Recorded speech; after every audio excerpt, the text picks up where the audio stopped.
Chapter 451. Domina looked back at Fang Hao, spoke softly, "Sir, Blackstone tribe has been gradually increasing their scouts around the mine. I fear a direct attack on the mine will happen soon, we should prepare in advance." Fang Hao did not regard the Blackstone tribe too seriously.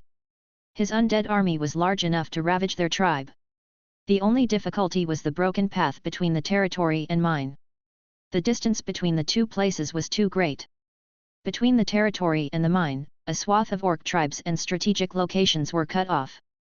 Especially now that Bronze Bull and Tasco's Orc City were negotiating trade cooperation. Whimsically deploying the large-scale undead army to the east could probably cause unpredictable troubles. Despite having a large number of troops, he had to deal with it carefully. Causing too much commotion would affect his development and current peace. A large-scale undead army could easily incite scattered orc groups, transforming into a racial battle. Historically, there were instances of living beings rallying together to defeat the undead. However, the mithril mine issue also need to be resolved. Fang Hao began to ponder a solution. Take advantage of the night and let the Bone Dragon launch a dragon breath attack on Blackstone tribe, reducing their population. Or perhaps he could liaise with hostile tribes to Blackstone tribe for some cooperation. If he couldn't do it openly, there were plenty of covered ways. First, deal with the treasure cave issue. After that then we draw up a plan against the Blackstone tribe, Fang Hao said. As you command, sir. Domina nodded. All right, Domina, you arrange for your people. Bring as many archers as possible. We'll leave immediately, Fang Hao continued. Yes, sir. As Domina was gathering her people, Fang Hao didn't rest either. He opened the Book of Lords and began making carts and iron arrows. 100x amplification triggered, 303 carts obtained. 100x amplification triggered, 505,000 iron arrows obtained. The team's carts stopped in the open area, and a massive number of arrows appeared out of nowhere, falling like rain all around. The number of iron arrows may not be needed in this amount. Even if there were leftovers, the leftover arrows could be given to the humanoid giant spider's archers. Large numbers of giant spider hatchlings, forming a long line, emerged from the dense forest. The hatchlings gathered the arrows scattered on the ground, then spat out white silk for bundling. This way of gathering equipment was far more efficient than manually collecting the arrows. In less than 10 minutes, all the arrows on the ground were gathered, neatly stacked onto the carts. Once the ground had been cleared, Fang Hao continued creating dragon lock crossbows and crossbow heavy arrows. 100x amplification triggered, 101 dragon lock crossbows obtained. 100x amplification triggered, 10,100 crossbow heavy arrows obtained. The crossbows and heavy bolts were made, littering the ground all around. Dragon lock crossbows had wheels under them, which would make transportation facile. The size of the heavy bolts was more like a lance, already exceeding the range of arrows. Giant spider hatchlings attempted to reorganize, but even lifting proved to be a challenge. It came down to skeleton warriors to do the reorganization. After the equipment preparation was completed, Domina brought her men out. Sir, excluding the soldiers left behind, I have gathered 100 spiderized archers and 50 spiderized warriors, Domina said. Good, prepare to march at once. Yes, sir. After a final check on the equipment, the team set out. They continued eastward from the webweaver's camp. Some wild beasts followed the team from a distance. The number of individuals in the team was considerable. The beasts only followed for a short distance before retreating back to the forest. Under Domina's guidance, Fang Hao and the others finally reached the fringe of the Treasure Caves mountain.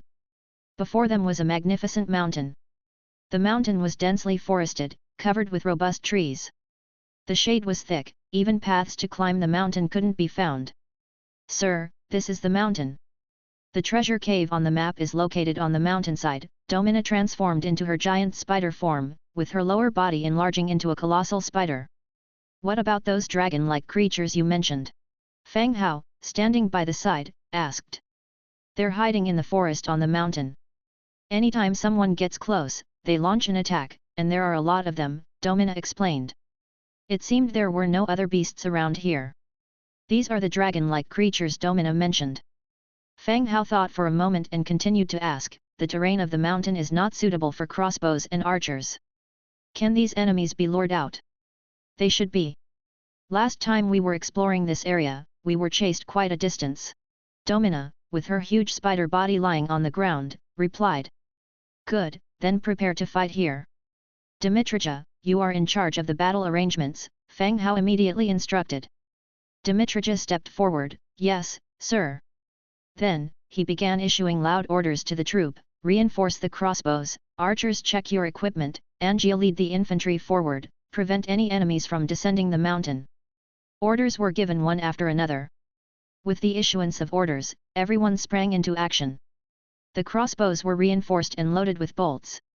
The skeleton shooters and transformed spider shooters were ready with their arrows, waiting for the enemy's approach. The close combat units moved to the front of the formation. This way, they could have some defense in case any ground troops charged down. After everything was ready, Fang Hao directly activated God's presence, controlling a skeleton archer and stepping directly into the dense forest on the mountain. The mountain path was difficult to traverse, and he needed to use a dagger to chop off branches and thorns to proceed forward. He reached halfway up the mountain. Fang Hao indeed saw the dragon-like creatures lurking around the mountain cave. Pseudo-Dragon Guard, 7th rank. They were just as Domina had described. These pseudo-dragon guards bore a shape very close to that of a large dragon, or rather, a smaller version of a large dragon. But each of them was nearly the size of an adult bear. They had brownish-red scales, 4 legs, and red flesh wings. They rested on large rocks and trees, or chased around. Their numbers were indeed substantial. The 7th rank, among the troops, could be considered a rather high level, dominating this area as the apex creatures. At the very least, ordinary tribes would not dare to provoke these pseudo-dragons. He reconfirmed the surroundings again. After not discovering any other creatures, Fang Hao took his bow, drew it against a pseudo-dragon in a tree hole in front, and fired an arrow. Whiz! Puff! The body of the pseudo-dragon was covered with a layer of scale armor. But it obviously did not possess the genuine defense of a large dragon. The iron arrow broke through the superficial scale armor and entered the neck of the pseudo-dragon. Although the wound was not deep, it caused the pseudo-dragon to emit a painful scream. Fang Hao did not linger. He hung the bow on his back, turned around, and ran down the mountain. Meanwhile, the pseudo-dragons found the suspicious invader at this moment. Moreover, there was an arrow stuck in their companion's neck. They all let out screams. Crash! Crash! Crash! A large number of pseudo-dragons rushed into the sky and pursued the fleeing intruder. Fang Hao ran non-stop, not daring to check the wooing noises behind.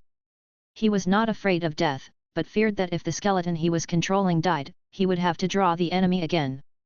Fang Hao ran wildly and soon rushed out of the dense forest. Only when he saw Dimitrija and the others waiting ahead did he take the opportunity to look back.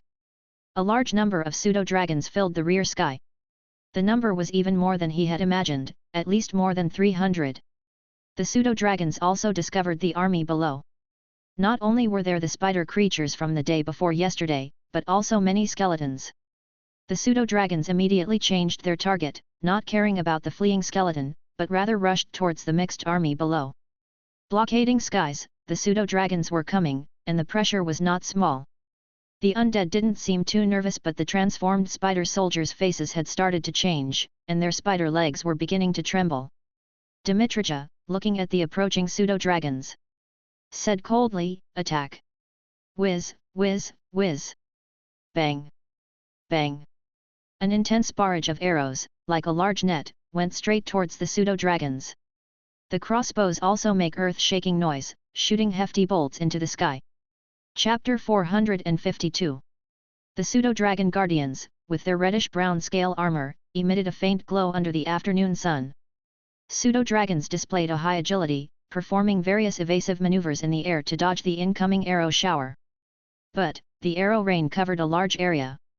Even though pseudo-dragons used all sorts of methods to evade, some pseudo-dragons were still hit by the arrows.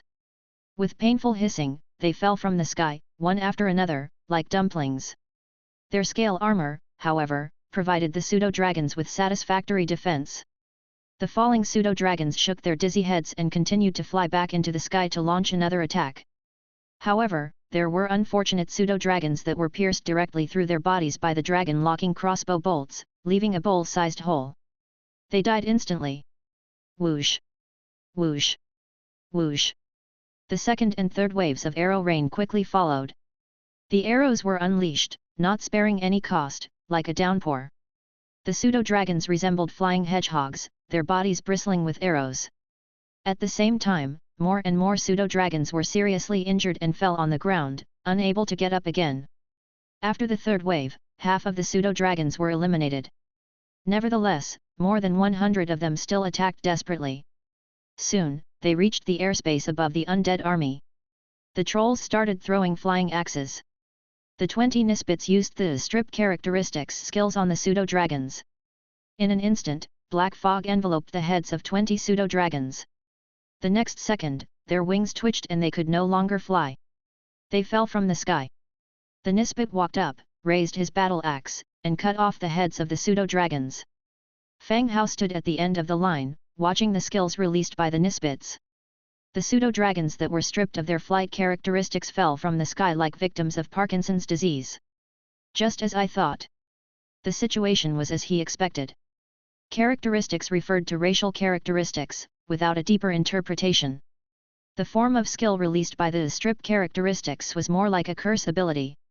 The effects were also like those of a curse, the loss of physical abilities. The battle was continuing. The skeleton giant bats began to act, clashing with the remaining pseudo-dragons. Two types of attacks from the pseudo-dragons were confirmed so far. Biting and tail attacks. The end of a pseudo-dragon's tail was like the stinger of a scorpion. The stinger could easily pierce the skull of the skeleton giant bat, and the movement was extremely fast.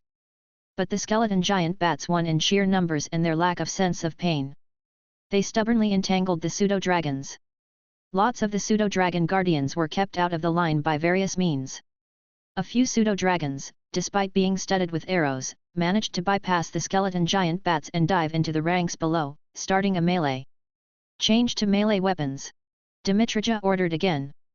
All the archers put away their bows and took out their melee weapons from their waists. Angia and Domina also led their melee troops to start cleaning up the surrounding pseudo-dragons. Even the pseudo-dragons who had rushed into the ranks were killed swiftly. It was clear that though this creature resembled the dragon clan in form, their character was more like a wild beast's instinct. Highly aggressive, but not very intelligent. They couldn't judge whether they had a chance of winning based on the enemy's number and equipment level. Even if they didn't have any advantages in the battle, they still launched attacks nonetheless, even showing signs of fighting to the death. Soon, large numbers of pseudo-dragons were cleaned up. Those who realized that they wanted to escape too late were surrounded by the skeleton giant bats and were chewed into white bones. Bones and gore fell from the sky. "Sir, all the enemies have been killed." Dimitrija walked back. Fang Hao nodded, "Well, clean up the battlefield and collect all the bodies." "Yes, sir." Dimitrija took his orders and left to command everyone to clean up the battlefield. They collected arrows and dealt with bodies scattered all around. While everyone was busy, Angia carefully walked over. "Hey! What? You wouldn't need much to convert these little dragons. Can you leave a few for us?" Angia said mysteriously. Fang Hao was taken aback and asked in curiosity, "Do you have a use for them?" "Ahem, well, it's not for me. I am asking for Domina. She wants to taste whether these little dragons are delicious or not." Angia replied. Fang Hao frowned, "Domina wants to eat this stuff. The food that could be butchered would be marked as can be butchered." He hadn't received such a notice. "No, she wants to feed it to her giant queen spiders in her camp. She doesn't want to eat them." "Oh, then leave some for her." Fang Hao nodded in agreement. "Good." Angia agreed and walked to the front of the team, whispering to Domina. Then, one could see Domina commanding the spider soldiers to wrap 5 well-preserved bodies with spider silk. They turned the bodies into cocoons. In no time, the battlefield was cleaned up. The arrows were recycled. And they gained 142 of the wriggling spine. Beyond that, there were no other spoils of war. "Sir, the scouts have returned. They didn't find any enemies on the road leading to the cave." Dimitrija walked over again. Fang Hao nodded in satisfaction, "Good, leave some people to guard the supplies. Let's go up the mountain." "Yes, sir." Chapter 453. The treasure cave is located halfway up the mountain. Without the guidance of a map, it would be very difficult to locate it within such a massive mountain range. The path up the mountain is not easy. The cart and the bodies can't be carried along. Dmitrija arranged for some people to stay at the foot of the mountain, not only to guard the belongings but also to keep an eye out for potential enemies from behind. Fang Hao and others formed a long line. A skeleton troll took the lead, chopping away the thorns blocking the path with the battle axe in its hand. This allowed the team to progress smoothly. Upon reaching the middle, they saw the treasure cave. Everyone drew close, looking at the huge cave. The cave was very tall. Standing in front of it, you feel very insignificant. You can see traces of excavation around the cave. Stay alert here, I'm going in to take a look, Fang Hao said.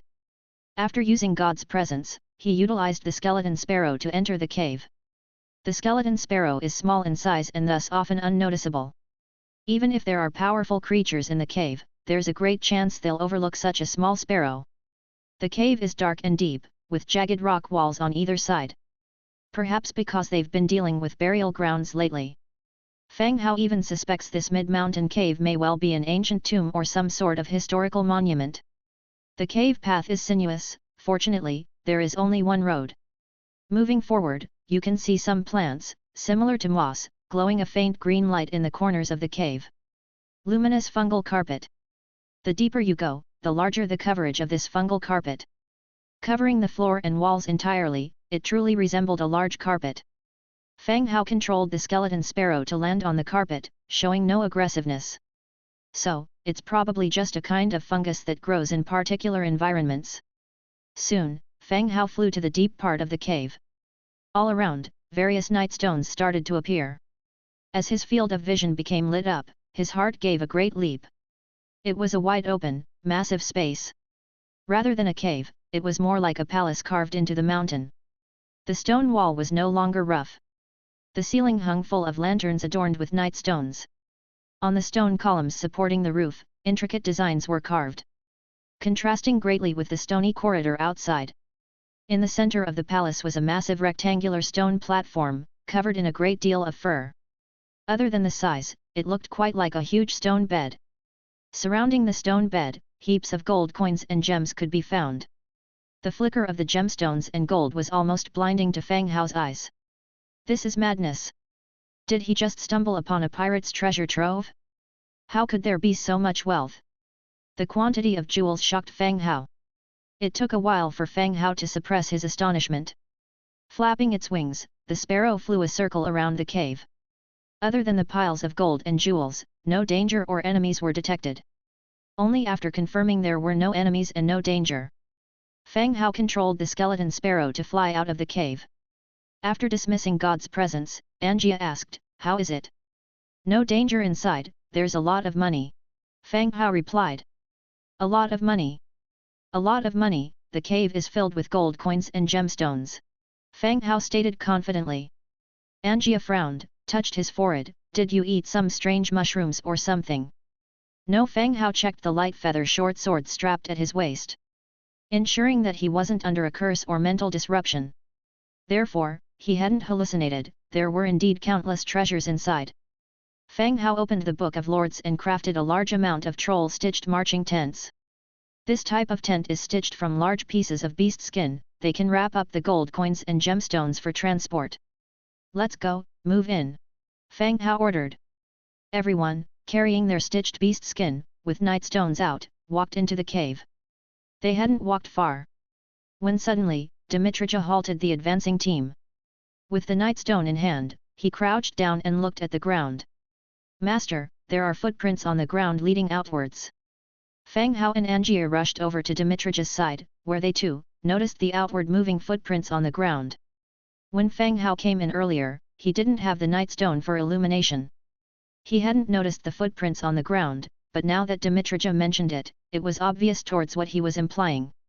Someone had left from inside the cave. Judging from the footprints, they weren't made a long time ago, probably just a few days, Dmitrija analyzed. At these words, Fang Hao suddenly thought of the Blood Hunter.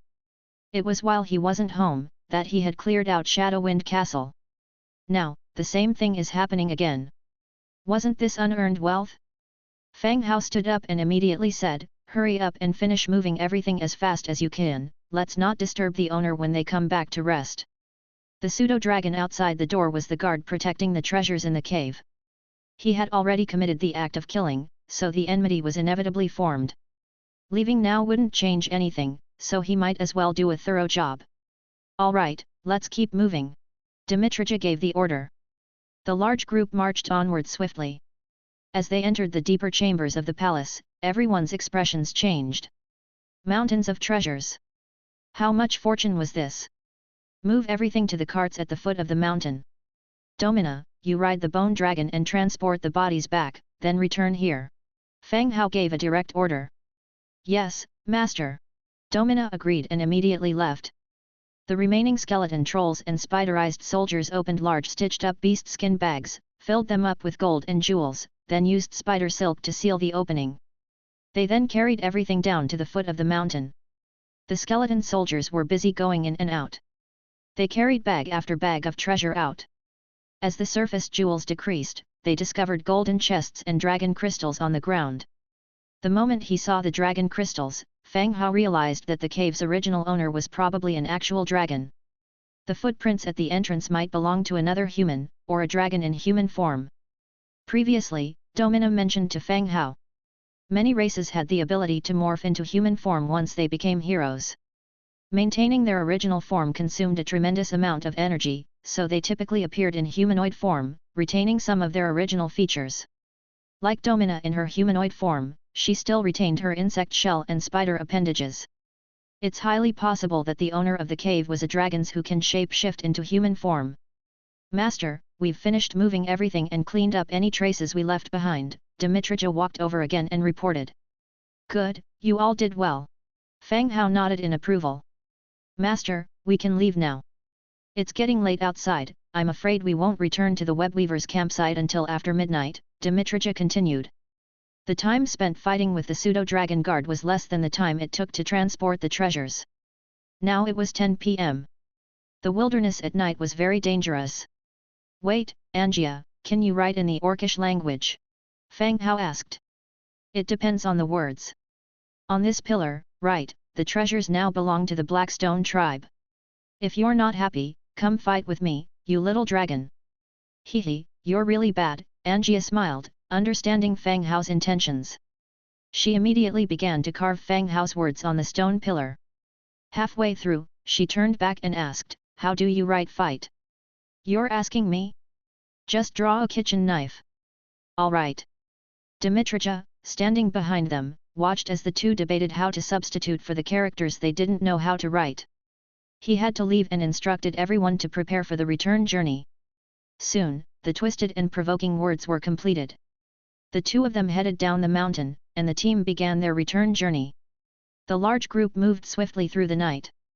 In the woods on either side of the road, you could hear creatures sounding along with the caravan. Luckily, there were many undead in the team providing an adequate defense. After trailing them for a while, when they're near the webweaver's camp, they gave up following. Domina arranged rooms for everyone. Fang Hao and Angia got a room suspended in the air, secured by white spider webs.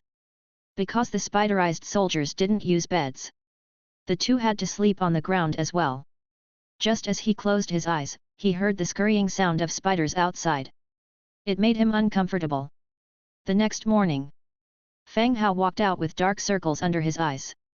A giant spider hatchling delivered 2 pieces of roasted meat to him. On the roasted meat, there were still some dark red scales that hadn't been removed. Chapter 454. The roast meat was made somewhat coarsely. It looked like the meat was just cut into chunks, roasted, and then sprinkled with some seasoning. Compared to the food Ira makes, it's simply no comparison. Moreover, at a glance, the roasted meat in front of my eyes looks like the corpse of the pseudo-dragon guard that was killed yesterday. There was no prompt for slaughter when the corpse of the pseudo-dragon appeared. Fang Hao wouldn't dare eat such meat casually. Many creatures have toxins in their flesh to lessen their natural predators. If he was poisoned by just eating something casually, it would have been a poor trade-off. Just when Fang Hao planned to let the giant spider hatchling take away the roast meat, Angia rushed out of the room. The roast meat is delivered, let me taste it. Saying that, she took a bite. After chewing a couple of times, she tasted it. The next moment, she spat it out, "It's not tasty, and it's poisonous." Damn, Fang Hao cursed and immediately got some drinking water for Angia to rinse her mouth. At the same time, he asked the giant spider hatchling to take away the roast meat.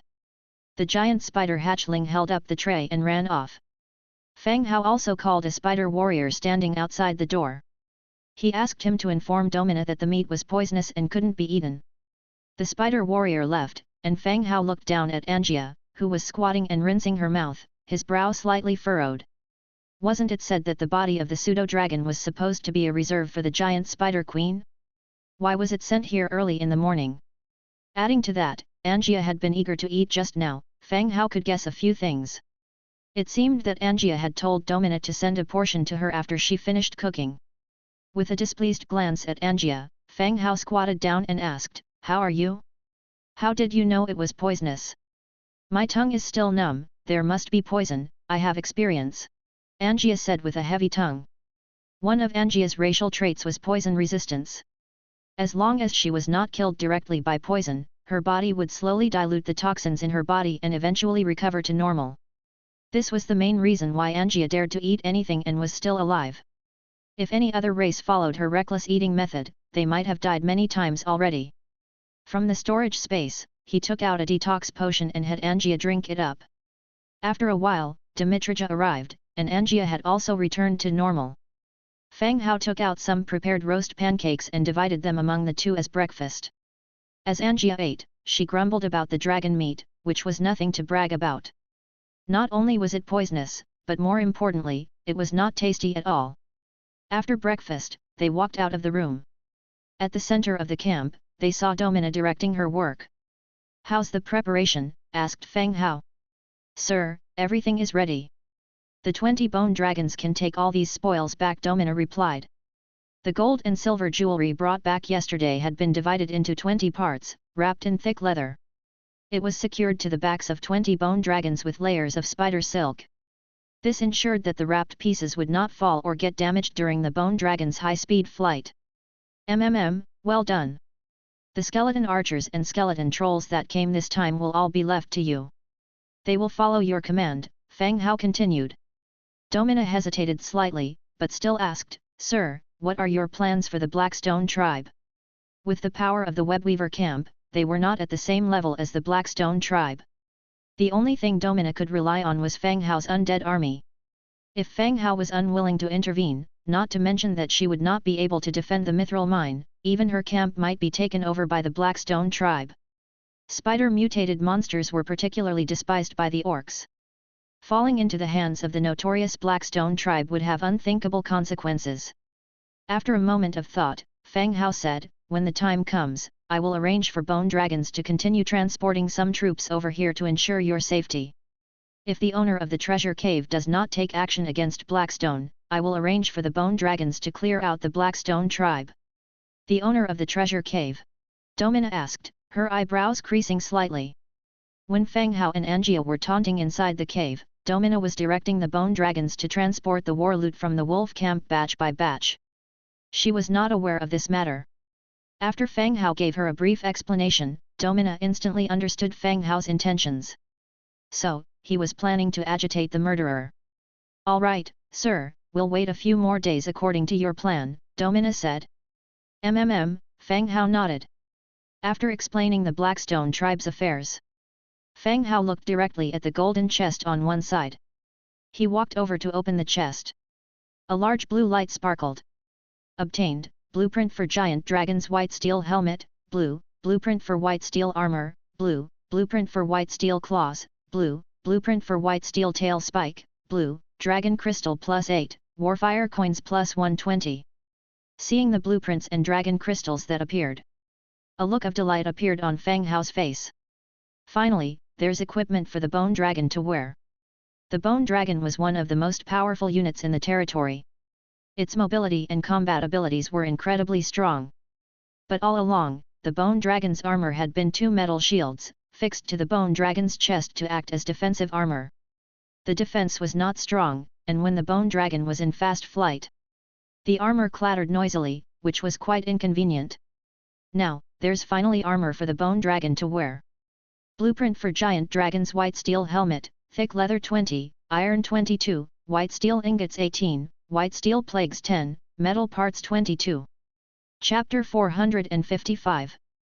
Giant Dragon's White Steel Armor Blueprint, Thick Leather 120, Iron 100, White Steel Ingot 80, White Steel Plate 60, Metal Parts 100.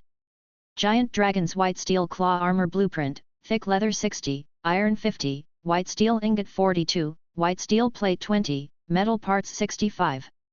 Giant Dragon's White Steel Tail Armor Spike Blueprint, Thick Leather 90, Iron 80, White Steel Ingot 70, White Steel Plate 45, Metal Parts 55.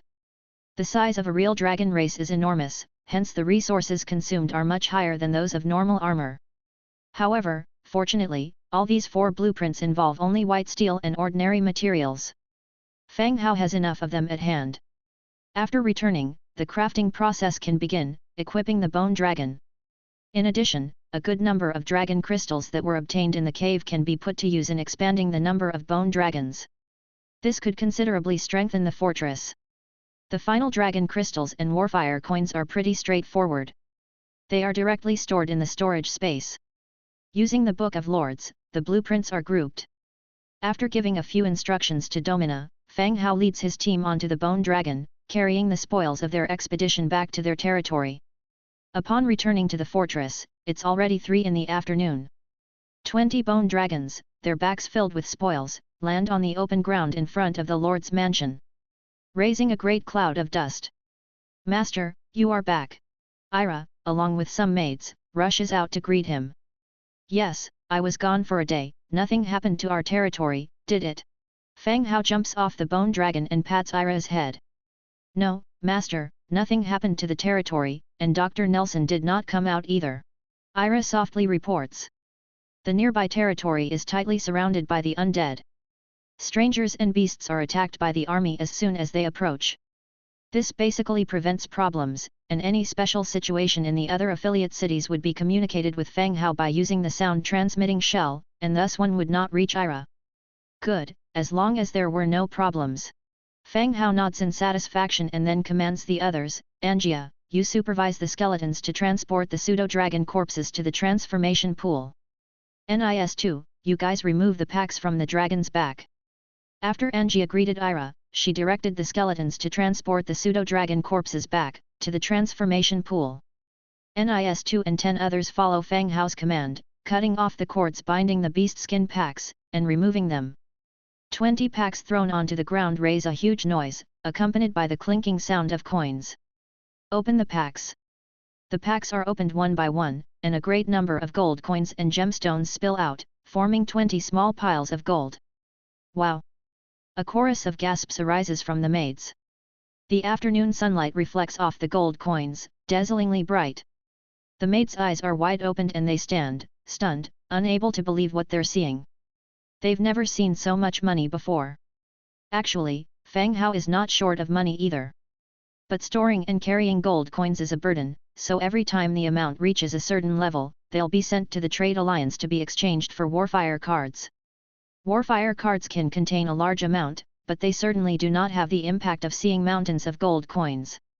Human gold coins 750,000, silver coins 520,000, orc gold coins 1,150,000, silver coins 680,000, dwarf gold coins 320,000, silver coins 150,000, undead gold coins 450,000, silver coins 120,000, elf gold coins 30,000, silver coins 50,000, golden artifacts 200,000, silver artifacts 500,000, gemstone agates 3,240,000. With the system's enhancement, the quantities and types of items have been automatically tallied. There are quite a few types of currency. In addition to human, orc and undead money, there are also dwarven and elven currencies. He's seen dwarves at the Trade Alliance auction, but he has yet to meet the legendary elves. Ira, arrange for people to sort out these spoils. The coins will be exchanged for warfire cards by Dijin when the time comes. The gemstones and gold and silver utensils can be sent straight to the basement. Fang Hao dictates gently. The gemstones can be used to make jewelry by the goldsmith. Gold and silver utensils will be checked again, and ones that are not useful will be sent to the coin mint to be recast into gold coins. Yes, master.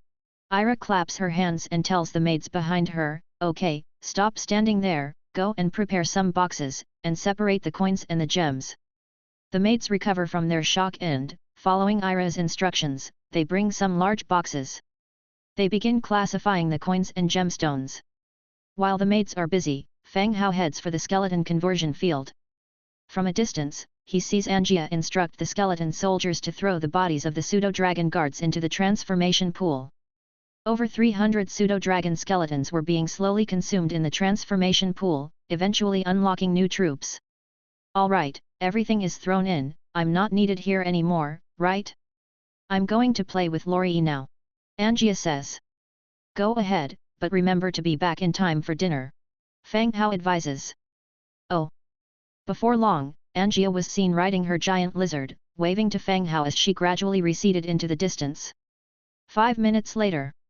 The first pseudo-dragon guard was completely transformed, and a new type of soldier was also unlocked in the transformation field. Skeleton pseudo-dragon guard, Tier 6. Faction, Undead. Racial traits, Undead, Hollow skeleton, vulnerable to light, emotional language. Skills, keen senses, magic resistance, bite, stinger.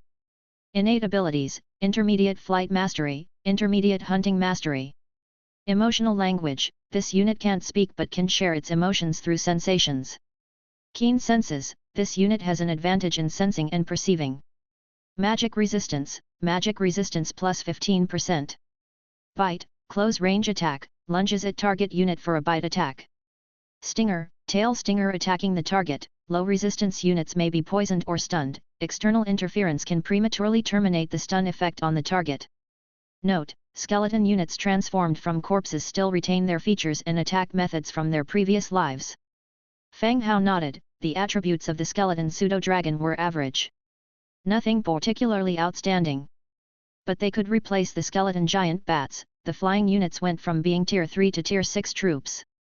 But when Fang Hao saw the recruitment conditions of the pseudo-dragon, the smile on his face immediately faded. Skeleton pseudo-dragon guard, Tier 6 wriggling spine 6, death trace 3, dragon crystal 3. He could bear the first two materials. To recruit a flying unit that can only bite and sting, it actually requires 3 dragon crystals. Let alone the effect of this pseudo-dragon and giant bat isn't substantial. Even if they had some special skills, Fang Hao would not be willing to spend 3 dragon crystals to recruit them. Bloodstones and blood castles can be continuously eradicated, but they are easier to get than dragon crystals. The skeleton giant bats still offer the best cost-performance ratio. After checking the properties of the skeleton pseudo-dragon, Fang Hao continued to attend to his own affairs. He was here mainly to continue recruiting bone dragons. The dragon crystals awarded from the treasure cave and the treasure chests this time totaled 32. He planned to recruit them all into bone dragons. Bone dragon, wriggling spine 10, death trace 7, star silver 5, dragon crystal 10. He had a storage of death trace and star silver in the warehouse, fulfilling the requirements for recruitment. He adjusted the recruitment quantity to 3. Confirm recruitment. Multiplication of effects by 100 triggered, recruited bone dragons 303. Woo! In an instant, the sky darkened. 303 bone dragons appeared in mid-air, circling above Fang Hao. Go and stand by outside the city, Fang Hao loudly instructed. The bone dragons flapped their wings and flew towards the outskirts of the city. Fang Hao did not immediately leave the city, but went to the blacksmith's shop to gather all the blacksmiths and went out of the territory together. On the open ground outside the territory. In addition to the just recruited 303, there were 72 bone dragons that had been previously recruited. The remaining bone dragons were stationed in some affiliated territories and Bloody Fortress, assisting the Blackthorn in the fight. Fang Hao opened the Book of Lords, found the blueprint for dragon equipment, and began to manufacture. Multiplication of effects by 100 triggered, obtained giant dragon's white steel helmet 404. Multiplication of effects by 100 triggered, obtained giant dragon's white steel battle armor 404. Multiplication of effects by 100 triggered, obtained giant dragon's white steel claw armor 404. Multiplication of effects by 100 triggered, obtained Giant Dragon's White Steel Tail Armor Stinger 404. As the dragon's body was enormous, so was the dragon equipment, equally gargantuan and heavy. Pieces materialized out of thin air and fell on the ground, causing a thunderous sound. Kulin, you lead the team to equip these gears onto the bone dragons, Fang Hao instructed the blacksmith's team leader. Yes, sir, Kulin responded. Chapter 456. The next day, after breakfast, Fang Hao had just bid farewell to the elderly clan leader of the Blackfoot Cat tribe. He then saw the skeleton merchant Dijin, accompanied by a small figure, coming his way. Upon seeing Fang Hao, he politely bowed and announced, "My lord, Mr. Moru from the Trade Alliance has come to pay you a visit." Moru was a goblin cashier that Fang Hao knew.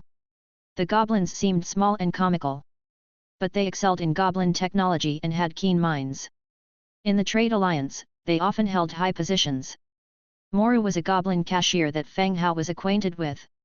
Last time, during the battle, Moru could be seen trailing behind the person in charge of the base, signifying his high status. Hearing Dijin's words, Fang Hao immediately smiled warmly and said, "Mr. Moru, please come in, why didn't you notify me beforehand about your visit?"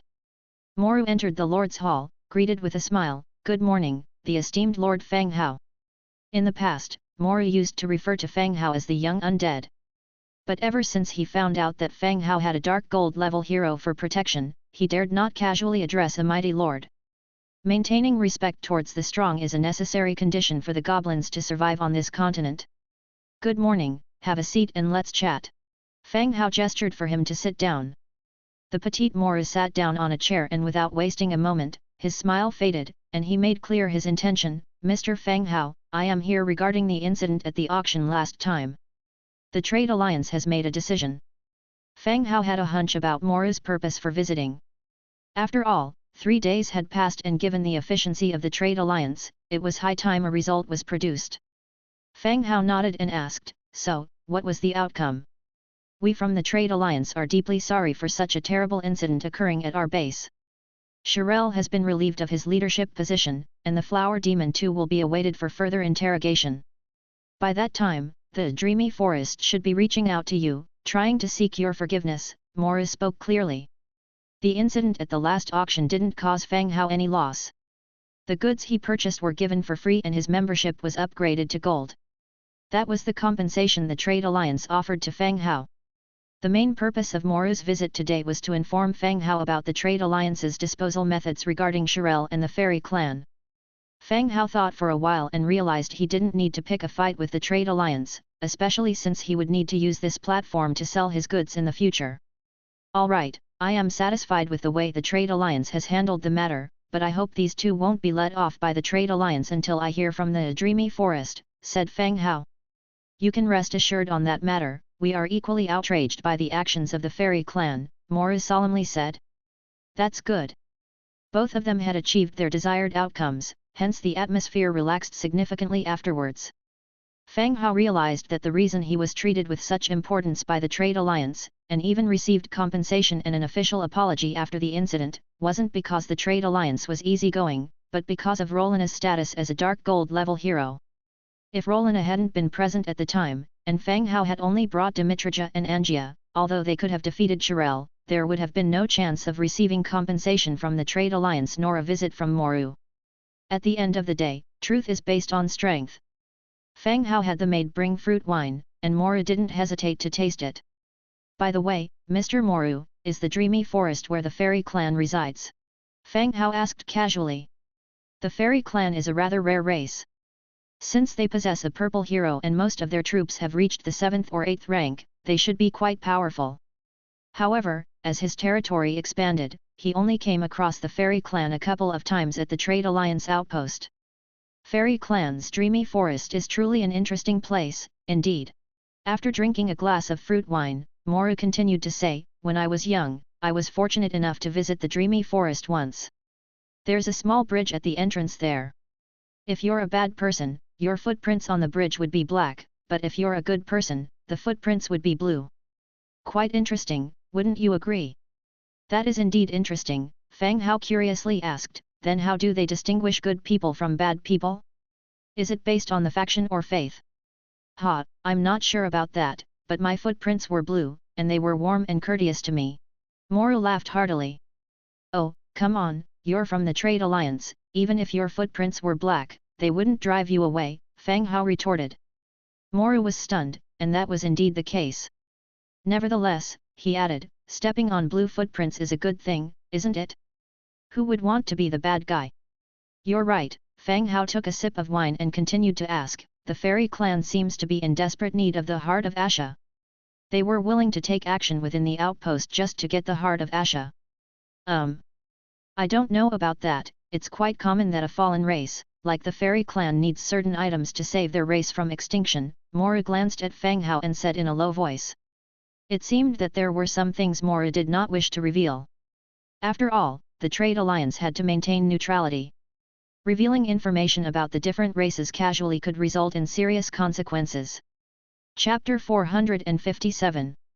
Moru was quite talkative, and showed no immediate intention of leaving.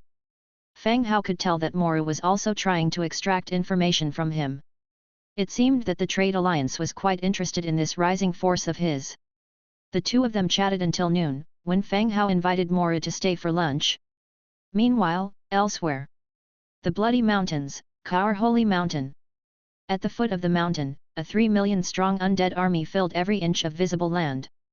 In the undead army camp, 3 trolls, their bodies covered in beast skins and painted with totems, lay on the ground. At the side, Blackthorn was drawing an array. Soon, the array was completed. The throats of 3 cattle were slit, and their blood slowly flowed following the lines of the array, eventually pooling on the bodies. In the next moment, the corpses sat up abruptly. Their eyes were filled with confusion. Blackthorn asked, "You are now dead, and you must answer my question truthfully." "Yes." The troll responded mechanically. "How many trolls are there on Kaur Holy Mountain?" The troll answered, "Less than 500. Is Chaos among them?" "Yes." "How many warriors did he bring?" "Chaos brought 200 guards." Boom! In the next moment, the corpse inflated and then exploded like a balloon. Blood and flesh splattered everywhere. Subsequently, the second corpse came to life as blood flowed along the lines of the array. Blackthorn continued his questioning, "Are there any heroes besides Chaos?" "No." "Is there really a deity in Kaur Holy Mountain?" "The deity sleeps and punishes anyone who disturbs his rest." "Have you seen this deity?" "No." Boom! The moment the corpse finished speaking, it exploded. This interrogation had plunged Blackthorn and others into deep thought. A corpse cannot lie. But it would recount what it perceived to be true, not necessarily the actual truth. The troll was confident in the existence of the deity, despite never seeing it before. This was highly suspicious, and the army had advanced so far by now. If the deity really existed, it should have appeared. The third corpse was then interrogated. After the third corpse sat up, Blackthorn asked directly, "Where does the deity of Kaur Holy Mountain sleep?" "In the temple on the Holy Mountain." "Has he ever come out?" Blackthorn continued to ask. "I don't know." "Can he directly intervene in the war?" "The deity will help his believers achieve victory." With a bang, the third body exploded again. All 3 corpses had been interrogated. However, more questions had arisen. Whoosh! At this moment, a bone dragon descended from the sky. The orc scout jumped from the dragon's back and reported loudly, "Commander, there is a man-made structure halfway up the mountain. The trolls have fortified defenses around it." The structure halfway up the mountain was the temple the troll mentioned. In essence, it was more like a huge cave carved into the mountain. Blackthorn pondered for a moment before issuing a low order, "Sound the war drums and prepare to attack. End the battle before night falls." "Yes, Commander." The heroes and the orc messengers retreated after receiving their orders, and the deep sound of the war drums began to echo. A layer of faint light enveloped all the undead troops. Whether there was a deity or not, they had no way back now. If the enemy really had the strength to defeat their million-strong army, retreating now would make no difference. But if the deity was merely a ruse, just a rumor among the trolls, then, they would end this battle before nightfall and claim the Bloody Mountains. They would send news of their victory to their lord.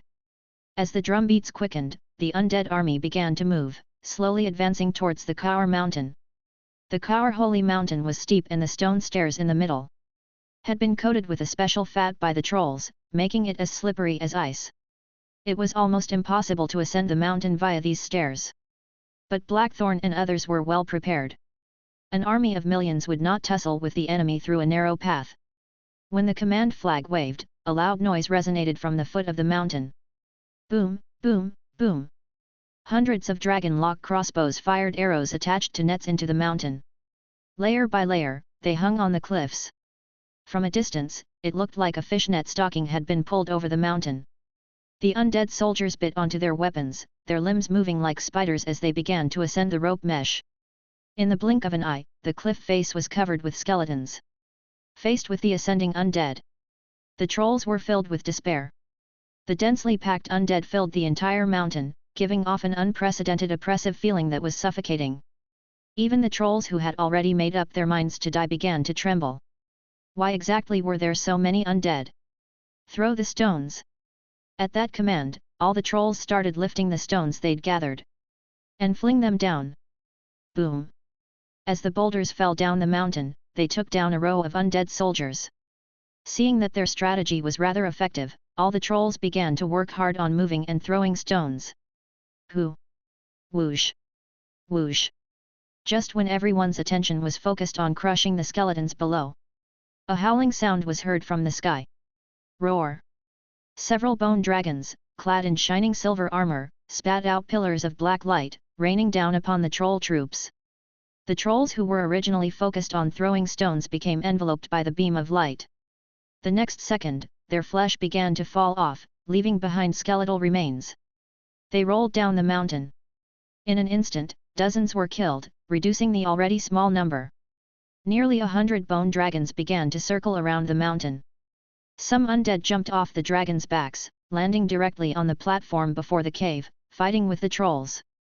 Chaos stood alone on a platform to the right, a crossbow bolt drawn from the mountain in his hand. He threw it forward at the bone dragon. Squeak! The bolt penetrated the metal armor on the dragon's chest, making a sound of steel being squeezed and distorted. The bolt lodged in the bone dragon's rib cage. But it didn't cause any damage. Instead, the dragon breath that rushed towards him caused Chaos's body to rot and wrinkle. Although he didn't suffer the same loss of flesh as the others, he was greatly affected. Chaos threw out more axes. They were easily dodged by the bone dragon, which flew away. He was an orange hero-type warrior. Even level 10 soldiers were no match for him. But against this highly mobile, airborne bone dragon, Chaos was rather helpless. The thrown crossbow bolt could cause some damage. But apart from the first attack, the bone dragon would deliberately dodge the remaining ones, making it difficult to hit the target. But the bone dragon's deadly breath could continue to breathe, continuously attacking below. This was the difference between the races. Seeing that there were not many good options, Chaos had no choice but to order everyone to hide in the cavern. The trolls let out a series of low roars. They pushed down all the stone walls they were hiding behind. Rubble and rolling logs resulted in a massive landslide. The trolls, after knocking down their shields, all retreated back into the deep recesses of the cave, watching the bone dragons outside that kept circling, trying to breathe dragon breath into the cave. The undead army was still bravely climbing up. Soon, undead soldiers reached the waist of the mountain. They unsheathed the weapons clenched in their mouths and began to attack the cave. There was no fixed order, nor formation. Like crazy men, they rushed into the cave. Boom! What greeted the undead inside was the desperate resistance of the trolls. The skeleton warriors who had just rushed in. Before they could swing their swords, their heads were cut off by the trolls and kicked out of the cave. But in the rear, the white bone warriors kept pouring in. In the blink of an eye, the only passage in the front was filled with a white-boned army. Make way! Chaos shouted, his right arm muscles bulging, his veins throbbing. The arm was full of explosive power. The next second, a powerful fist swung out. Boom! A loud boom and the potent gust of wind blasted out in a fan shape. The front was instantly a vacuum, undead skeletons were blasted into bone dust and scattered around. But then, the open ground in the front was filled with undead again. They were unafraid of life or death, and kept attacking. Damn it! Chaos cursed. He swung out punch after punch, knocking back the approaching undead. Chapter 458. Chaos relentlessly swung his fists, releasing bursts of energy. Skeleton warriors taken in the blast were instantly crushed to bits. But every time a batch of the undead was eliminated, the cave was promptly refilled with more. Endless undead streamed into the cave, launching fearless attacks at the trolls. Although it was a cave, it was artificially carved so that the distance between the stone walls on both sides was considerable. It resembled a broad corridor more than a cave. Chaos was ferocious and unstoppable, but the other trolls didn't share his strength. Soon enough, the trolls defending the flanks began to suffer casualties. The formation was broken. Like a dam being released, skeleton warriors flooded into the ranks of the trolls, prompting an even fiercer slaughter. "People of Thunder Snake, what are you waiting for?" Chaos shouted behind him. As Chaos finished speaking, totem signals began to emerge from the trolls at the back of the line, illuminating with a faint blue glow. It was as if many dazzling thunder snakes were circling their bodies. These were the guardians of the Troll Temple, the Thunder Snake tribe. Despite the toughness of troll bodies, they lacked the ability to control elements. However, the Thunder Snake tribe broke this barrier. Through the faith in their totems, they sealed divine powers within their bodies, granting them temporary strength and control over thunder and lightning. The Thunder Snake members were empowered by their activated totems, their bodies were surrounded by crackling electricity and their muscles swelled rapidly, filled with explosive power. "Chaos, retreat. We can only hold out for 15 seconds, said a member of the Thunder Snake tribe. Immediately afterwards, they charged forward, fighting alongside the undead. Boom! The leading Thunder Snake troll punched the shield of a skeleton warrior. Electric arcs flashed upon the shield. Unleashing a massive force, he sent the skeleton warrior flying. The latter was reduced to a pile of bones as it hit the ground. The same scenes occurred in every corner of the cave. The trolls surrounded by electric arcs displayed noticeably improved strength and speed. Even more surprisingly, the effects of the lightning could chain and jump, simultaneously killing several skeletons. The cave was filled with piles of bones and the ground was dyed red with blood. Regrettably, the totem enhancement of the Thunder Snake tribe could only last for 15 seconds each time. When the effect of the lightning disappeared, they were instantly overwhelmed by the undead army. No killing was necessary, as they had already been trampled into meat paste. 2 hours. Huff. Huff. Chaos was panting heavily. He was the only survivor in the cave. Objects surrounded him, filled with bones and weapons. Similarly, Chaos himself was severely injured. His armor was in tatters, and he was soaked in blood, resembling a blood man. If it weren't for his strength as an orange-ranked hero and the robust body of a troll, he would have died in the undead siege. "I know you're outside. Shall we talk?" Chaos, repelling the attacking undead, shouted towards the entrance of the cave. The undead's calculated attack, with the coordination of aerial and ground forces. There must be a commander. Sure enough, after sending out the message, a deep and hoarse voice came back from outside the cave. "Chief Chaos, at this point, what more do you have to say?" Outside the cave, Blackthorn replied, but the attacking undead didn't pause and continued their relentless attack on Chaos. "Can I see your leader? Perhaps we can change the current situation." "Force is never the only solution," Chaos said while fighting off his attackers. "It's strange to hear this coming from a troll," retorted Blackthorn. Chaos ignored the sarcasm in his tone and continued, "How about letting me see your leader? Maybe we can end this war." Blackthorn naturally understood Chaos's implication. No one wants to die. He wants to surrender and compromise. But with the Bloodthroat tribe gone and most of the trolls in the Bloody Mountains massacred, how could such hatred be easily eradicated? Moreover, Chaos did possess an immense strength. Never mind allowing him to meet Fang Hao. Even their own heroes dared not confront Chaos directly and instead had been attempting to wear him down with their swarm tactics. He had this clearly in mind. Without much hesitation, Blackthorn replied, "Chaos, you can talk to me. I am fully responsible for the matters in the Bloody Mountains." Chaos immediately felt a sinking feeling. Without the possibility of negotiating with the enemy's leader, his bargaining power would be significantly lower. But his injuries didn't allow him to stall any longer. Facing the unending influx of undead, he grinded his teeth and said, "Don't kill me. I'm an orange-ranked hero. As long as you bring me to your leader, you will earn merit. His identity as an orange-ranked hero was his only bargaining chip for survival. In this land, orange-ranked heroes were the top recruits for all forces. No leader could ignore an orange-ranked hero who offered allegiance. Unfortunately, the response he received was not what he hoped for. Our lord is very busy and fears there's no time to meet with Chief Chaos. As soon as Blackthorn finished speaking, the type of soldiers storming the cave changed. Instead of the never-ending stream of skeleton warriors, they were now large skeleton trolls wielding massive shields. Chapter 459. Chaos's punch landed on the shield. A sound resounded, like a drum being struck. The skeleton troll that was hit went flying. However, there was no mass death of warriors. Crash! The troll shield formation quickly broke apart. The sturdy and heavy shield surrounded Chaos in the middle. From the gaps in the shields, sharp lances protruded, thrusting towards Chaos from all sides. Chaos swung his fists wildly, but his strength and stamina were rapidly declining with every passing moment. The blood gushing out caused his vision to blur. He knew he couldn't hold on for much longer. What do you want from me? I am the bravest of the trolls, a powerful orange hero. I can give you great benefits. What good will it do you to kill me? You'll gain nothing from killing me, roared Chaos. His voice drowned out the sound of his fists beating against the shields, echoing throughout the cave.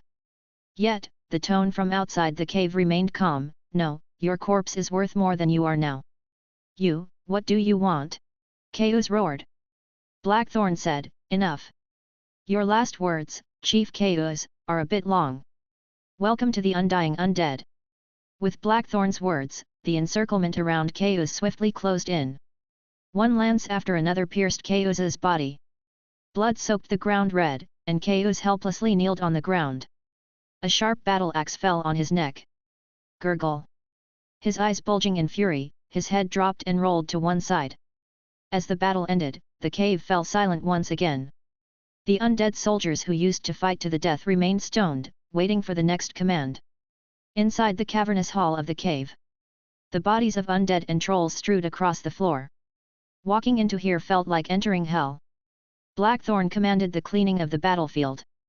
The 2-meter-thick piles of white bones were cleared, the corpses of the trolls and the undead were separately disposed of. As the undead soldiers cleared the battlefield, Blackthorn came to the deceased Chaos. The troll's bravest warrior was still kneeling at the time of his death, his head had merely rolled aside. Bending over, he picked up the head, his bony fingers gently closing the eyes. Bolton! Blackthorn called. From the rear, an armored pig-headed human, Bolton, quickly approached and bowed. Commander, what are your orders? The body of Chaos, I am entrusting it to you. After the cleanup, send it to the Lord along with the other spoils of war, Blackthorn ordered. Yes, sir, replied Bolton. He summoned several orcs from behind, who carried Chaos's body, along with the head, outside. The cave was nearly cleared. Blackthorn continued deeper into the cave with his men. Although it's called a cave, it was referred to as a corridor leading to the temple by the trolls. The trolls' living conditions were more primitive than humans, without palatial-like structures. As they delved deeper, patterns and combat scenes drawn in white lime began to appear on the stone walls. The sun, lightning, these were the primary symbols in the patterns. In a picture depicting the hunting of a massive, bloated creature, someone had summoned a thunderstorm from the sky. It assisted the trolls in defeating the creature. And, some trolls began to worship the thunder. About 3 to 4 minutes deep into the cave, there were no remaining trolls to be found. However, at the end of the cave was a massive bronze door. The trolls' casting technology might not have been perfect, so although there were carvings on the bronze door, the craftwork was somewhat blurry. It was hard to make out the patterns on it. Sir, we need a key to open this door. Despite applying great force, the bronze door wouldn't budge, and a keyhole could be seen in the middle. It was clear that a key was needed to open this door. Order some men to search through all the troll corpses. The key must be on them, commanded Blackthorn. The bodies of the trolls and the bones of the undead had been separated, so it should be easy to search. An orc quickly rushed in, excitedly presenting a bronze key to Blackthorn. Sir, it was found. Open it, he already said. The key was inserted into the keyhole, and with the combined effort of the skeleton troll, the bronze door slowly opened. The interior scene was revealed to everyone. It was roughly a 200 square foot room.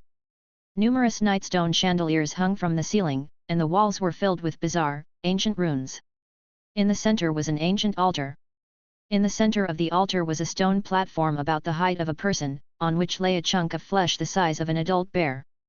The flesh writhed slowly, seemingly still alive. Below the flesh, on the stone platform, was a groove that seemed to be collecting the flesh's blood. Giant Wall, do you know what this is? Blackthorn asked Giant Wall, who was beside him. Everyone turned their eyes to Giant Wall, hoping he could give a precise answer. However, Giant Wall simply shook his head slightly in the end. I don't know what this is. Blackthorn also nodded slightly, not delving further into the matter without a clear answer. Blackthorn arranged for the chamber to be searched. After carefully avoiding the altar and the hunk of flesh in the center, a silver chest and a single-page map marking special locations were found in the secret room. As for the chandeliers on the ceiling and the wall lamps, no one dared to touch them. After reporting everything back, a second visit might be necessary. All right, close the bronze door, let's leave. Blackthorn ordered again. The bronze door was shut once more. Blackthorn left some people behind and the main team began to head back to the north town. Inside the main city. After dinner, watching the maids frolicking in front of Fang Hao's mansion. He had stayed in his territory the entire day. Moru stayed until 3 o'clock before he left. If it was not for the need to report results to the Trade Alliance, Moru probably would have dined there too.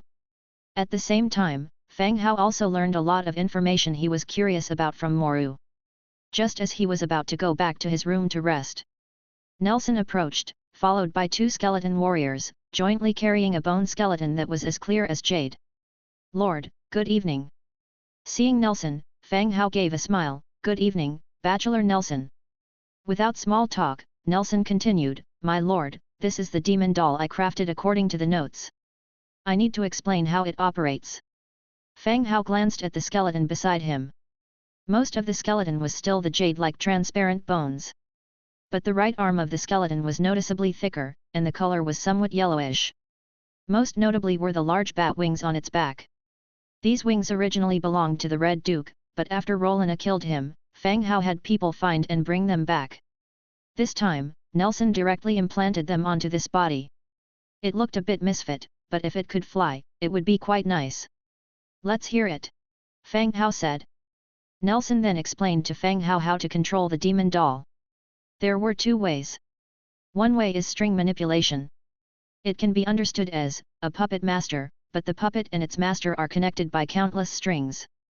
Moreover, it requires a lot of coordination and long-term practice. Without a few years of work, it is difficult to accurately control the puppet. The second method was the Undead clan's God's Presence.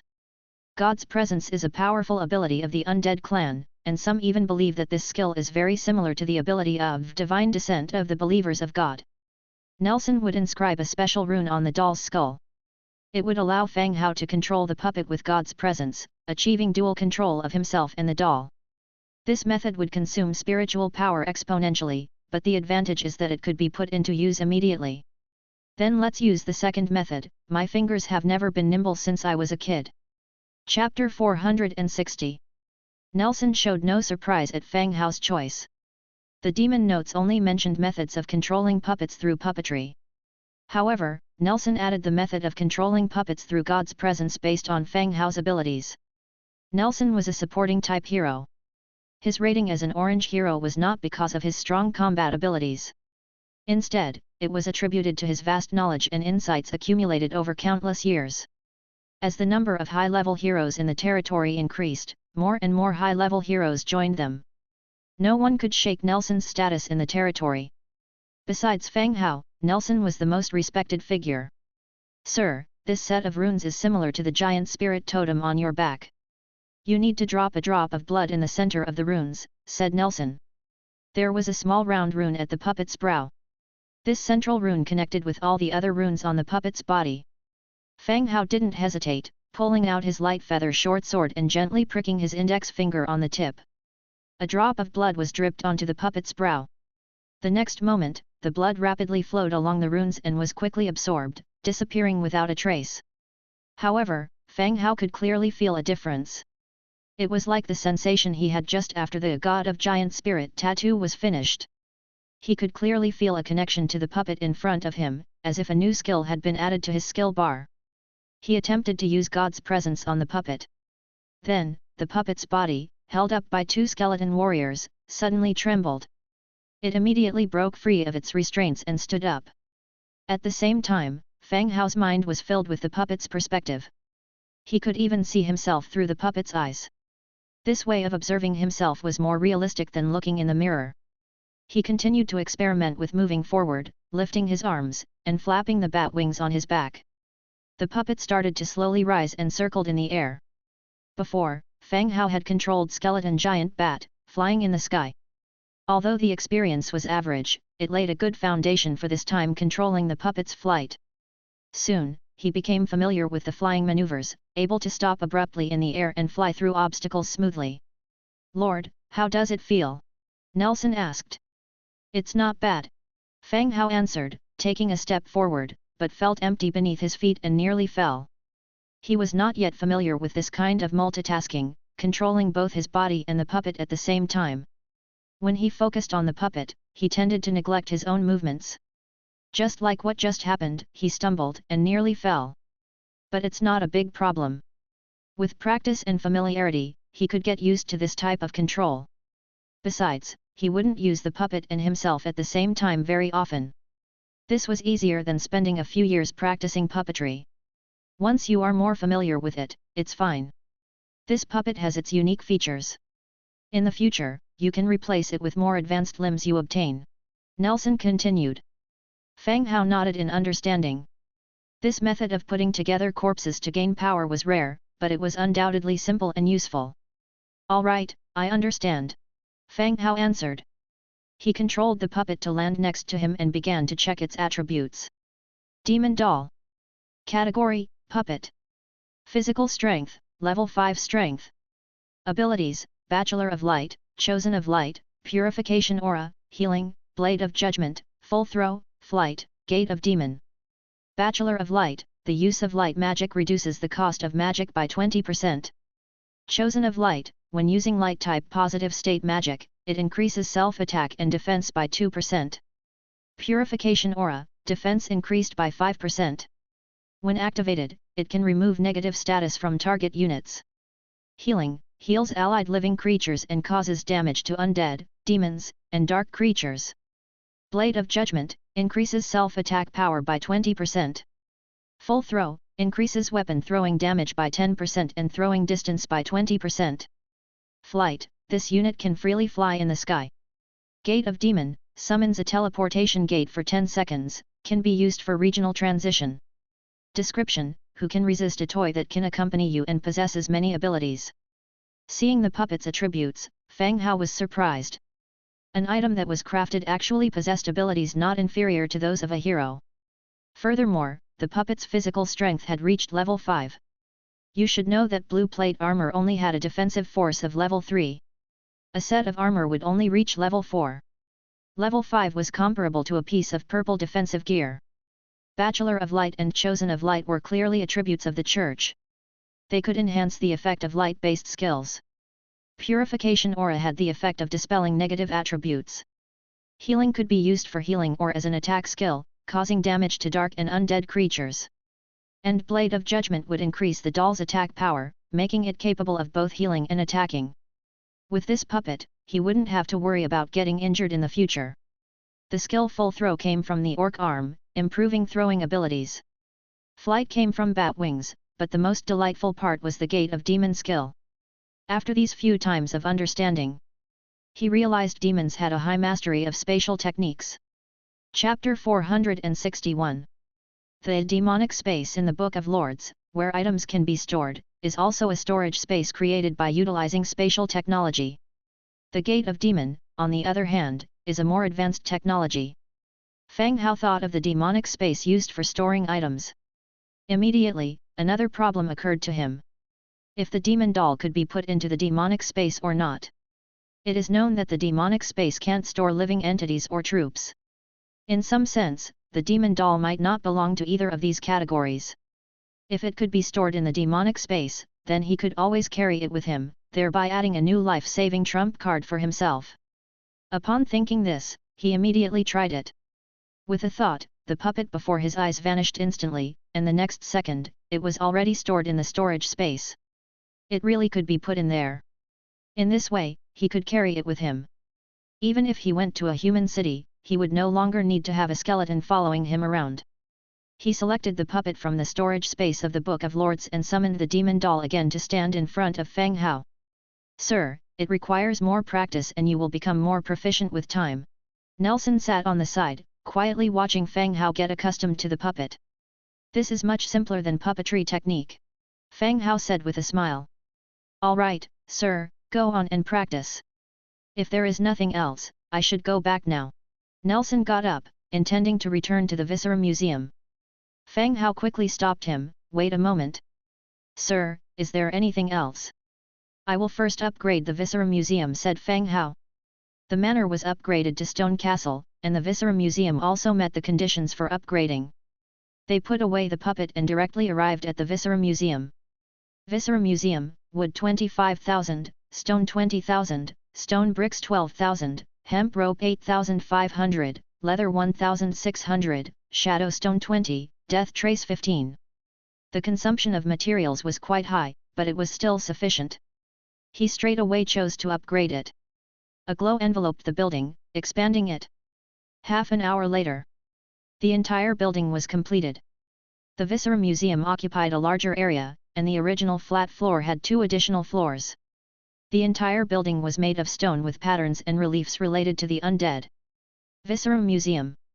Category: Special Building. Viscera Jars documented, Revival Lightning Speed Killing Proficiency. Recruitment available, Priest. Priest, 1 Wriggling Spine, 1 Death's Trace.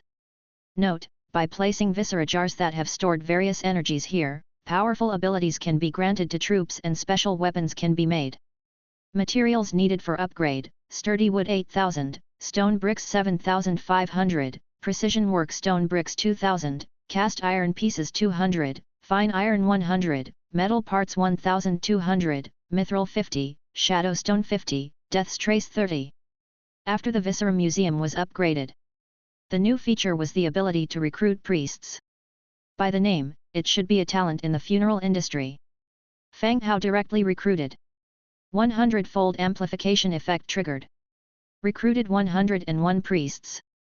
In an instant, 101 skeleton priests clad in long robes appeared in front of Fang Hao and Nelson. After scanning their surroundings, all of their eyes settled on Fang Hao. They quickly stepped forward, saluted and said, "Greetings, sir." Like Nelson, they also possessed wisdom. Fang Hao nodded, "Welcome to our team. From today onwards, you will take orders and arrangements from the scholar Nelson." "Yes, sir." The priests looked at Nelson again and continued their salutations. "Scholar Nelson. I need some preservative materials. Go prepare some."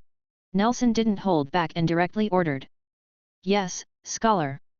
The priests immediately dispersed and began to work.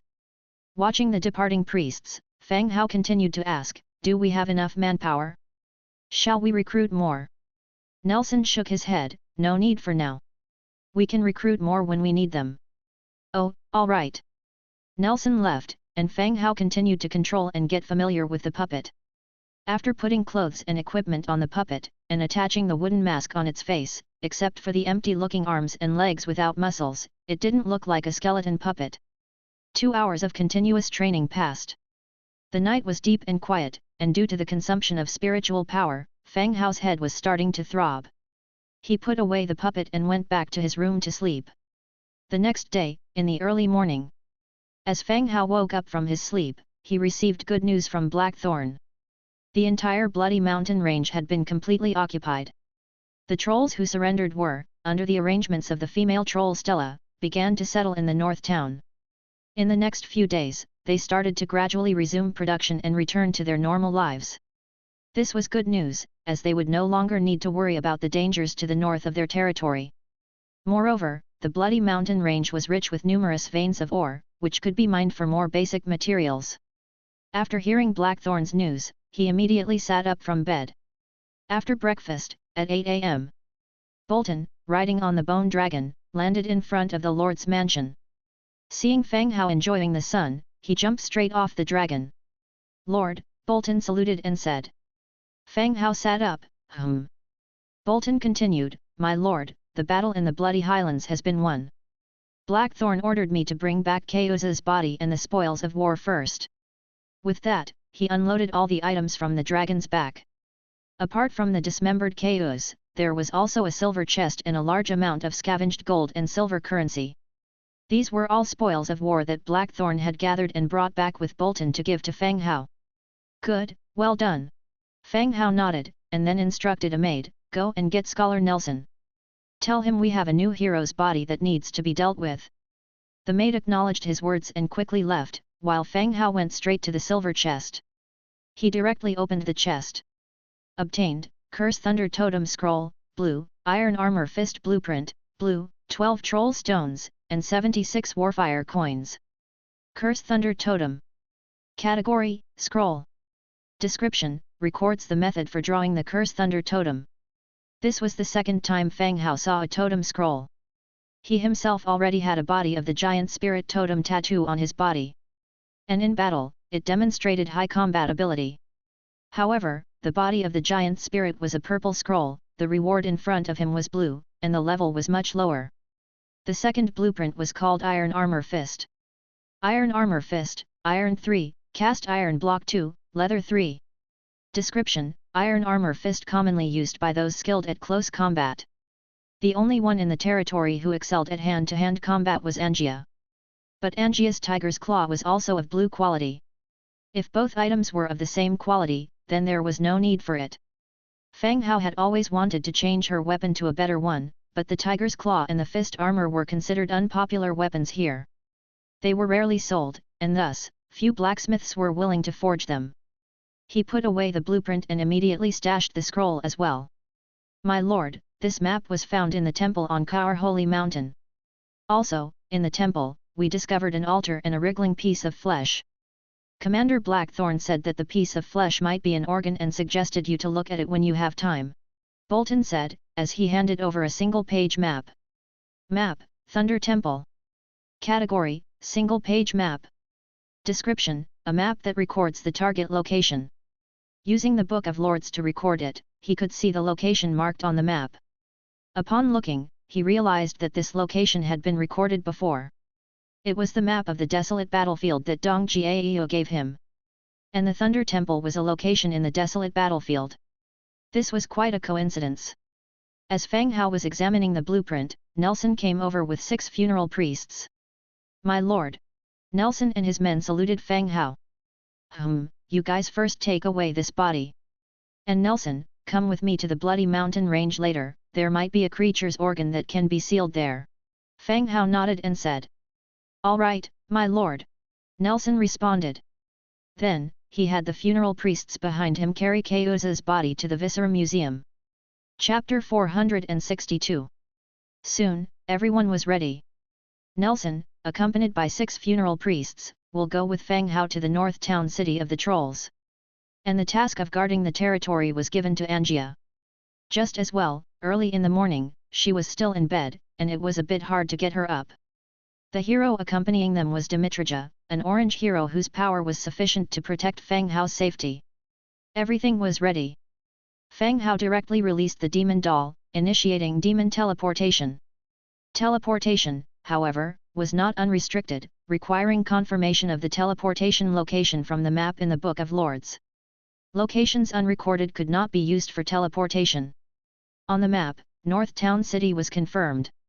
The doll swung both arms forward, and a dark red magical screen immediately appeared. Although it was the first time using it, there should be no issues. The teleportation gate lasted for 10 seconds, in which Fang Hao had Nelson and Dimitrija walk into the portal. Only after those few people entered did Fang Hao and the doll enter the screen at the last moment. Upon restoring their visibility, they found themselves in the clan leaders' hall in North Town City. Around the screen, a large number of undead soldiers were gathered. It seemed that the sudden appearance of the screen had made everyone at the scene very tense. As soon as Blackthorn recognized Fang Hao and Nelson, he immediately withdrew the soldiers. He stepped forward to greet them respectfully, Lord, Mr. Nelson, Lord Dimitrija. Everyone paid their respects one by one. There were still many people in the hall at this time. Blackthorn, Blacksword, the female troll Stella, and several trolls looking dispirited. Managing a city with only Stella, a single troll, was not possible. Therefore, among the surrendered trolls, some manageable trolls were also chosen to jointly govern the rest of the trolls. Well, Blackthorn, Blacksword, and Petty, you all have done an excellent job, and all of you will be rewarded in time. Fang Hao did not immediately mention the matter of the meat piece, but instead first expressed his recognition of their merits. Even if the loyalty of the skeleton heroes had reached 100%, still, rewards should be given according to one's contributions. These were what Blackthorn and others deserved, and the rest of the trolls and orcs were all watching closely. Thank you, my lord, they all saluted. Fang Hao directly walked to the main seat, sat down and asked, what's the situation in North Town City? Upon hearing this, the eyes of Blackthorn and others fell on Stella, who was standing at the side. The female troll Stella had undergone significant changes from before. She was dressed in a long skirt made of leather and linen, standing at the head position of the trolls' camp, beginning to resemble the figure of a leader. Stella took a step forward, knelt on the ground, and said, My lord, North Town City now accommodates over 74,000 troll captives. According to the plan, 3 stone mining sites and 2 mines will start operations tomorrow, and the remaining mines will gradually resume production. The whole Blood Mountain range now had only these 70,000 trolls remaining in North Town City. Most of the others had already died under the Undead's blades, or had been converted in the transformation pool. These 70,000 surrendered trolls, called the citizens of the city, were in fact prisoners and slaves.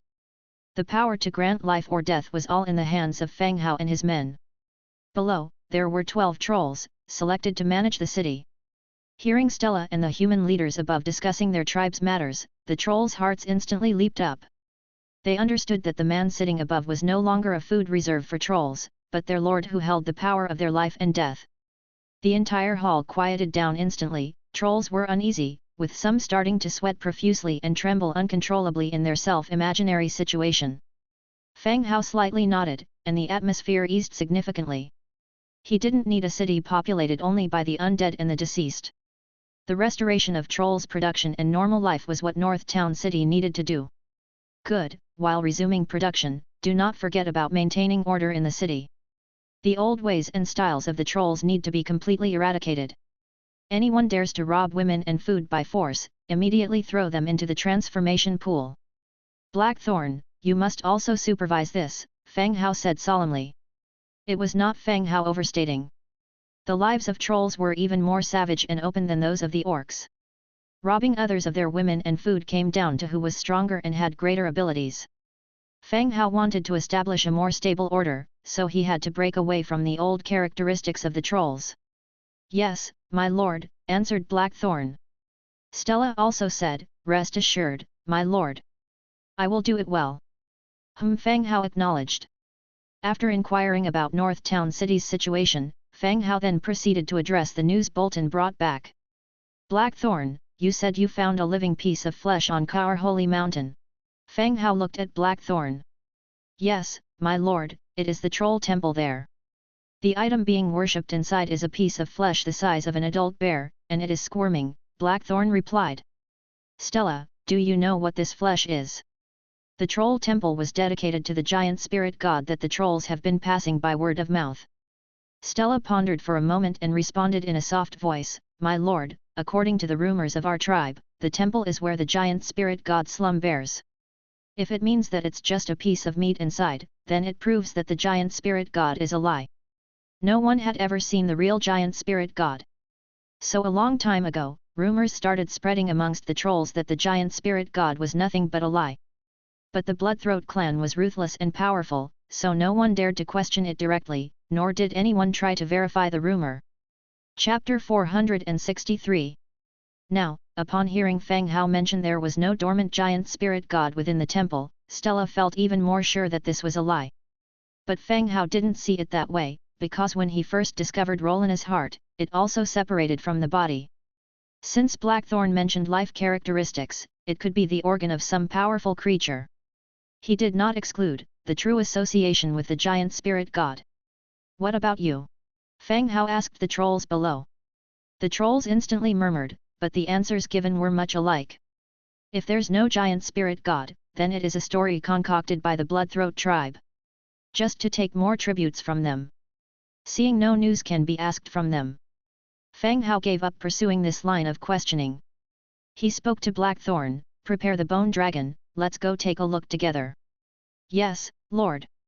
Arriving at Kaur Holy Mountain. The bone dragon landed the crowd before the temple on the mountainside. This temple of the trolls, built within such a rugged cave, was beyond Fang Hao's expectation. Know this, the temples built by humanity, even if not as grand as palaces, are very clean and filled with various sacred auras. The construction scale and surroundings here are rather poor. Following Blackthorn's lead, they went deep into the cave. Pulled out a key and opened the bronze door. They saw the scene inside the stone chamber. It was indeed a chunk of flesh, like a piece of beef on a cutting board, a giant piece. The chunk of flesh, like a heart, was rhythmically constricting, probably a living creature. Below the flesh was a round altar. From the previous tomb of the dragon, a similar altar was spotted. "Lord, this is the chunk of flesh I told you about," Blackthorn said. Fang Hao took out the demon doll, controlling it to enter the stone chamber, and approached the tissue closer. As he got closer, the characteristics of the object appeared in front of Fang Hao. Heart of Storm. Type, organ. Description: the prosperity of the race had faded away long ago, and the scattered tribes could only pray to their progeny of God. Not much information was revealed. Seemingly, this tissue was actually a heart, but only part of one.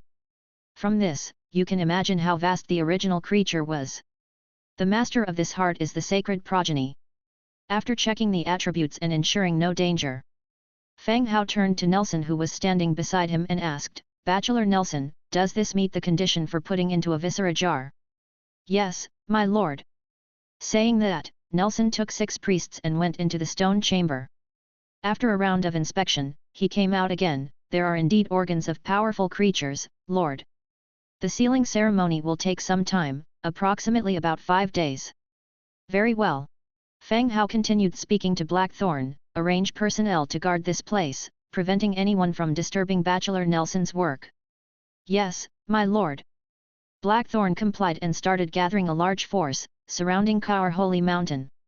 No one, be it ground forces or in the air, could interfere with Nelson and others who were conducting the ceremony. Having left the place to Nelson, Fang Hao and the others returned to the town north. 5 in the afternoon, the clan leader hall. Fang Hao sat at the head. The people below have already filled the place. Besides Blackthorn and Giant Wall, the heroes and the orcs who participated in the battle, worked as scouts and messengers. For this war, they deployed an army of up to 3.5 million. Hence, a lot of people from the northern orc tribe also came. Those here were the leaders or representatives of the various climes. According to tradition, if you win the war, a reward is given. Fang Hao stood, made a brief opening remark, and went straight to the point to commend the heroes and soldiers who performed specially in this battle. "Blackthorn, as the general of this war, you led well and contributed much. You are awarded 10,000 warfire coin, and funds will be allocated from your territory to forge more exquisite equipment for you," Fang Hao stated. Blackthorn and others, although they were skeleton heroes, but considering their wisdom and ability to think independently, they also spent money to buy the items they needed. Therefore, while promising to create equipment, he also awarded warfire coins. "Thank you, my lord." Blackthorn respectfully thanked, showing little emotional fluctuation. The troll campaigners who attended this award ceremony, however, experienced a significant disturbance.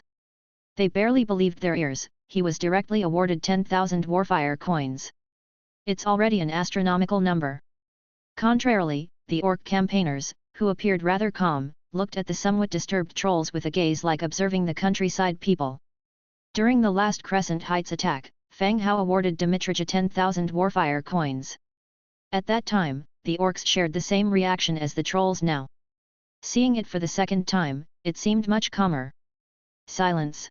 Female orc Stella reprimanded, then only the entire hall quieted down. Fang Hao continued the commendation. "Black sword, giant wall, heavy arrow. The 3 of you, as Vice General of the campaign, also contributed significantly. Each of you is awarded 5,000 Warfire coins. The domain will fund to forge new equipment for you. Black Sword was left at Kaur Holy Mountain, leading forces to protect Nelson and several funeral priests. Giant Wall and Heavy Arrow stepped forward and said in a low voice, "Thank you, my lord." Chapter 464. Once the rewarding of heroes was completed, Fang Hao's gaze fell upon Pigman's Petty. Petty, the clan leader of the Pigman clan, was responsible for assembling all orcs for this battle. During the fight, the bloody fort and the transport of resources from Bijan City were also up to Petty. This time, she had really put in a great deal of effort. "Petty. My lord." Petty stepped forward. Unlike Blackthorn and the others, she had signed a slave contract with Fang Hao, so her salute was even more deferential and modest. In this battle, the Pigman village has done an excellent job in providing assistance. You will be rewarded with 8,000 beast head gold and a thunder curse totem scroll. Upon hearing that, Petty expressed her gratitude loudly, "Thank you, my lord." All the orcs looked at Petty and the Pigman with envy. Fang Hao's individual reward carried a significant meaning. It seemed that in the future, the various scattered orc tribes would likely look to the Pigman village as their leader. All other orc villages that participated in this battle will be awarded 5,000 beast head gold. In addition, your villages will receive support in terms of territory resources. Fang Hao rewarded the remaining orcs collectively. This time, since there were too many orcs participating, Fang Hao could only reward the villages as a whole, rather than individuals. Otherwise, granting rewards individually would be pretty tough. "Thank you, my lord." All the orcs saluted in unison. Based on the 5:1 exchange rate of beast head gold and Warfire coins. That was equivalent to 1,000 Warfire coins. Although many people were involved, distributing the reward to the village would still allow the village to flourish. Finally, Fang Hao's gaze landed on the female troll, Stella.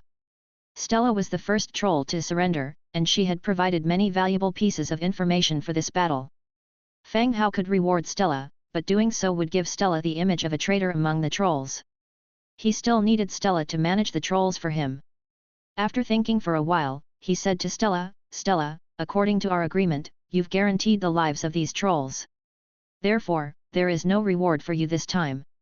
However, if you manage well in the future, I will reward you separately." Stella paused for a moment and then understood Fang Hao's intention. She quickly got up, knelt down, and said, "Thank you, my lord, for your trust. Thank you for sparing our lives." Fang Hao nodded slightly. The other trolls, hearing their conversation, also understood the meaning. It seemed that they had survived in the presence of the undead because Stella and this lord had reached some sort of agreement not to kill them. The trolls, who had previously opposed Stella being a woman, started to change their perspective. They appeared a bit less indifferent. With the end of the award ceremony, the feast began. Food and dishes were brought in, and everyone was celebrating the victory of the battle, enjoying the abundant food. From the main seat, people came forward to flatter Fang Hao, to which he responded with a smile.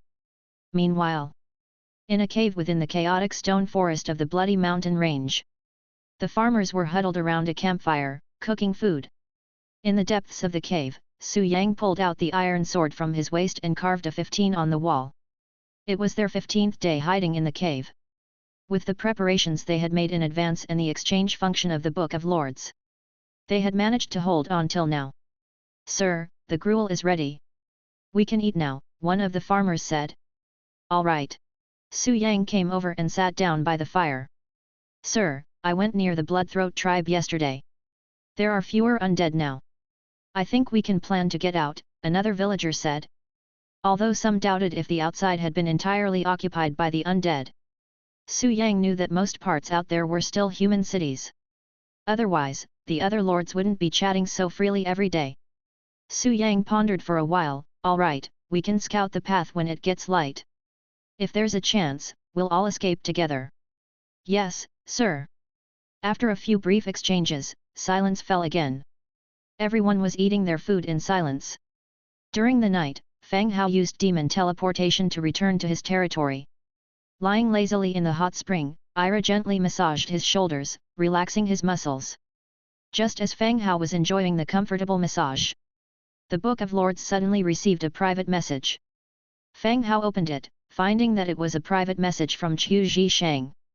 Because Fang Hao had blacklisted him, which restricted him from buying items that Fang Hao was selling, Qiu Zhishang could only send a private message. However, they could still see each other's chat messages in the channel. Fang Hao. This is Qiu Zhishang. I am now ordering you as the elder of the Tianpeng Alliance to donate 10,000 green weapons, 10,000 sets of green equipment, and 100,000 units of food to the Alliance free of charge. Otherwise, don't blame us for being impolite. Fang Hao's eyebrows slightly furrowed, this guy must be out of his mind. Chapter 465. Ever since the last tile incident, Qiu Zhishang's popularity in the channel had completely hit rock bottom. All individuals in the channel boycotted his tiles and refused to buy anything from him. Unexpectedly, Qiu Zhishang joined the Tianpeng Alliance and even became an elder. It seems that the people in the Tianpeng Alliance also needed tiles for their upgrades, which was why they let Qiu Zhishang join. However, Fang Hao was a bit puzzled. Even though Qiu Zhishang harbored resentment towards him, many people in the Tianpeng Alliance were on his blacklist. It's hard to believe that Qiu Zhishang was foolish enough to contact him privately and spout such delusions. Demanding thousands of green equipment and hundreds of thousands of food units right off the bat. Has he lost his mind? Fang Hao didn't want to waste his time on someone like Qiu Zhishang, so he didn't reply and directly closed the chat channel. He thought that would be the end of it. But to his surprise, the other party sent another message 10 minutes later. If you're not afraid of us, don't you worry about your subsidiary territories? Your little girlfriend Dong Jiayu, for example. As long as you provide equipment to the Alliance on time, the Tianpeng Alliance can grant you the status of an elder. If you fail to understand the situation and refuse, don't blame us for being ruthless. Upon seeing the message sent by Qiu Zhishang, Fang Hao's brows instantly furrowed. He immediately contacted Dong Jiayu in private to confirm her safety. Dong Jiayu quickly responded, saying she didn't notice any dangers, but she did encounter a nearby lord recently, although there was no conflict. It seemed that Dong Jiayu was still unaware that she was being targeted. Fang Hao informed Dong Jiayu about the Tianpeng Alliance situation, advising her to stay within the city for the next few days and to be careful. Dong Jiayu said she understood. After instructing Dong Jiayu, Fang Hao also replied to Qiu Zhishang. Qiu Zhishang, you don't have the guts. It must be you Tianpeng who made you say these things. Tell him to avoid seeking his own death. Upon reading the message from Fang Hao, Qiu Zhishang felt a sudden chill up his spine. Fang Hao was not someone to mess with, and he definitely had the capability to kill. However, on second thought, the other party had no idea where his territory was, so there was nothing to fear. And those targeting Dong Jiayu were others from the Alliance, there was no way they could trace it back to him. Once Qiu Zhishang was certain he was safe, he immediately switched back to being arrogant. Good, very good. Opposing our alliance, you will soon know the consequences. Fang Hao didn't respond further, he directly closed the chat channel. Dong Jiayu was indeed quite far from the main city. She needed to replan for safety and development. But it wasn't urgent. He would rearrange everything tomorrow morning. After finishing the private chat with Fang Hao, Qiu Zhishang immediately turned to his side and said, "Boss, what should we do next?" Fang Hao is not scared at all, he seems quite confident in his abilities. At Qiu Zhishang's side was the hierarch of the Tianpeng Alliance, Yu Tianpeng. Qiu Zhishang was simply Yu Tianpeng's mouthpiece. This Fang Hao really doesn't know his place. Yu Tianpeng's face also turned somber. The Tianpeng Alliance had been exceedingly active in the region recently. It was in no way an overstatement to say that it was the top alliance. Nobody dared to disrespect the Tianpeng Alliance. But Fang Hao, his responses showed no fear and he didn't give a damn about the Tianpeng Alliance. "Yeah, boss, what should we do next?" Qiu Zhishang kept asking. While conversing with Fang Hao, Qiu Zhishang was feeling quite nervous himself. If it wasn't for Yu Tianpeng watching, he wouldn't dare to be so tough. After thinking for a moment, a hint of ruthlessness flashed through Yu Tianpeng's eyes. "Tomorrow, tell Song Yu to attack Dong Jiayu. Force her to disclose Fang Hao's territorial location." Everyone in the entire region knew that Fang Hao sold a large number of weapons, equipment, and daily necessities every day. Among them were many high-quality green equipment. So the grudges between them were not sufficient for Yu Tianpeng to want to kill Fang Hao. But the wealth Fang Hao possessed was enough to tantalize Yu Tianpeng. If they could eliminate Fang Hao and seize all his resources, not only would the Tianpeng alliance remain the top alliance, he himself would also become the region's strongest individual. Sure, boss. I'll inform them once I get back. I won't disturb your rest anymore, Qiu Zhishang continued. Yu Tianpeng nodded and walked into his own room. Qiu Zhishang teleported to his territory using the alliance's building. After arriving at his lord's mansion, he arranged for the servants to prepare dinner and began talking to member Song Yu while eating. Song Yu happened to find Dong Jiao's territory by chance. Dong Jiao had berated those who framed Fang Hao on the regional channel more than once. Everyone assumed that they knew each other and were very close. These days, although Song Yu hadn't shown his face, he had arranged for a large group of scouts to observe the situation near Dong Jiao's territory, preparing for the attack.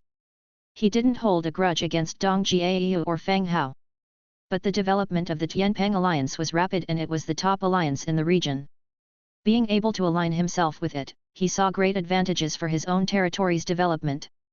Plus, the alliance had promised him, if this matter was successful, they would support his territory and promote him to be one of the core members of the alliance.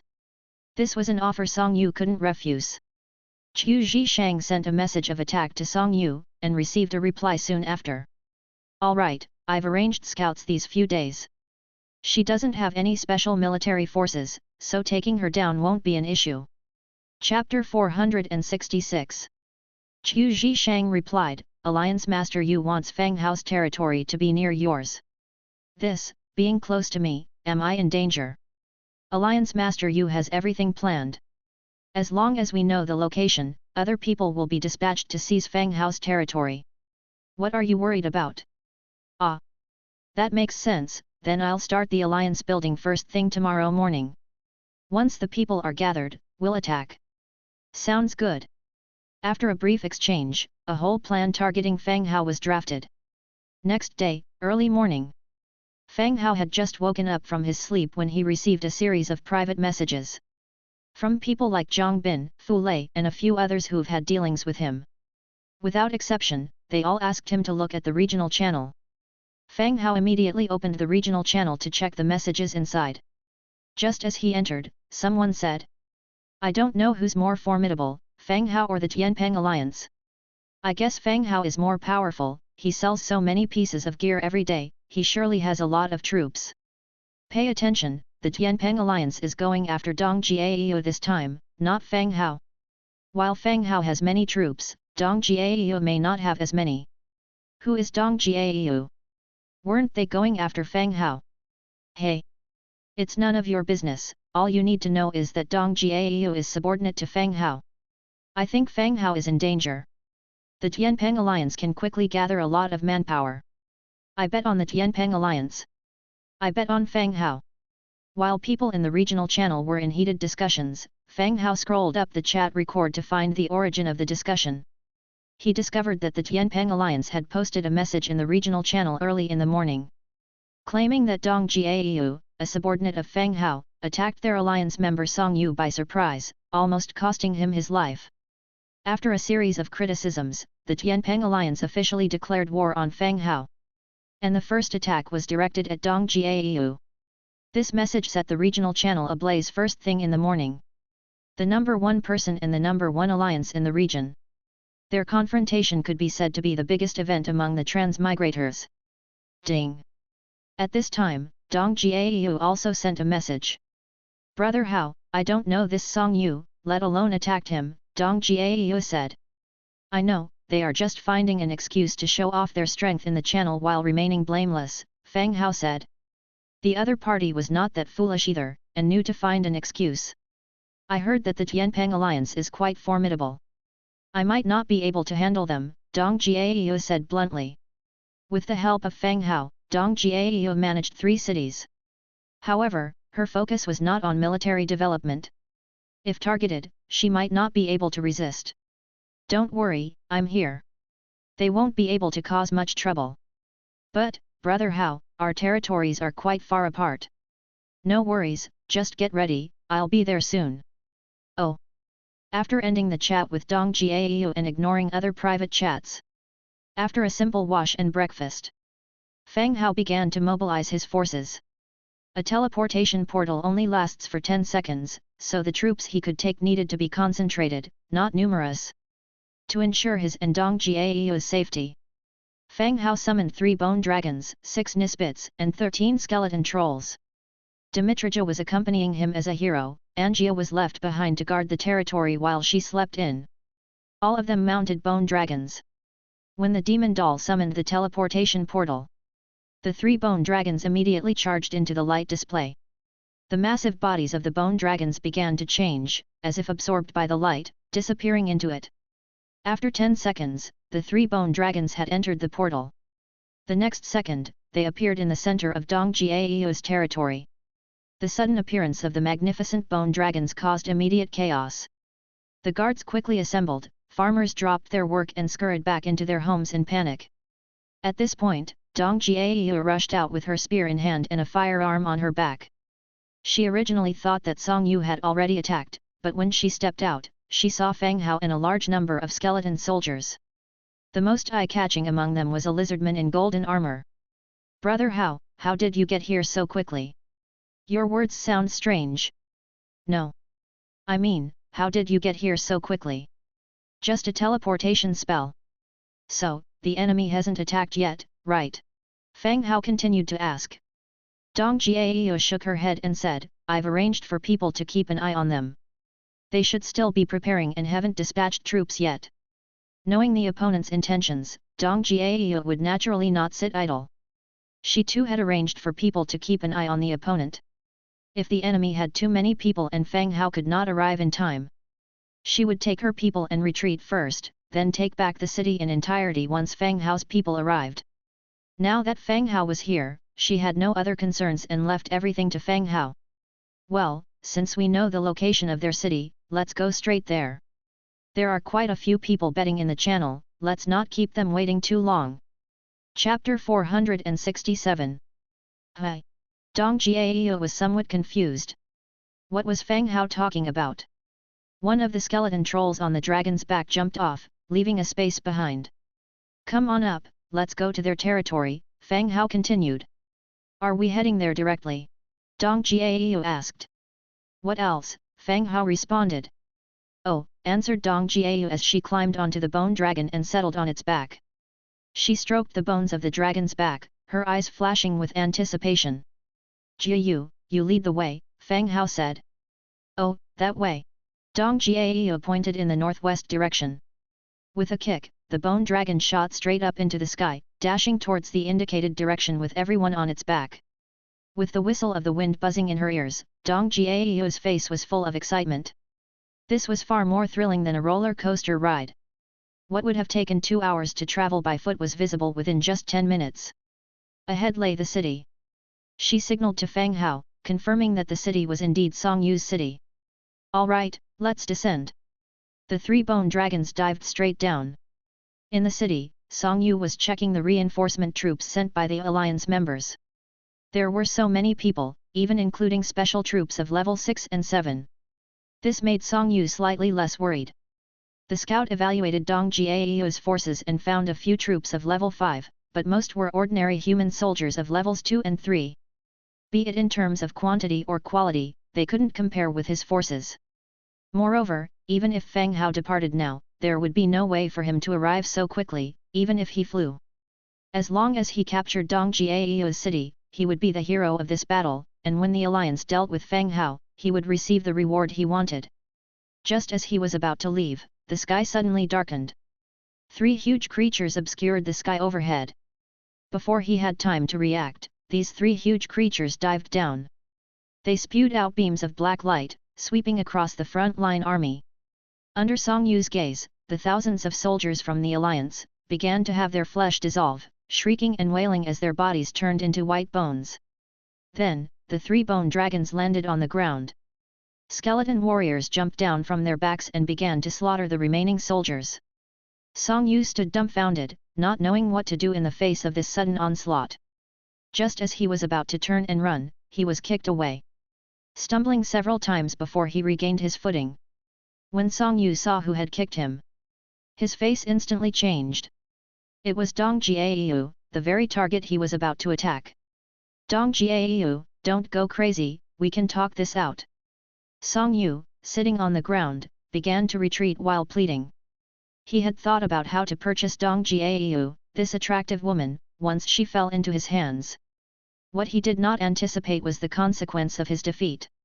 Dong Jiayu did not approach. Instead, Dmitrija came forward and, like carrying a small chick, grabbed and threw him to Fang Hao. Do you know who I am? Said Fang Hao. Song Yu shook his head slightly, but a bad feeling had already formed in his heart. My name is Fang Hao. I heard that your Tianpeng alliance is looking for me. Shock and incredulity crossed over Song Yu's face. How could Fang Hao have arrived so quickly? Even by plane, he couldn't have arrived so fast. His eyes unconsciously drifted towards the 3 bone dragons behind him. So, he did have a plane. Chapter 468. Upon hearing Fang Hao utter his name, Song Yu wore an expression of disbelief. After the shock wore off, his heart quickly sank. As expected, Fang Hao indeed came to aid Dong Jiayu, and he even arrived astride a bone dragon. A 10th tier bone dragon, and he had even captured his 8th tier orange lizardman. Damn, how could Fang Hao possess such immense power? If he had known Fang Hao was so formidable and quick to act, he wouldn't have agreed to this plan. Even if it meant becoming an elder in the alliance of Tianpeng, he wouldn't dare to provoke Fang Hao. Sadly, it was too late for regrets, he had already chosen to stand against Fang Hao. Brother Hao, Mr. Fang Hao, I was wrong. I didn't recognize your greatness, Chu Zhishang made me do it. I hold no grudge against Miss Dong. Song Yu's face turned pale, falling on his knees, and pleaded loudly. He remembered all too clearly, the individual who provoked Fang Hao had his head chopped off. His photo was broadcasted directly in the area's channel. Thousands of alliance troops were slaughtered, their bodies dragged around by skeleton soldiers, piling up to form a mountain of corpses. He was finished. The only thing he could do now was to beg Fang Hao to spare his life. Song Yu begged loudly, with tears streaming down his face, pleading for Fang Hao to forgive him. Yet Fang Hao showed no reaction at all. The Tianpeng alliance's malice towards him went beyond simple verbal disputes. Mobilizing manpower to attack his subsidiary city. If he didn't possess strength or haven't unlocked the demon teleportation skill, Dong Jiayu, a woman, would fall into their hands, the outcome of which was not hard to imagine. If circumstances allowed it, the Tianpeng alliance would unhesitatingly kill him and seize all the resources in his territory. Victors are kings, losers the vanquished. There was no point in pleading for mercy. Fang Hao continued to look at the rather peculiar alliance building in the channel. This structure had 4 large arches, though there was nothing else special about its appearance. Is this the alliance building? Can it teleport me to Yu Tinpeng's location? Fang Hao asked Song Yu. Song Yu stumbled over to explain, it technically can, but the alliance buildings within each territory can be toggled on and off. Only when the local building is activated can alliance members receive aid, and no one else can utilize the building. This news somewhat disappointed Fang Hao. It looked like finding Yu Tinpeng's domain via the alliance building wasn't possible. Yu Tianpeng might not have activated the teleportation in his territory, and even if he had, his group's identities precluded them from using the teleportation device. What's more, the structure might have certain peculiar features that could put him in danger if he attempted to use it. Fang Hao gave up on using the building and continued to question, do you know where Yu Tinpeng's domain is? I don't. Fang Hao furrowed his brows. Seeing Fang Hao's frown, Song Yu immediately froze in shock and quickly explained, I only just joined the alliance 2 days ago, and the only one who has contacted me is Elder Chu Zhishang. He's also the one who assigned me my tasks. After observing Song Yu's panicked demeanor, it was clear he wasn't lying. If he were truly unyielding, he wouldn't have given Fang Hao Chu Zhishang's name. So you do know the location of Chu Zhishang's domain then? Fang Hao continued. I've been there before. It was in his domain that Chu Zhishang talked to me about this matter. I've never planned to target you or Miss Dong. It was my utmost mistake to be influenced by him. Smack, smack. Just as Song Yu was sobbing loudly, Dmitrija slapped him twice, silencing him completely. Even though the orange 8th tier hero had held back, it was still more than Song Yu could bear. He spewed a mouthful of blood and broken teeth, and his eyes rolled back as he lost consciousness. Get his Book of Lords! Fang Hao ordered. Dmitrija bent over, unclasped the Book of Lords from Song Yu's waist, and handed it to Fang Hao. After he devoured Song Yu's Book of Lords, he occupied Song Yu's territory, and the map in Song Yu's Book of Lords was synchronized with the map in Fang Hao's Book of Lords. In the southwest corner, there was a certain territory that seemed to belong to Qiu Zhishang. He summoned his demon doll and cast a healing spell on Song Yu. Then, he splashed a bucket of cold water on him, and Song Yu woke up almost instantly. The bleeding had stopped, but he'd lost several teeth. When he woke up, he found that his Book of Lords had been devoured by Fang Hao. His expression changed yet again. Is this Qiu Zhishang's domain? Fang Hao confirmed once again. Song Yu seemed to hesitate a little, but finally nodded. Yes. Fang Hao nodded, now certain. Swoosh! Dmitrija immediately swung his sword, severing Song Yu's neck. His head rolled away, landing several feet away. His eyes were bulging, bearing a look of disbelief as they stared at his headless body. After killing Song Yu, Dong Jiao's soldiers, who had followed closely behind, arrived. They swiftly took control of the city. All right, everyone mount the bone dragon. Fang Hao issued the next order. Everyone remounted the bone dragon. The demon doll once again cast at demon teleportation. Everyone then stepped into the portal. Through the teleportation portal, Fang Hao and the others had already arrived at Qiu Zhishang's domain. Qiu Zhishang's domain was considerably better than Song Yu's. As an elder of the alliance, he had received quite a bit of support recently. Chapter 469. The territory was expanding rapidly.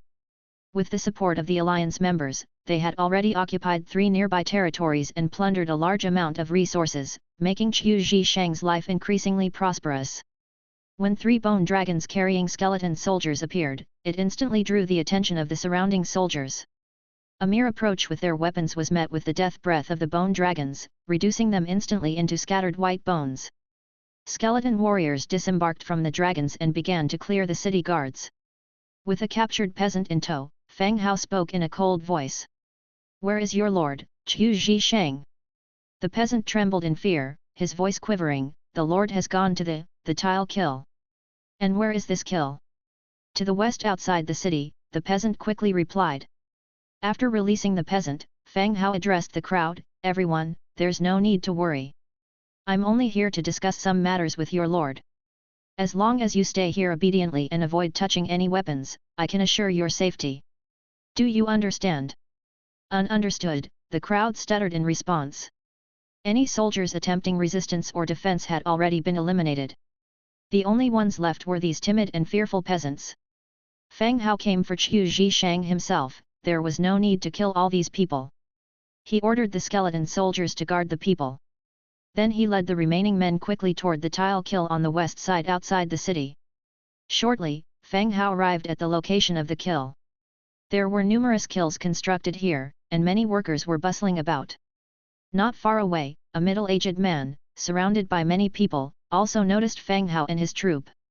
The sight of the undead army approaching him drained his face of color, and he turned and bolted. Bang! A gunshot rang out, and Dong Jiao hit his ankle. Qiu Zhishang fell to the ground, howling in agony. What an aim! Fang Hao praised Dong Jiao. Firearms are actually not easy to use, they are slow to load, inaccurate, but pack a punch. If fired accurately, they can kill an enemy of higher rank. However, that's if you can fire it accurately.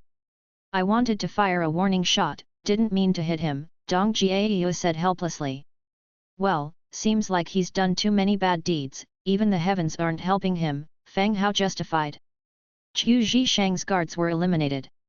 2 skeleton trolls dragged him to the crowd as if he were a dead dog, and threw him in front of everyone. Who are you?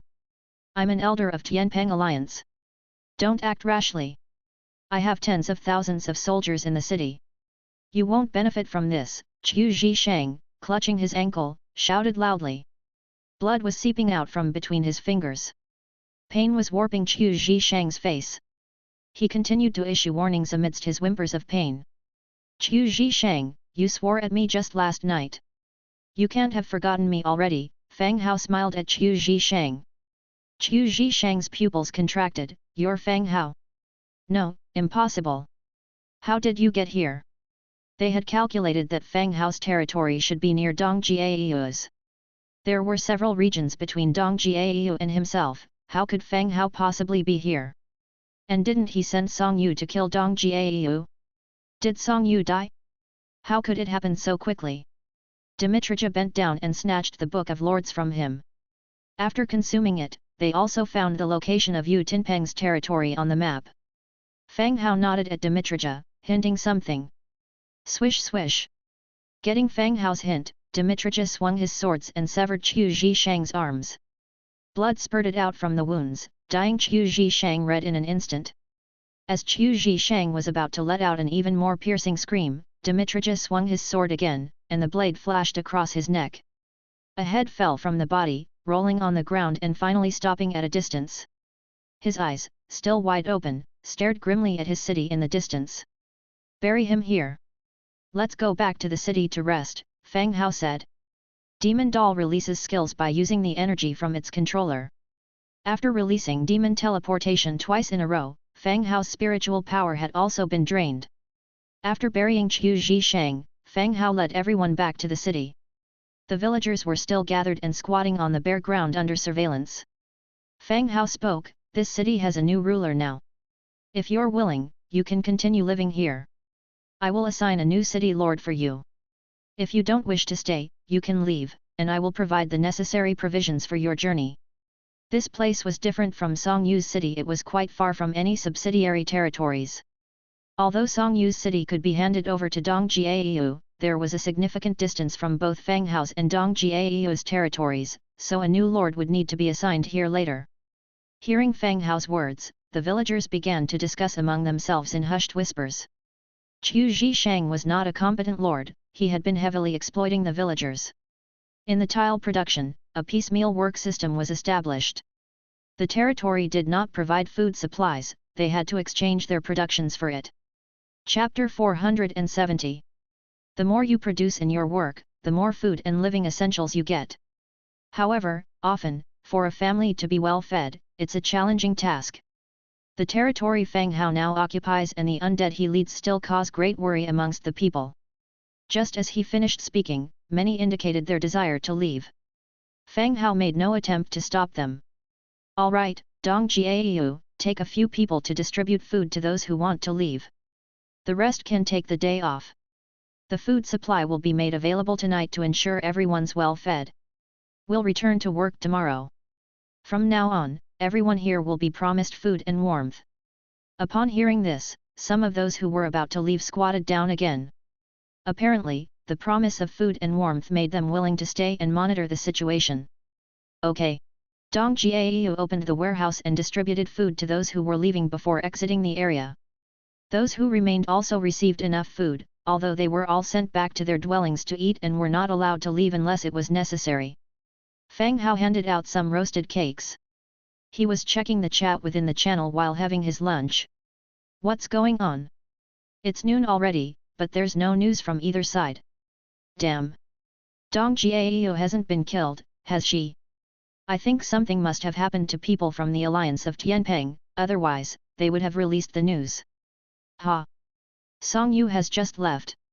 Could a little lady resist our alliance army? Right, not to mention that little lady, should we find out where Fang Hao is based, will level his territory, even scatter his ashes. The people of the Tianpeng alliance were arrogantly powerful, and the others dared not say much.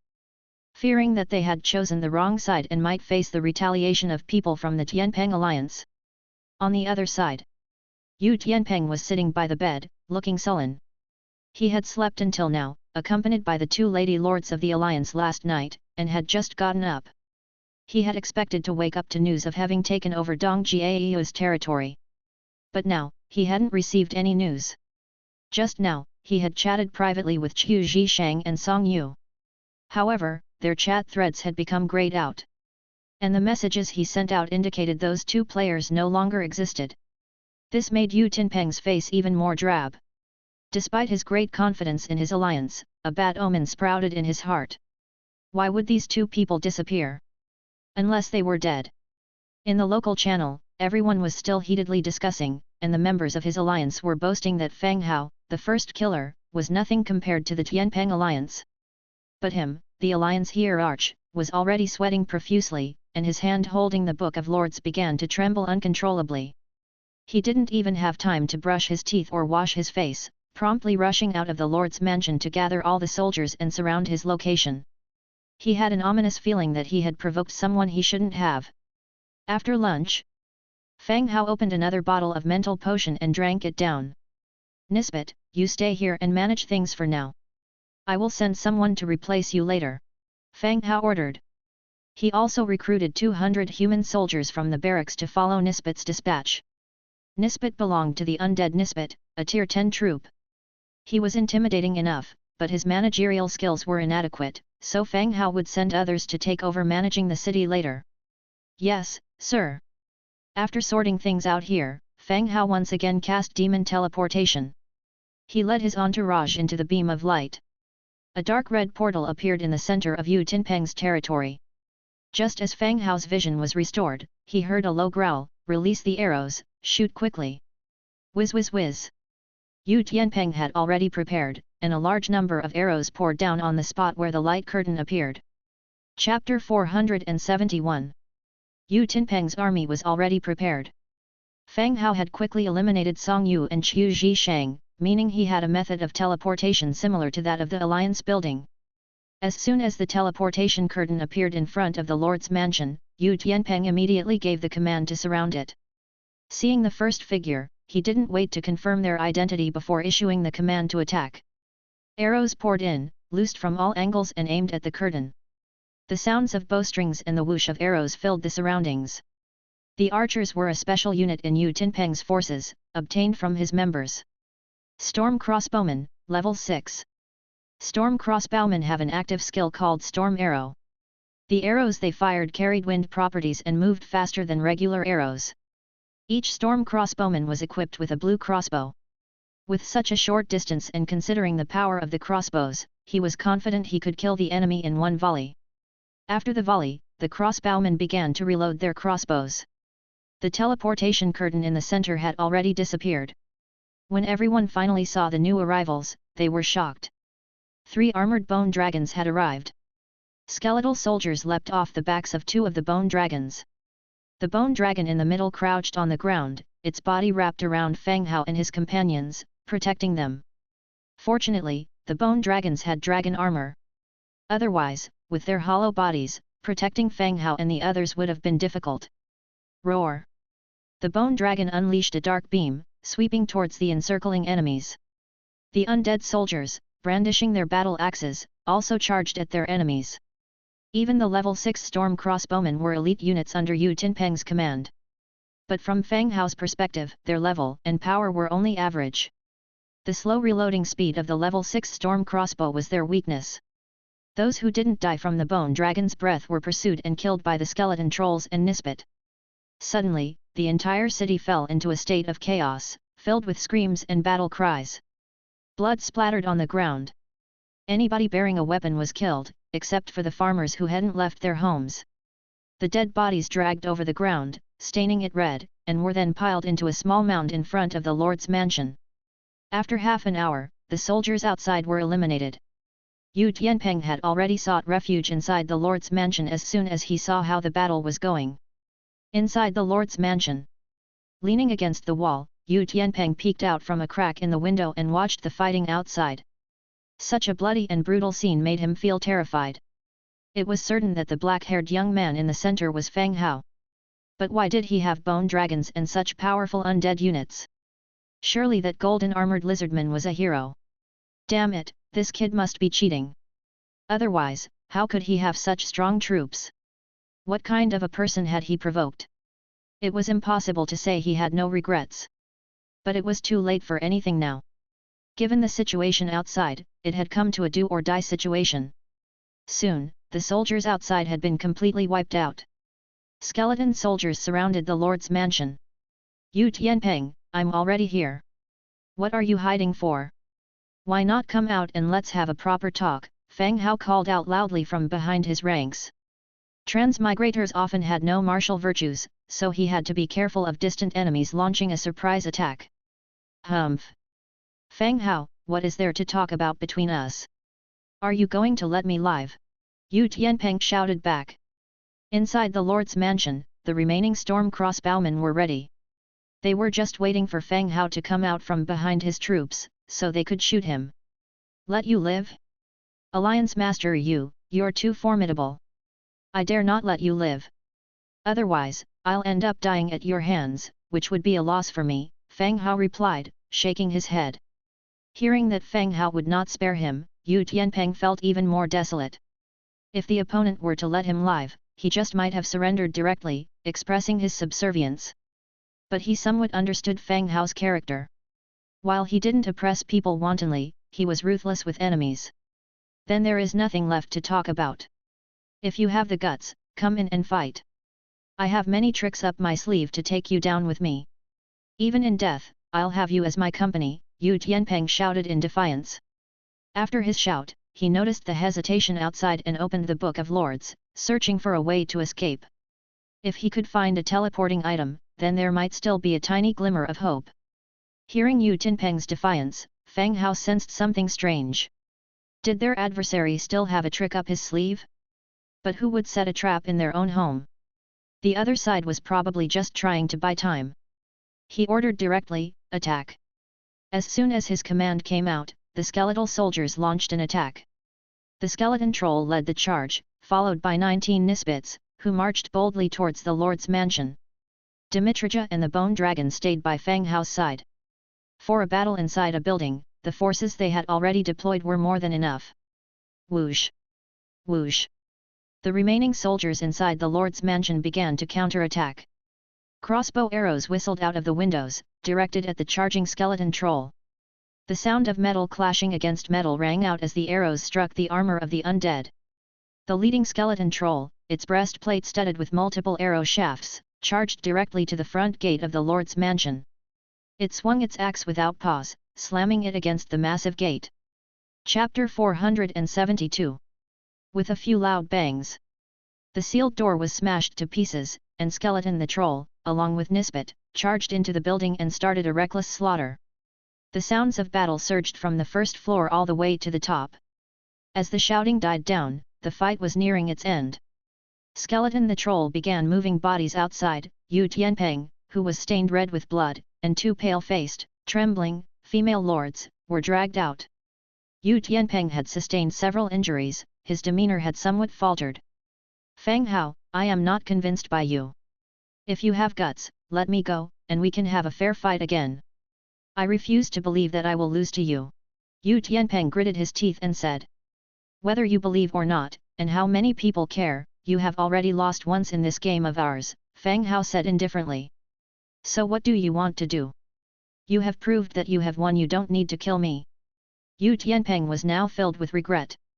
If he hadn't coveted the vast amount of equipment resources Fang Hao had put up, if he hadn't had the leisure to challenge Fang Hao, he would still be the alliance hierarch of Tianpeng Alliance. Power and women, he had it all. And, as time went on, he would have had more and more. But he, dim-wittedly enough, provoked Fang Hao. Now he had lost everything and might even lose his life. You have already attacked me. Do you think I'll let you off? You can start preparing your last words. Fang Hao continued. No. Fang Hao, you can't kill me. You said in this world we are kindred, we should help each other. I promise I will never provoke you again, you can't kill me. Despite the pain in his body, Yu Tianpeng begged loudly. The injuries could be treated, but if Fang Hao really killed him, he would truly be dead, and he wouldn't have a shred of hope remaining. The fear of death drove him to beg for his life aloud. Fang Hao found what he said rather amusing. Not wishing to waste more words, he instructed, Dimitrija, go ahead, make it quick. As you wish, sir. Seeing Dimitrija draw his longsword, Yu Tianpeng's pupils shrank. He began to struggle wildly. But his actions were no match for Dimitrija. With one swipe of the sword, Yu Tianpeng's head was severed from his body. As his head fell, his body slowly collapsed onto the ground. Yu Tinpeng's head rolled to Fang Hao's feet, staining the ground a dark red with his blood. His face retained an expression of terror and pain. This thriving alliance hierarch met his end here. Ah! The two female lords on the side, splattered with blood, let out shrill screams. But they quickly quieted. They huddled together, not daring to lift their heads to take in the scene before them. Are you two with Yu Tianpeng? Fang Hao's gaze fell on the two women. These two were brought out from Yu Tinpeng's estate. Those who are able to enter his mansion must have significant status. If they were closely associated with Yu Tianpeng, Fang Hao would show no mercy. No, we weren't. We were members of his alliance. After joining the trade alliance, he forced us to abandon our own territories and we lived here, to accompany him, one woman spoke softly. In their previous lives, one was a movie star and the other was a singer. While not famous, their looks and figures were quite outstanding in the world of female celebrities. Upon arriving in this world, every individual's survival conditions were tough. Their bodies and looks didn't grant them any advantages in this world. Then they joined Yu Tianpeng, but they didn't expect him to be more ruthless. He absorbed their Book of Lords and made them abandon their territories and kept them around to serve him. At this moment, the two women were crying their hearts out, afraid that Fang Hao, this god of death, would take their lives next.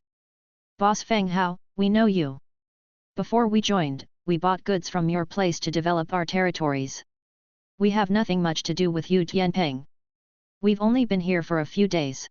The other woman also started speaking. As they looked up, Fang Hao could see their faces clearly. He remembered them. They were indeed celebrities from the original world. Jia Yu, handle these two for now. If they make any moves, kill them directly, Fang Hao instructed. In plain language, these two people relied only on their former star statuses. After seeing Ira, Rolina, and Rebecca, he realized that these stars weren't anything special and didn't have any significant advantages. He decided to hand things over to Dong Jiayu first, and arrange things for the others when their abilities were needed later. Having taken care of the two of them, Fang Hao began to absorb Yu Tinpeng's Book of Lords. Possibility to absorb the Book of Lords, Level 2. Yu Tinpeng's Book of Lords turned into a beam of light and integrated into Fang Hao's Book of Lords. Successful absorption. Your Book of Lords is currently at level 6, with 3/20 points needed for the next level raise. This time, Fang Hao absorbed 3 Books of Lords altogether. Song Yu's Book of Lords was level 1. Both Qiu Zhishang's and Yu Tinpeng's Books of Lords were level 2. Qiu Zhishang possessed 2 additional subsidiary cities outside of his own, while Yu Tianpeng, due to his status as Alliance Hierarch, did not expand in the typical lord fashion. His Book of Lords was also level 2, but he only developed his one city.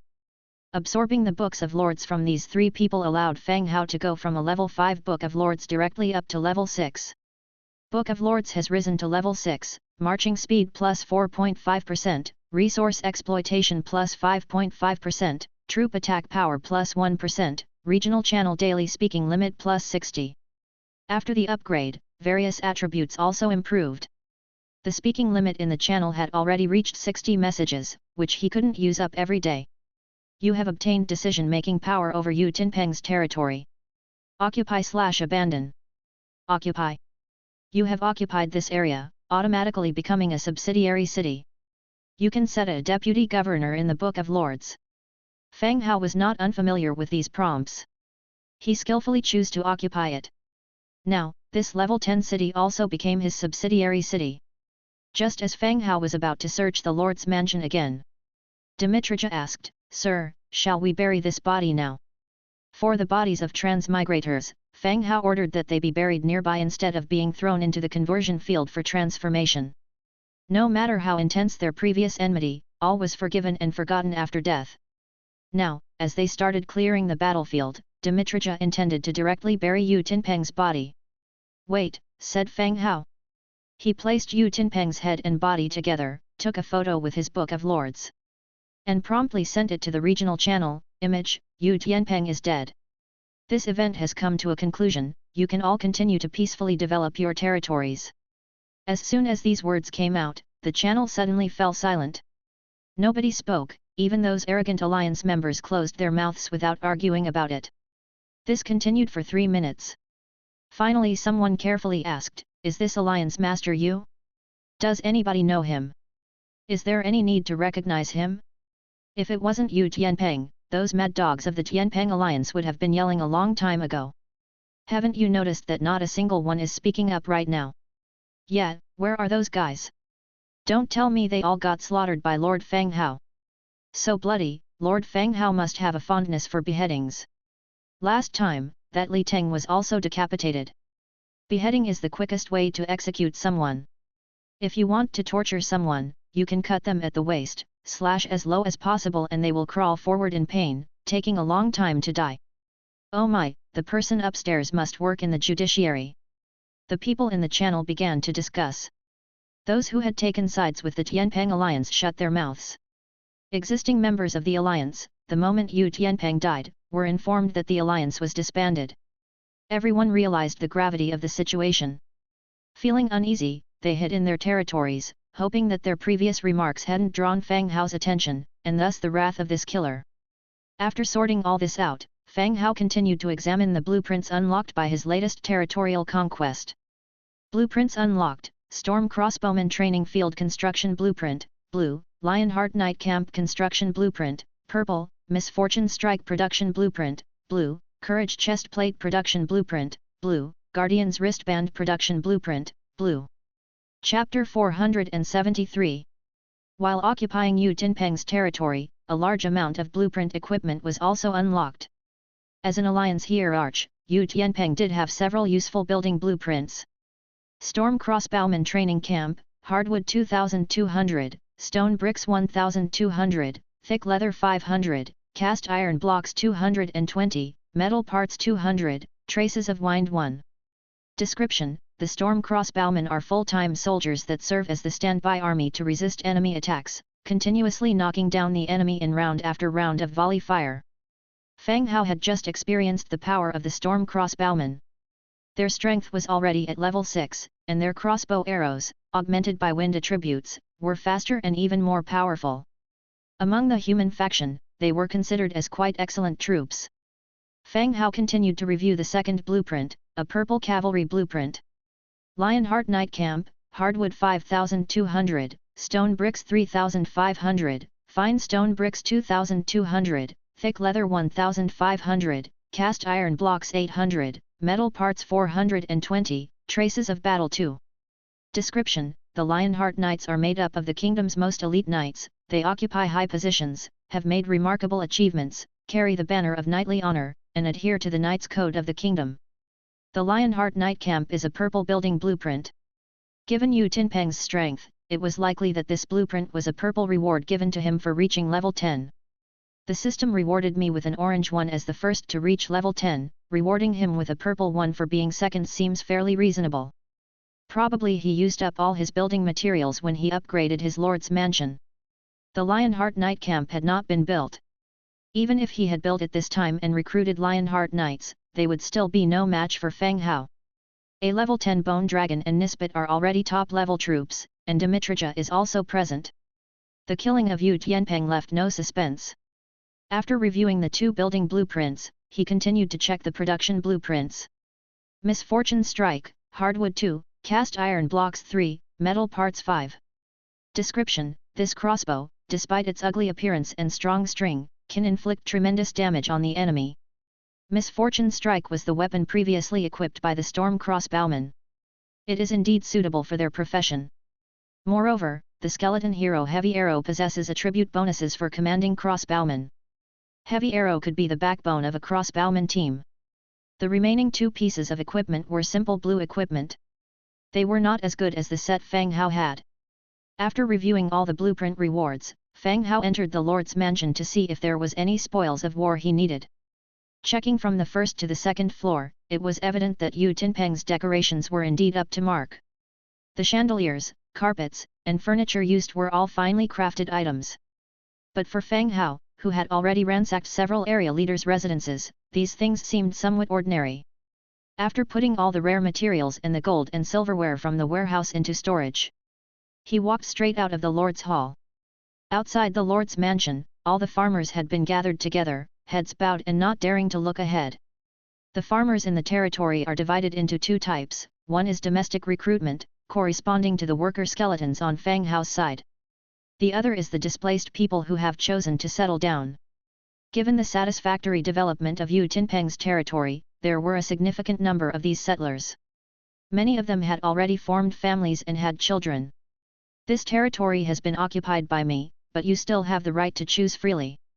Those who wish to stay here can continue to live here and will have better treatment. Those who want to leave, I will not make it difficult for you, I will provide enough water and food for you to go to other cities. Fang Hao loudly told the crowd below. The farmers fell into brief chaos and discussion. About a half of the people went to Dongjiao to get food and water, taking 3 steps back, leaving the city with glances back every now and then. This was not because they had a fondness for this place, but out of fear that Fang Hao might arrange for people to attack them from behind. The remaining people stayed, most of them were those who had formed a family. They had children and residences. If they left this city, there would be no place for the women and children to live, and it would be very difficult for them to make it to the next city. Seeing that most of the people still stayed behind, Fang Hao nodded slightly. All right, you can go back and take a break. I will assign a city lord to you tomorrow. They will be responsible for your daily affairs and assign you new tasks. The farmers dispersed and returned to their homes according to Fang Hao's instructions to keep their doors tightly closed and not to come out.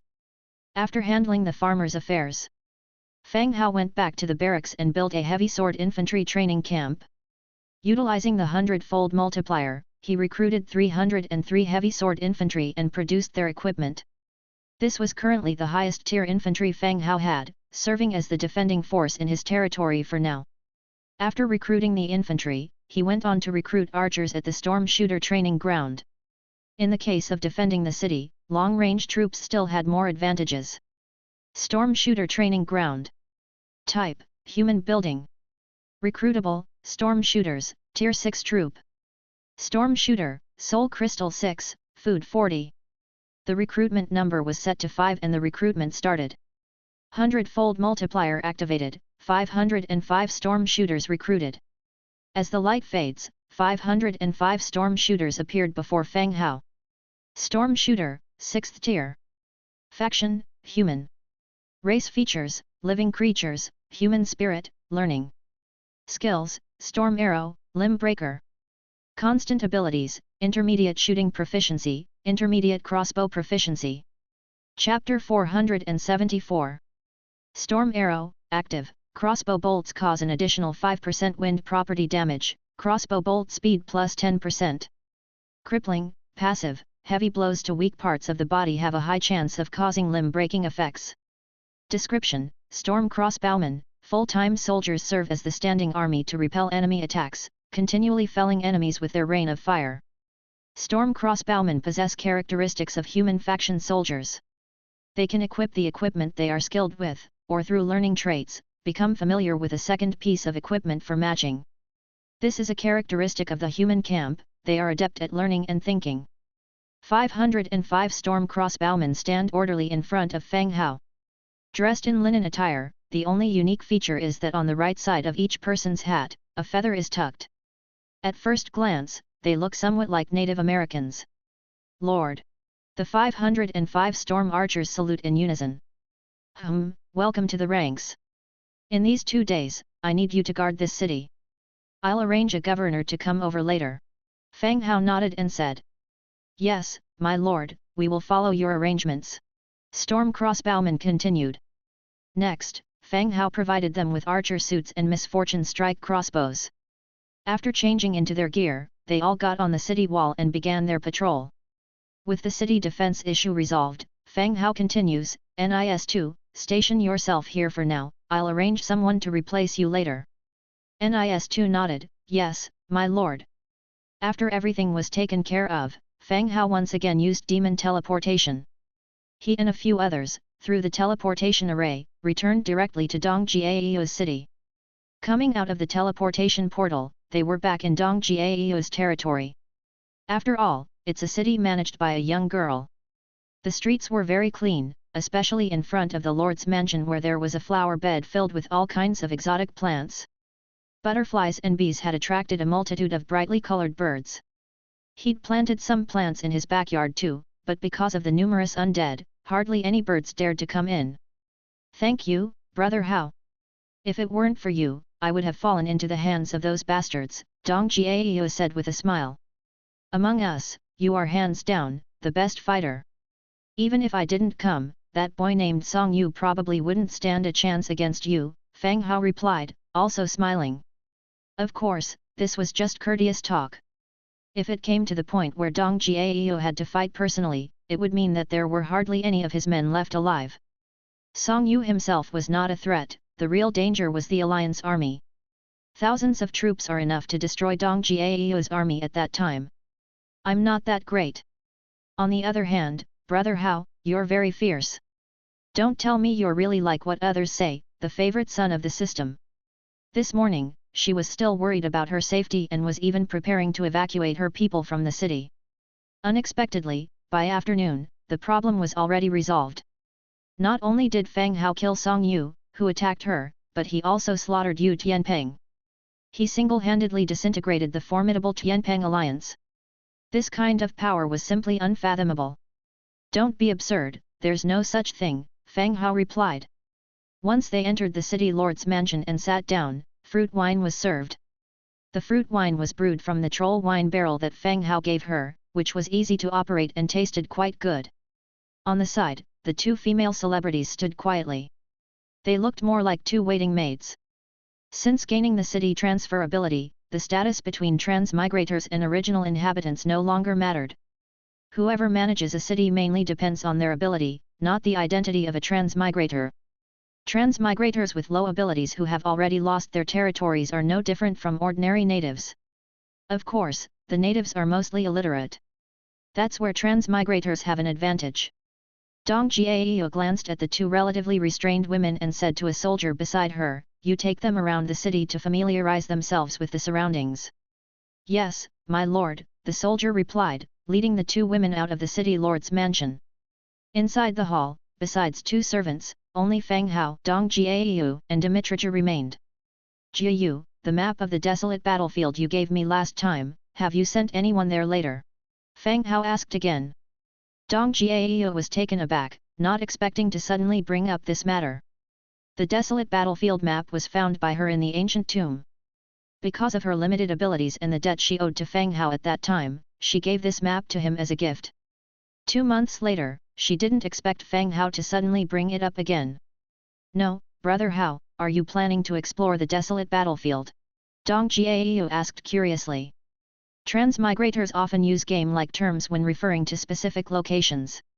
Terms like explore a dungeon, equipment attributes, and top-quality equipment are all game-related terminology. Yes, not long ago, the army captured a temple, and a temple's map was found inside which coincidentally overlaps with the desolate battlefield map you gave me last time. I'm considering taking a look at the desolate battlefield in the next few days. Fang Hao, without any concealment, spoke directly. To enter the desolate battlefield, Dong Jiao's city must be used as a base. Naturally, he had to inform her in advance so she could prepare herself. Hearing Fang Hao's words, Dong Jiao fell silent for a moment, then continued, "The place should be quite dangerous. The desolate map mentions that many have died there." Chapter 475. No worries, I'm not afraid of danger. My forces are still quite abundant here. I'll need you to organize a city for me as a base to attack the desolate battlefield, said Fang Hao.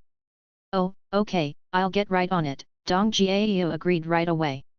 In Dong Jiao's mind, it seemed as though she was in charge here, but in reality, everything belonged to Fang Hao. His discussions with her now were merely serving as notifications.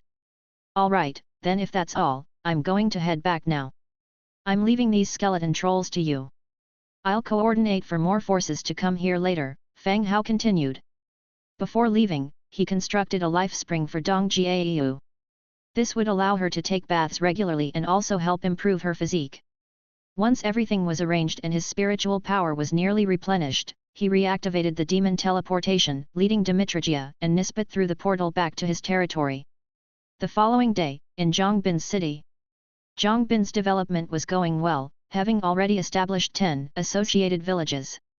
All of them were primarily agricultural, producing large amounts of food.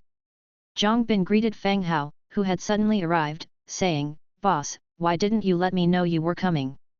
I could have tidied up a bit. Unfazed, Fang Hao walked straight into the city lord's mansion and sat down. No need for that. Zhang Bin chuckled and sat down next to him. He continued, Boss, I hope Miss Dong is alright. Those Tianpeng guys were way too arrogant, even bullying a girl.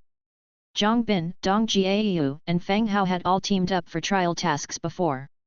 Having experienced life or death challenges together, their relationship had naturally strengthened. There's no danger anymore. Tianpeng no longer exists, Fang Hao stated calmly. Boss, you took out Tianpeng, didn't you? Zhang Bin knew that Fang Hao would step in because the Tianpeng alliance had lashed out at Dong Jiayu, but he didn't expect Fang Hao to wipe Tianpeng off the map. He was aware of Fang Hao's troop strength, but each territory was still distanced from one another.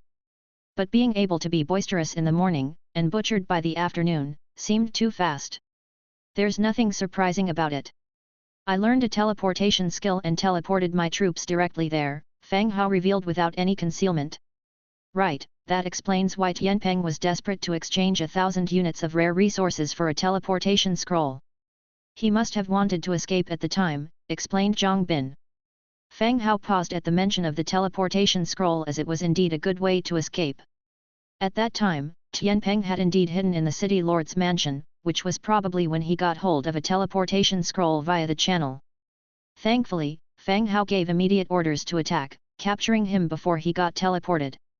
If he had managed to teleport himself away, it would have been tough to catch him. Oh, Tianpeng's place is a level 10 city, already at Stone Castle grade. I'm currently short of a city lord, are you interested in switching? Fang Hao bluntly stated his intention. As for city management, Fang Hao didn't really have any good candidate available. After some consideration, since Zhang Bin was his long-time acquaintance, it seemed fitting to offer the level 10 city to him. He expected Zhang Bin to agree readily. However, Zhang Bin seemed hesitant. What's wrong? Can't bear to part with the city you've built up? Fang Hao asked curiously. Zhang Bin blushed and stuttered, well, it's not that. I need to go back and let my father-in-law know. That caught Fang Hao by surprise. What? Since when did you have a father-in-law? Chapter 476. Zhang Bin was the first to become a transmigrator associated with his city. Although there was a relationship of affiliation, they also considered each other as friends. Despite being somewhat cautious and hesitant, his character was overall decent. The title boss originated from Zhang Bin and was soon adopted by Fu Lei and Kong Yang, who also began referring to him as such. Originally planning to relocate him to a level 10 city, he found that Zhang Bin was already married. This was beyond Fang Hao's expectations.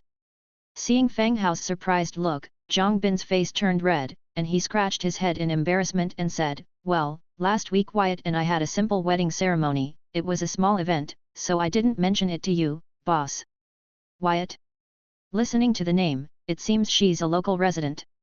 Oh, this is nice, to have someone to rely on, Fang Hao did not comment much. Just then, a plainly dressed girl emerged from the side of the city lord's mansion, carrying a fruit plate and refreshments. Zhang Bin quickly introduced her, boss, this is Wyatt. Wyatt, quickly greet the boss. Hello, boss. Wyatt placed the fruit plate and cup in front of Fang Hao and bent over to bow. Wyatt had wheat-colored skin, a handsome face, and youthful freckles on her cheeks. She was young and adorable. Moreover, Fang Hao remembered Wyatt. He had seen her while touring the villages affiliated with him, led by Zhang Bin. At that time, he had a feeling that she was quite fond of Zhang Bin. And now, the two had come together. Well, Zhang Bin never mentioned this at the wedding. This gemstone jewelry is a gift to you, from now on, please take good care of Zhang Bin's daily life. Fang Hao flipped his hand in a magician-like manner, and a gemstone necklace magically appeared, which he placed on the table. The necklace was obtained from the treasure from the dragon to the east. Although it was not an attribute prop, the necklace was made of pure gold and adorned with several thumb-sized gemstones. It could be said that even among the nobles, it was a luxury. Seeing the dazzling gold necklace in front of her, Wyatt looked at Zhang Bin hesitantly. Zhang Bin also hesitated, boss, this is not necessary. We didn't have a formal wedding and simply took Wyatt from the village. Just keep it, said Fang Hao with a smile. Zhang Bin did not insist further and nodded slightly. It was only then that Wyatt took the necklace, her face full of joy, and said, "Thank you, boss. No woman dislikes such glamorous jewelry." You're welcome." He then nodded. After Wyatt bowed again, she quickly withdrew. "Boss, Wyatt is the youngest daughter of her family. Every few days, my father-in-law comes to check on his youngest daughter. For the relocation, I need to talk to them," Zhang Bin continued. Zhang Bin didn't object to the move, he just needed to consult with Wyatt's family. After all, it was not easy to come back to their newly married home as they didn't possess Fang Hao's teleportation ability, especially with the long distance. Furthermore, Zhang Bin had put a lot of effort into developing the town. Reassigning another city lord might lead to many problems. After thinking for a while, Fang Hao finally gave up on his plan to relocate Zhang Bin. "Well, I'll relocate someone else." At that time, he could just as well assign someone else to go. "Would that work?" asked Zhang Bin. "Yes, you continue to manage here, expand agricultural production, as the number of people who need to eat is gradually increasing," Fang Hao continued. With the capture of the Blue Drage Mountains, Fang Hao could procure more mineral resources. At the same time, he had to ensure that everyone could satisfy their food requirements. Otherwise, with the temper of the trolls, problems were likely to occur. Therefore, the scale of agricultural production must still be expanded. "No problem, I've become very specialized in agriculture. If I could travel back, I feel like I could even teach at the agricultural university." Zhang Bin thumped his chest, full of confidence. "Good, I'll leave it to you.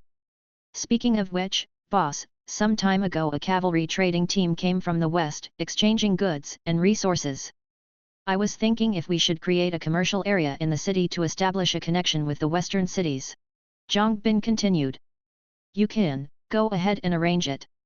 Whatever you need, I'll send it to you." "All right, boss." Blue Drage Highlands. Su Yang led his people out of the cave, carrying various supplies and goods. They stayed in the cave for 17 days, every one of them looked unkempt, dirty, and ragged. Most of the equipment that they had obtained from Fang Hao had been sold in exchange for food and survival materials. They had only about 10 longswords left, the rest were replaced by iron axes. Once outside the cave, they made their way along the edge of the mountain range.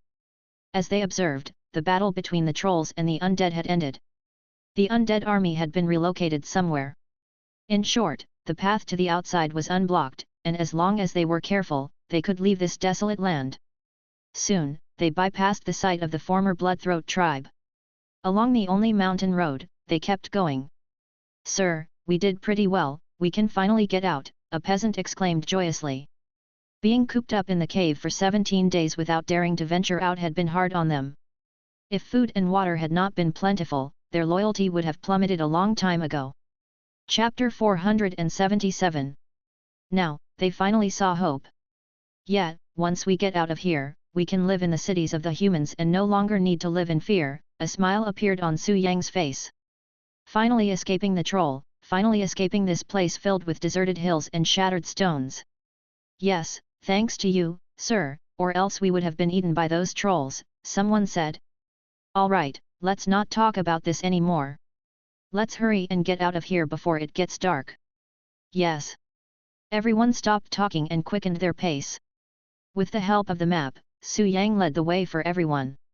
After walking for a whole morning, they finally arrived at the edge marked on the map. However, the originally clear path was blocked by a massive fortress, blocking everyone's passage. And on the walls of the fortress, they could see skeleton soldiers on guard. "Damn, what the hell? The undead built a fortress here." Su Yang and the others immediately hid, hugging the mountain wall, cursing in a low voice. According to the information obtained earlier, there was not supposed to be any fortress here, but a fortress appeared out of nowhere. "Sir, what should we do?" a peasant asked. Let's go back and take the path through the cold wind mountain range." Su Yang gritted his teeth and said again. "Okay." Everyone picked up their belongings and turned back in the direction they came from. But as soon as they turned around, they heard the quickening pace of footsteps and the sound of carriage wheels crunching stones not far in front of them. The color drained from Su Yang's face, faced with a fortress behind them and in front of them a group of people and horses approaching. Had they spent all this time hiding for nothing? Were they doomed to die here after all? Sir, what should we do? A peasant asked anxiously. Grab your weapons, get ready for the final battle, Su Yang said through gritted teeth. There were steep cliffs on both sides, impossible to climb up. In a situation where there was nowhere to retreat, they could only arm themselves to bolster their courage. Soon, the dense footsteps became louder, and even more chaotic. One could tell that there were a lot of people moving quickly, rounding the obstructing mountain in front of them. An army made of white bones appeared within the sight of Su Yang and the others. At this moment, with the fortress in the back, and the undead army in front, they were stuck in the middle. Su Yang and the others tightened their grip on their weapons. Get ready to fight them to the end. Slaying one is earning one, Su Yang shouted. The undead troops also spotted the humans in the middle of the road, holding their weapons. The clash of swords rings out, producing a harsh abrasive noise, surrounding all the humans in front of them. As Su Yang was about to order an attack, he saw an orc with a pig-like face mounted on a skeleton horse coming toward him. The female orc had gems in her big ears and a gold pendant around her neck. Apart from her appearance that didn't fit human aesthetics, her attire made her look more like a woman of noble birth. Su Yang and the others stared wide-eyed and gaped at the pig-like human in the carriage. What's happening? Why was there a pig-headed human in the team of the undead? And riding a horse, too, which seemed to denote her high status. It was Petty, who was tasked with the duty of orchestrating the withdrawal of the troops. Her mission today was to withdraw 500,000 undead troops, then have other heroes relocate this group of troops to a city on the western side, preparing for an attack on a place called Desolate Battlefield. But she didn't expect to come across a group of humans blocking their way as they approached the fortress. On second thought, something didn't seem right.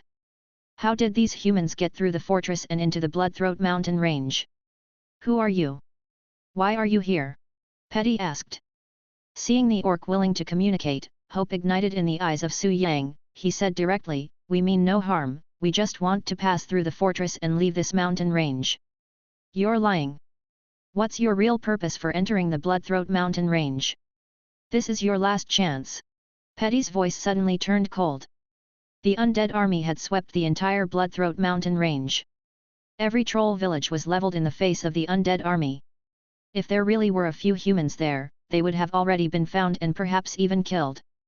Moreover, how could humans possibly survive in that place? So, these people could only have come from outside and not be trying to leave. Could it be that Bloody Fortress has a hidden path that allowed these few humans to sneak in? As Petty's warning had just fallen, the surrounding undead warriors stepped forward 2 more steps, in a posture ready to attack at any time.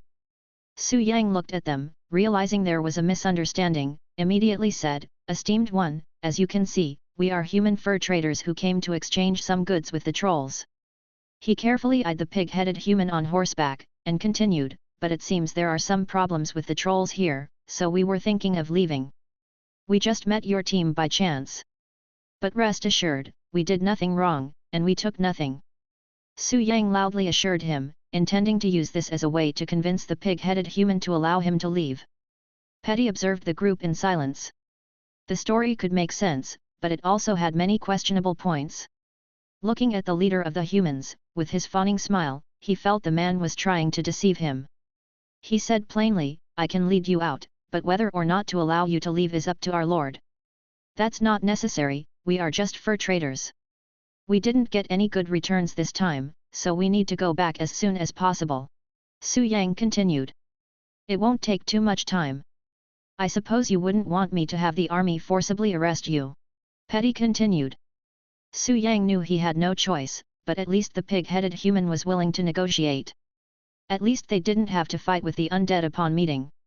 After thinking it over, he tossed his weapon onto the ground, reiterated, Esteemed one, we mean no harm. We hope you won't make things difficult for us. The undead soldiers promptly step up to guard all the humans. Seeing the issue resolved, Petty lowered the cart door. The army continues its journey, out of the bloody mountains.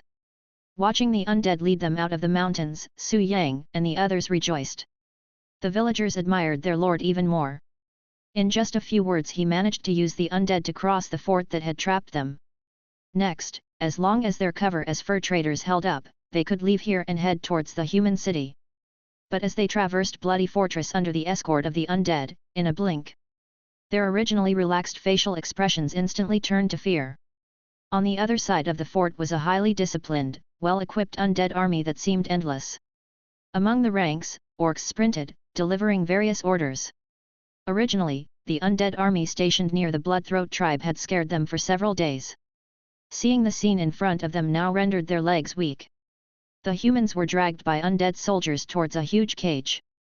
Beyond being brought some food at noon, no one paid them any attention. At 2 in the afternoon, Fang Hao rode the bone dragon directly to the Bloody Fortress. In the commander's hall of the fortress, he reassigned tasks to the people. Black sword, giant shield, heavy arrow, they were to lead an army of 2 million to Dongjiao's city based on the map, preparing for the upcoming assault on the desolate battlefield. Fang Hao was still very curious about the identity of that huge heart. Could it be, gods can die too? If gods can die, should they still be considered gods? Fang Hao thought to himself as he walked out of the commander's hall. Just as he was about to mount the bone dragon to leave, he heard a shout from a close distance, "Fang Hao? Is that you?" Following the voice, he saw several massive metal cages at a distance. Some scruffy-looking humans were imprisoned in the cages. There was no dungeon in the fortress, and traditionally there were no prisoners. Seeing humans held captive in metal cages, all while shouting his own name, he was slightly confused. What's happening here? Fang Hao did not recognize the identity of the others. He turned to ask Black Sword who was close by. They were brought back by Petty this morning.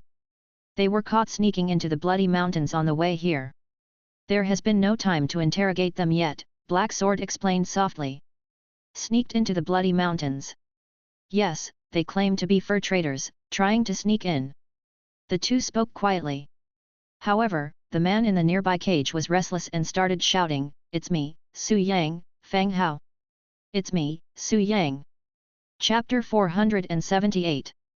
Su Yang and Fang Hao had met before at the Trade Alliance's base. It had been over 2 months, but he could still recognize Fang Hao's face. Although Su Yang was curious about why Fang Hao was acquainted with the undead, he couldn't afford to wonder about that right now. He could only pin his hopes on Fang Hao, else he was likely to be killed by the undead. So, as soon as he confirmed Fang Hao's identity, he immediately called out for help. Fang Hao approached the metal cage. When he heard the disheveled man inside claim to be Su Yang, he expressed surprise. He had initially thought the cage contained only a group of savages. Fang Hao frowned and asked, "You are Su Yang?" "Yes, big brother Fang Hao." Su Yang immediately wiped his somewhat dirty face, pushed his hair aside and said, "Big brother, could you please tell these gentlemen that we haven't done anything wrong and to let us out?" It seemed Su Yang was not sure of Fang Hao's status, he just assumed that Fang Hao knew these undead. He wanted Fang Hao to vouch for him and his men so they could be set free.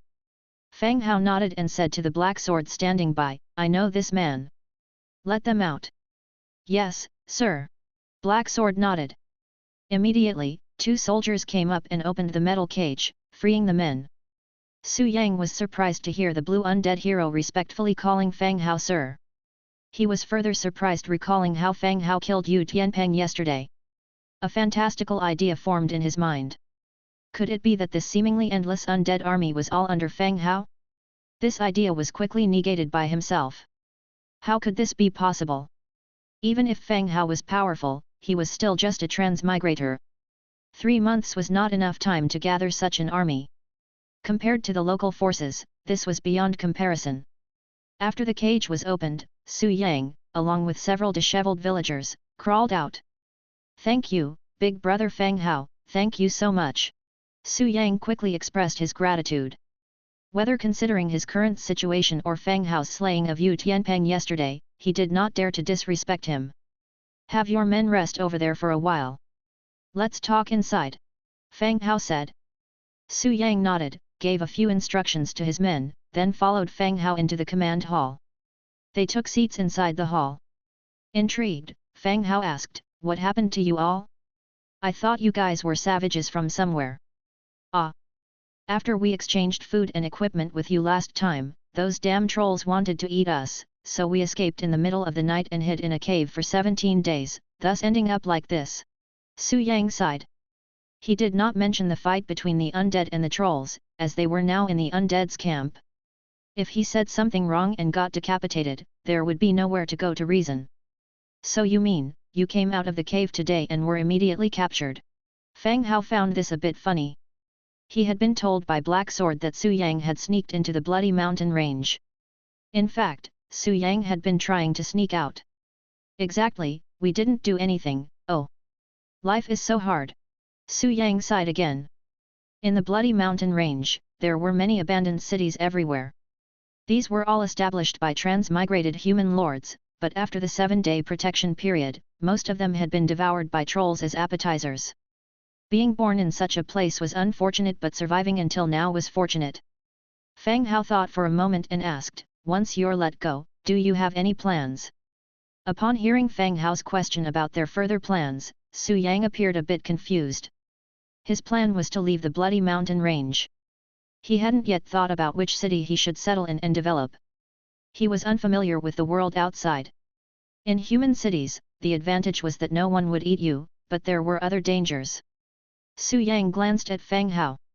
He'd heard that Fang Hao killed Yu Tianpeng because Yu was planning an assault on Dongjiao's city. Fang Hao had a good reputation in the area. If he could align with Fang Hao, that would be a good decision. Cough cough, we don't have any plans for what comes next. This is our first time leaving the Bloody Mountain range. Brother Fang Hao, if it's possible, could I become your assistant? Su Yang asked directly. Becoming an assistant meant helping with tasks. Instead of struggling on his own, he would be better off following Fang Hao. Building a city required a vast amount of manpower and materials. Even though he no longer had a domain, his advantage as a transmigrator allowed him to manufacture things and decipher all kinds of racial texts. This skill was definitely superior to that of the average villager. Having worked as a foreman for a long time among the trolls, he could manage the villagers' production. In short, he wanted to follow Fang Hao, but the decision would ultimately be up to Fang Hao. Fang Hao looked at Su Yang. He wasn't surprised by Su Yang's decision. He calmly said, 2 cities have recently become vacant. I can appoint you as the governor of one of them. However, you need to ensure a steady output of resources. Can you handle it? Fang Hao planned to assign him to Chu Zhishang's city. Chu Zhishang's city had a large number of ceramic kilns set up. Fang Hao needed someone good at management to ensure steady ceramics production and expand agricultural development. Su Yang seemed to be a good candidate. Chapter 479. Hearing Fang Hao's words, Su Yang immediately showed a look of surprise and delight. Initially, he thought Fang Hao would assign him a common job, but he didn't expect to be given a city straight away. His abandoned city, wasn't this equivalent to reclaiming it? Moreover, his previous city had nothing, so even if it was a worse situation it wouldn't be worse than his. Yes, yes, yes. Rest assured, boss, I'll work hard, complete the task, and won't disappoint your expectations of me. Su Yang loudly promised. Great, give me the Book of Lords. You'll be the governor of my affiliated city then. Oh, okay. Su Yang removed the Book of Lords and respectfully handed it to Fang Hao. You can consume the Book of Lords, level 1. Consumption successful, your Book of Lords is currently level 6, 4/20ths to upgrade. After it was consumed, Su Yang's Book of Lords disappeared. Meanwhile, a Book of City Lords split off from it, which Fang Hao handed over to Su Yang. Go and tell your people, I'll take you all over there soon, Fang Hao said. Oh, okay. Su Yang agreed and immediately went out to explain to his people. Once everything was dealt with, Fang Hao summoned demon teleportation and took Su Yang and his subordinates. They went straight to Chu Zhishang's city. My lord, Ni, who was stationed there, immediately came forward to greet him. Fang Hao nodded, Ni, you leave it to them now, you'll follow me back later. All right, my lord, Ni replied solemnly. Chu Zhishang's city had reached level 7. Among transmigrators, it already ranked high. Su Yang looked excited. Not only did he have his own city again, but he no longer had to worry about being eaten by trolls. Thus, it was as if he had been reborn, with hope in his heart once more. Boss, thank you, I will work hard, Su Yang seriously promised again. He realized that Fang Hao's strength had far exceeded his imagination. Following Fang Hao was the best decision he had made so far. "All right, just give your best shot," said Fang Hao, patting his shoulder. After that, he built 2 special human camp structures, Heavy Sword Infantry Camp and Storm Crossbowman Camp, for Su Yang. He recruited 505 Heavy Sword Infantrymen and 505 Storm Crossbowmen. The necessary equipment for these troops was then provided.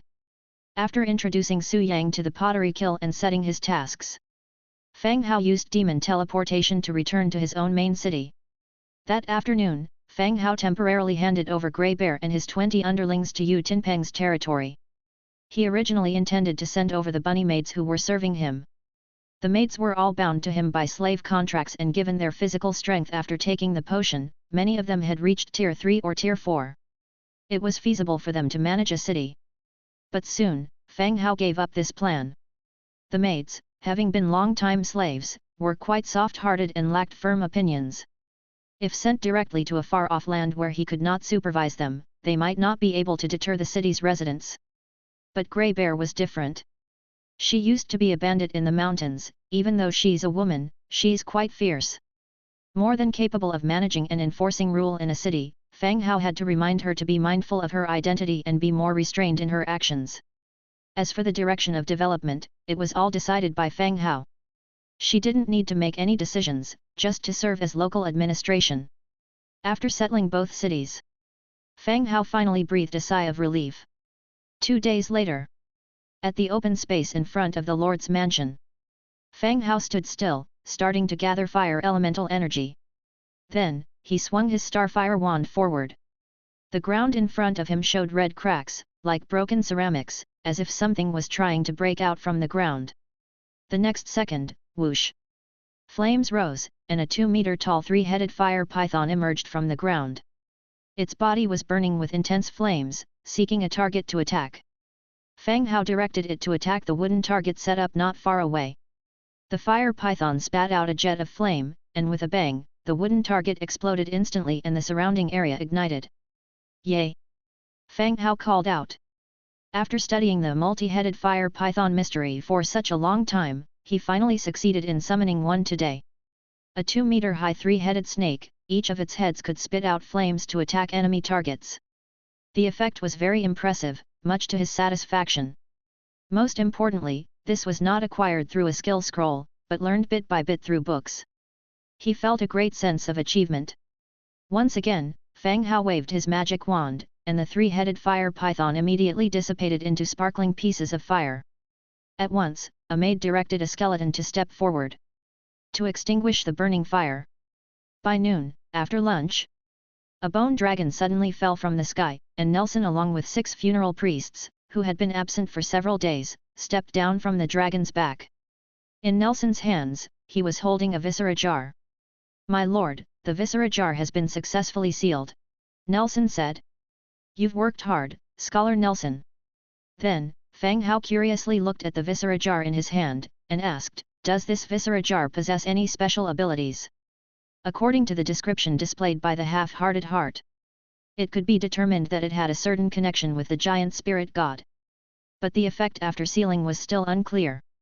There was a sense of anticipation in Fang Hao's heart. "My lord, please see." Nelson directly handed over the viscera jar.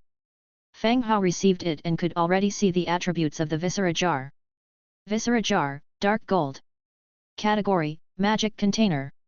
Ability, giant body, thunder strike. Giant body, body strength plus 80%, strength plus 50%, elemental resistance plus 50%. Thunder strike, can throw a lightning strike at an enemy target, max attack range of 500 meters, cooldown time 15 minutes.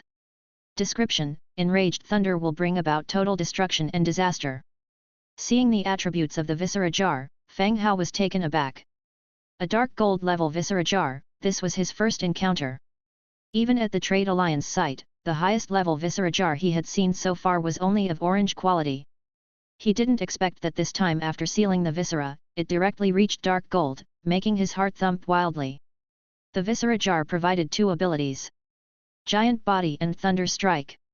Giant Body was a passive skill, providing 80% of the original body strength, and 50% strength. In Fang Hao's view, body strength was the character's defense power. Whether it's 80% defense power or 50% strength, both are very high increments. In addition, it increases elemental resistance by 50%, which can resist various elemental attacks. The second one, Thunder Strike, was the provided active offensive skill. This was also the only Viscera jar among all those he had obtained that had an active skill. It could launch a Thunder Strike on a target unit within a range of 500 yards, causing damage similar to magic thunder and lightning damage. So far, only one Viscera jar could be placed in each Viscera Museum building. Whether it's the 80% body enhancement, or the 50% strength enhancement, the higher the basic attributes, the better the effect. There is no doubt that Nisbet, this tier 10 troop, is most suitable. But, thinking from another perspective, Fang Hao felt it was wrong. Thunder Strike, used by Nisbet to release a Thunder Strike, is also only 101 individuals. If this Viscera jar is used to enhance regular skeleton warriors, it would result in millions of Thunder Strikes, the effect of which must be better than Nisbet's effect. Fang Hao's battle method has always been to overwhelm with numbers, not individual heroism. Thinking in this way, the burial grounds, which has the most troop recruits, was more suitable for this Viscera jar. But, whether ordinary skeleton warriors could properly use Thunder Strike needed to be tested first. He still remembered when the skeleton troops first used the sling dropped by the gnolls. Not only did they knock down a large number of companions, they almost blew his own head off. No sooner said than done. Together with Nelson, he went to the Viscera Museum, where Fang Hao directly took out the Viscera jar revival from the burial grounds. Then he put the dark gold grade Viscera jar he held into it. When the Viscera jar sank down, a faint blue light circle infused with electric arc instantly spread out.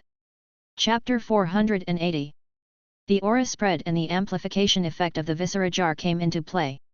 Next, they were to test some effects, ensuring that the skeleton warriors would not harm other soldiers when using this ability. Stepping out of the city gates, they selected a piece of open land. Fang Hao summoned 1,000 skeleton warriors, each armed with a sword and a shield. A perfect square formation was formed by the orderly ranks. Someone was instructed to set up some practice targets 500 meters away from the square formation, after which everyone else retreated to a safe distance. Fang Hao directly issued an order to the formation of skeleton warriors, targets 500 meters ahead, initiate Thunderbolt Strike. 1,000 skeleton warriors each summoned a sparkly lightning spear. They targeted the targets 500 meters away and hurled their spears. The Thunderbolt javelins traced an arc in the air and hit with a bang. 1,000 Thunderbolt javelins thoroughly covered the entire target area. Apart from the immediate damage dealt by the javelins, an area of effect damage due to the spread of electricity also occurred. Blue sparks spread out in all directions, covering a large area. The effect that Fang Hao was worried about, the potential friendly fire, did not happen. After throwing the Thunderbolt javelins, not a single one of the 1,000 skeleton warriors was injured accidentally. The square formation maintained their standing position, standing by. Set the target at 200 meters. Fang Hao continued to give orders. The earlier targets 500 meters away had already been shattered in the Thunderbolt strike. New targets were brought in and set up 200 meters in front of the formation of skeleton warriors. Once everyone had retreated to a safe distance and the Thunderbolt strike ability had cooled down, Fang Hao issued another order, objects 200 meters ahead, Thunderbolt strike. The 1,000 skeleton warriors summoned their Thunderbolt javelins again, hurling them at the targets 200 meters away. Due to the distance, the front rows of the skeleton warriors had landed their Thunderbolt javelins on the targets. The ones at the back, having to avoid the ones in front, threw their javelins in a larger arc, causing some deviation in their aim. But one thing was certain, the current skeleton warriors did not have the ability to think independently yet. However, they would avoid causing friendly fire during combat. Fang Hao was very satisfied with this. He had plenty of soldiers, and even if the hit rate was not high, in large-scale battles, full coverage bombing could completely replace accuracy. All right, return to your posts. Fang Hao instructed the 1,000 skeleton warriors to return to their respective positions. He himself, contented, returned to the Viscera Museum. Nelson was still standing at the door, giving instructions to the priests about the items and work to be prepared. Currently, 2 corpses of trolls were still stored in the Viscera Museum. One of them was Rockhead Bagath, the other was Meat Fist Kauz. Nelson had just returned and had to continue working to turn these two corpses into skeleton heroes. Even though the weather was gradually turning cold now, the corpses still needed to be treated and dried as quickly as possible. Seeing Fang Hao's return, Nelson asked, "My lord, how was the effect?" "The effect was very good. This viscera jar would be considered top tier even if it were in the trade alliance," Fang Hao replied with a smile. "As long as my lord is satisfied." Nelson would not offer any suggestions or proposals about the planning and decisions of the territory unless Fang Hao asked him. All decisions were made by Fang Hao himself. Moreover, currently, every time Nelson came out of his closed-door practice, the strength of the territory would significantly increase, something he was quite satisfied with Fang Hao for. He was even amazed sometimes at the speed of Fang Hao's growth. Therefore, Nelson's loyalty remained stable and never decreased. "Scholar Nelson, there is no need to rush with work, you can take a 2-day break occasionally," Fang Hao added. The territory currently had a certain level of self-defense ability. Nelson didn't need to work non-stop in the Viscera Museum to create skeleton heroes as he did before. Fang Hao, in fact, hoped that Nelson could balance work and rest, maybe play chess with others sometime, avoiding high-intensity work. "Thank you for your concern, my lord. With the help of the funeral team, my workload has been cut by more than half." Nelson nodded. The auxiliary work was handed over to the funeral team, which indeed lightened Nelson's workload. Tell me if you need anything, or have Dujin directly purchase it from the trade alliance." "Very well, my lord." At this point, the priest had brought over some materials. Nelson once again saluted, then led a few priests directly up the stairs to the second floor. Simultaneously, a few others picked up the dried corpse of Bagath and carried it upstairs. Nelson started working upstairs.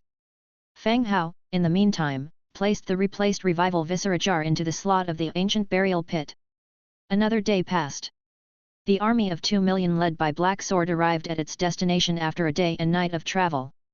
When Dong Jiao was awakened by her attendant, and she stumbled up the city wall.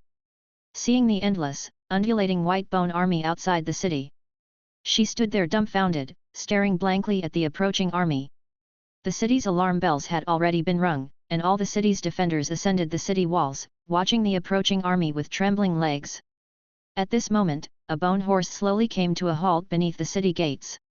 A pig-headed human, fully armed, sat on the bone horse. He pulled off the mask cover his nose and mouth and said loudly, "Who is Miss Dong Jiao? We are a team from North Town. Sir Black Sword invites Miss Dong Jiao over." Chapter 481. The pig-headed human shouted loudly 2 or 3 times before the people on the wall understood the meaning in his words. Dong Jiao stood on the city wall and asked the pig-headed human below, "Are you Fang Hao's army?" Fang Hao had mentioned to her that he would send an army, which she would receive and arrange to be stationed in a city. The sight of the undead army in front of her was so terrifying that she could not ascertain if it was Fang Hao's team. "Yes, we are Lord's army, may Miss Dong Jiao come with me to meet Lord Black Sword," the pig-headed human continued to shout loudly. The battle at the Bloody Mountain Range was over. Blackthorn, as the commanding officer, stayed at the North Town.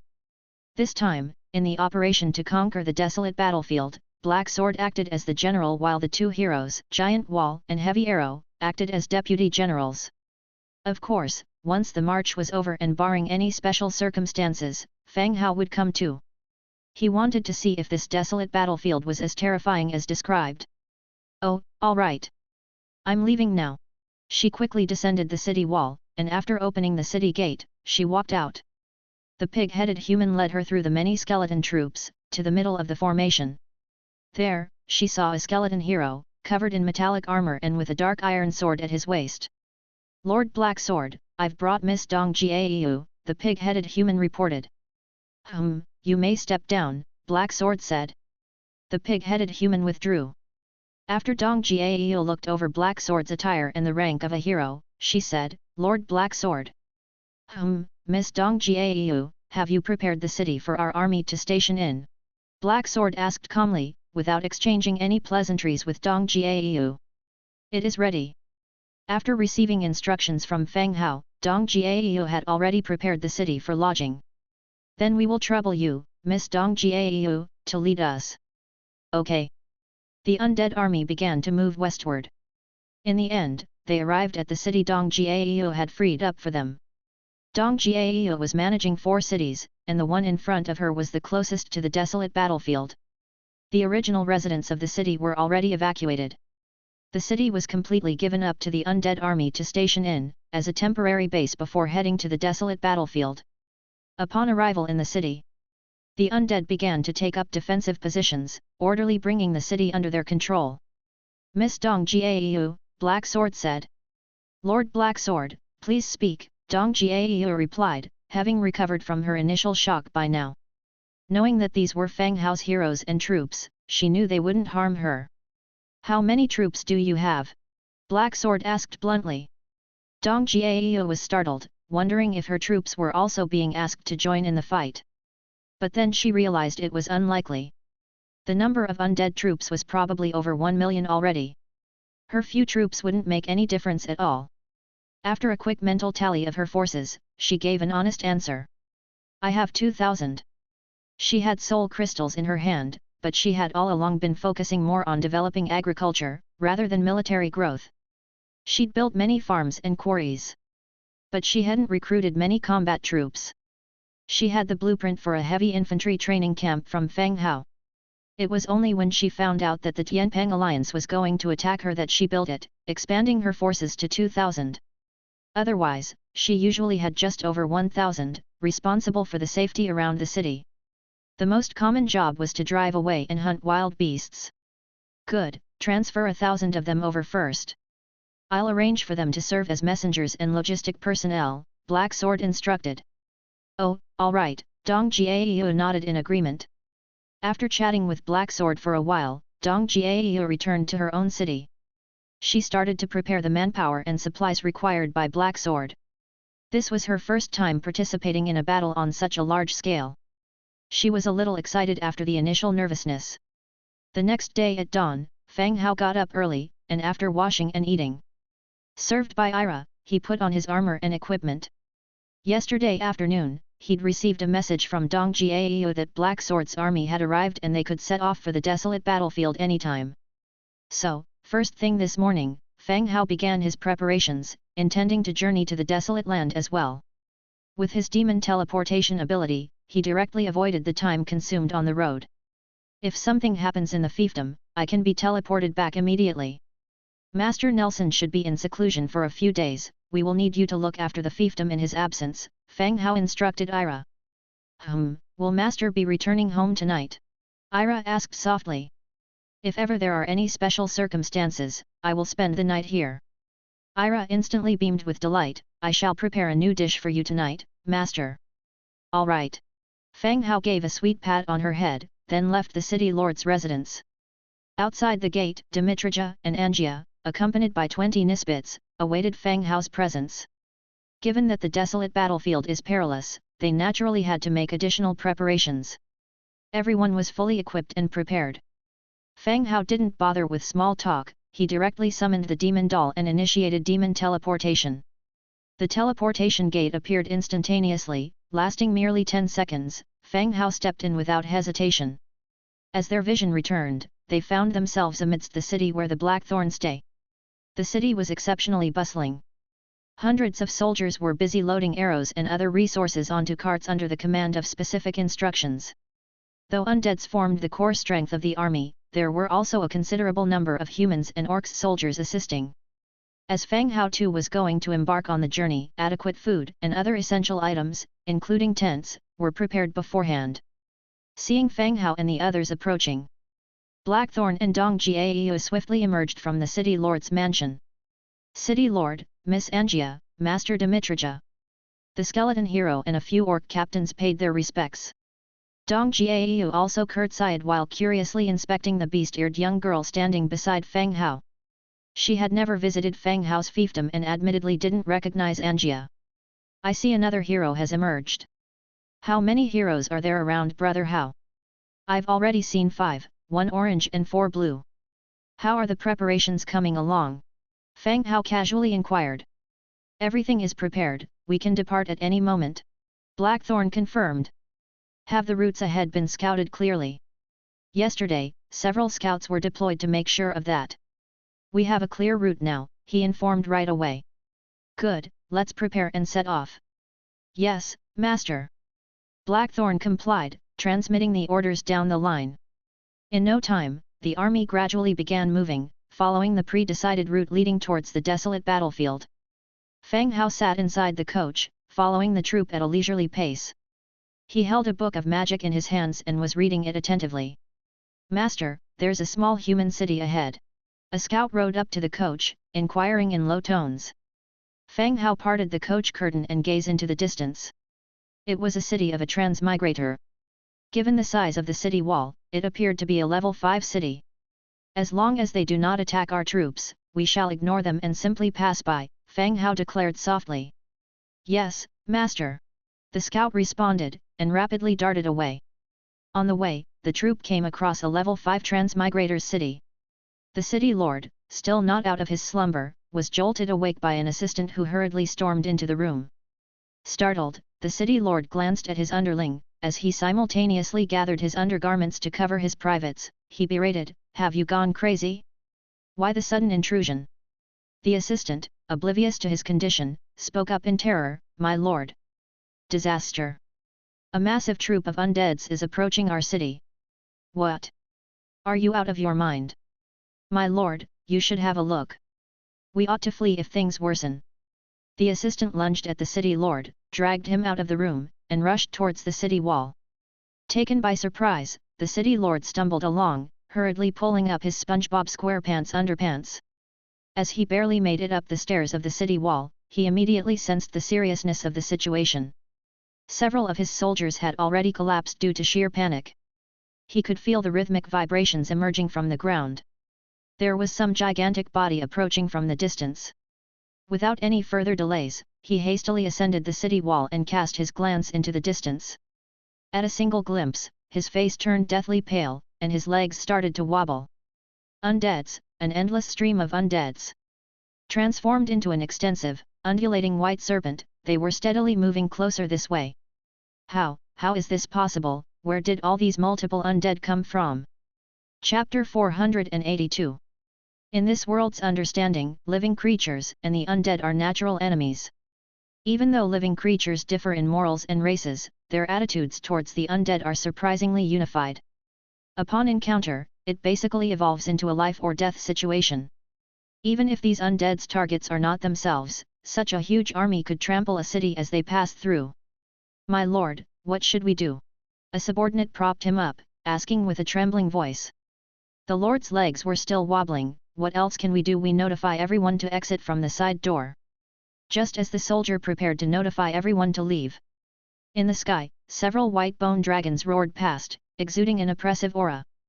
The lord who just stood up, collapsed once again. Drawing out time this way, the undead army has already closed in on their city. Opening the city gates at this point would be even more dangerous. Escape was no longer an option. The city gate was tightly shut, and everyone sat paralyzed on the city wall, awaiting their approaching demise. The marching steps echoed like drumbeats in everyone's ears. A soldier cautiously stood up and looked over the city wall. He saw the undead army passing approximately 10 meters in front of their city but completely ignoring them. My lord, they have passed us by, they didn't take notice of us," the soldier said in a whisper. The lord blinked and immediately got up, looking over the city wall as well. He saw that the undead troops, marching along the dirt road, clearly had no intention of interacting with them. "We should be safe, tell everyone to hide as best as possible to avoid attracting these creatures." The lord was instructing everyone but could not help pulling out the Book of Lords. At the gap of the city wall, he took several photos of the undead army. Then, leaning against the wall, he posted them in the regional chat. Accompanied with a comment, "Damn, the survival of mankind depends on today, I will shed the last drop of blood for humanity, victory to humans and living creatures." There were still quite a few people in the chat at this time.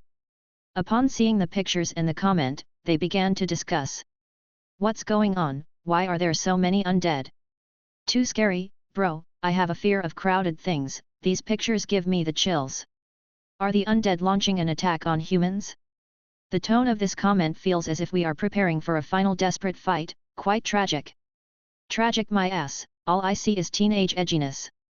Judging by the angle, he should be hiding and spying. Looking at what the guy above analyzed, it does feel that way. Clearly these undead are moving forward, they didn't even look in the direction of the photographer. The angle is not the point. Did you guys notice that the undead troops have a very complete lineup? Shield soldiers, spear soldiers, even archers, and mages, this seems to be a large-scale undead force. Indeed, the troop has a very complete lineup, there are all sorts of skeleton horses, skeleton cows, if only I had a skeleton horse, so cool. Aren't you afraid it destroys your genitals? I'm a girl, not afraid. Respect to the girl who's not afraid, your topic is so off topic. Did no one notice that the shield and iron sword of the shield soldier looked like the equipment that Big Brother Fang Hao sells? Come to think of it, they do resemble his. What if this is Fang Hao's legion? Even if Fang Hao is powerful, he wouldn't have even close to this many troops. It is probably easier to obtain the weapon blueprints from the undead side. Fang Hao's merchant is a skeleton. I think so too. Fang Hao did not see the conversations in the regional chat.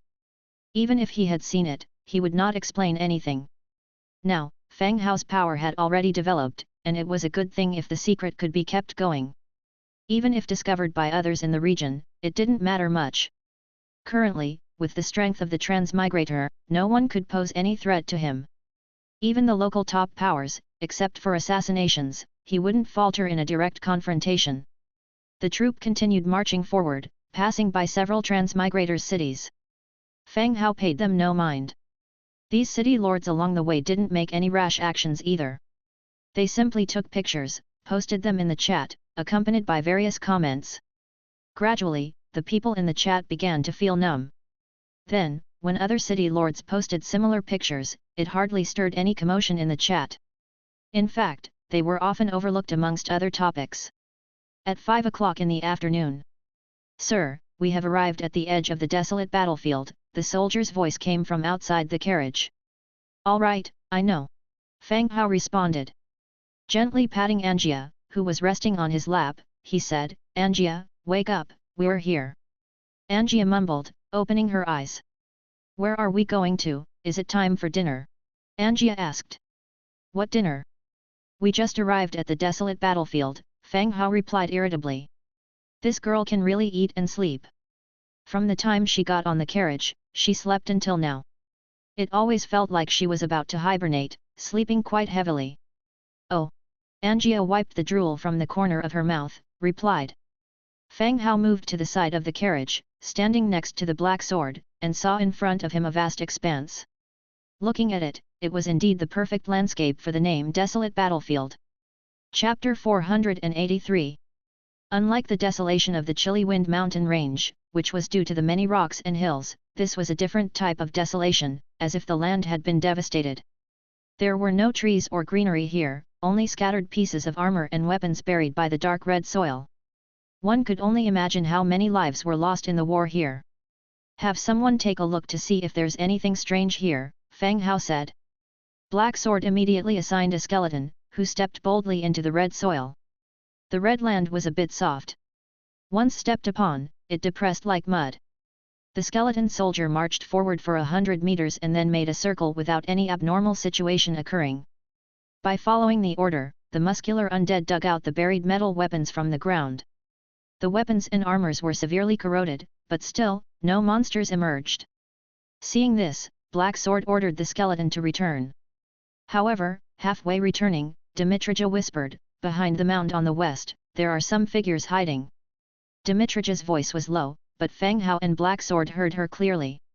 Looking towards the west, they quickly spotted two figures swiftly hiding behind a mound. The distance was too great and the individuals moved too quickly, they couldn't see what kind of creatures they were. But they could confirm there were indeed people over there. Could it be that there are still living creatures surviving in the desolate battlefield? Black Sword, send people to bring them here, preferably alive, said Fang Hao in a low voice. As you wish.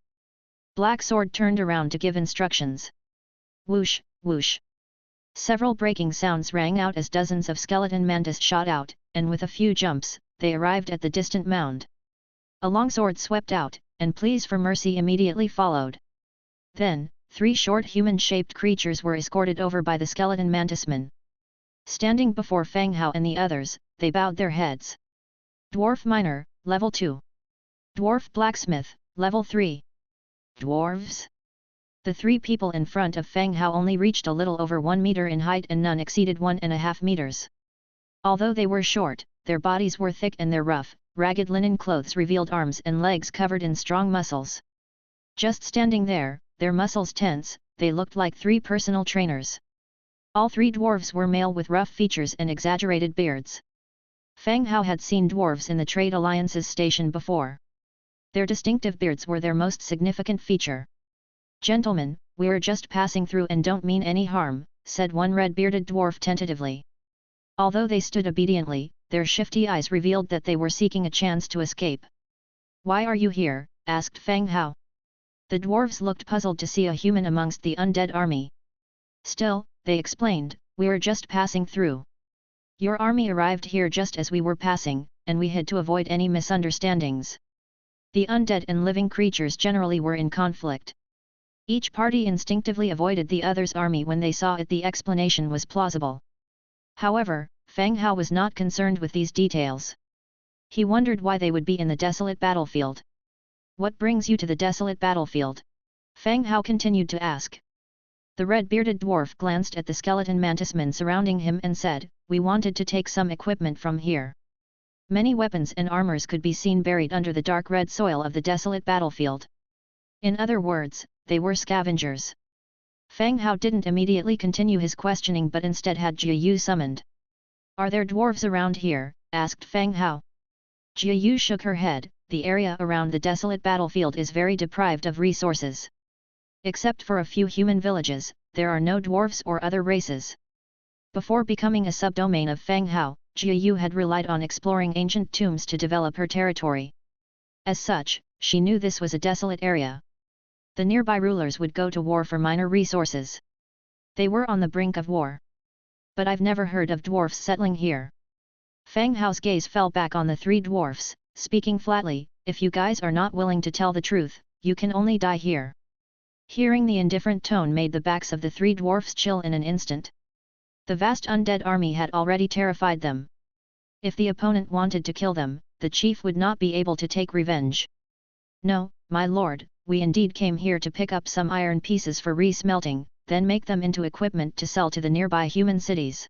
The red-bearded dwarf was already breaking into a sweat on his forehead, assuring Fang Hao that he wasn't lying. Fang Hao felt they were not getting to the point.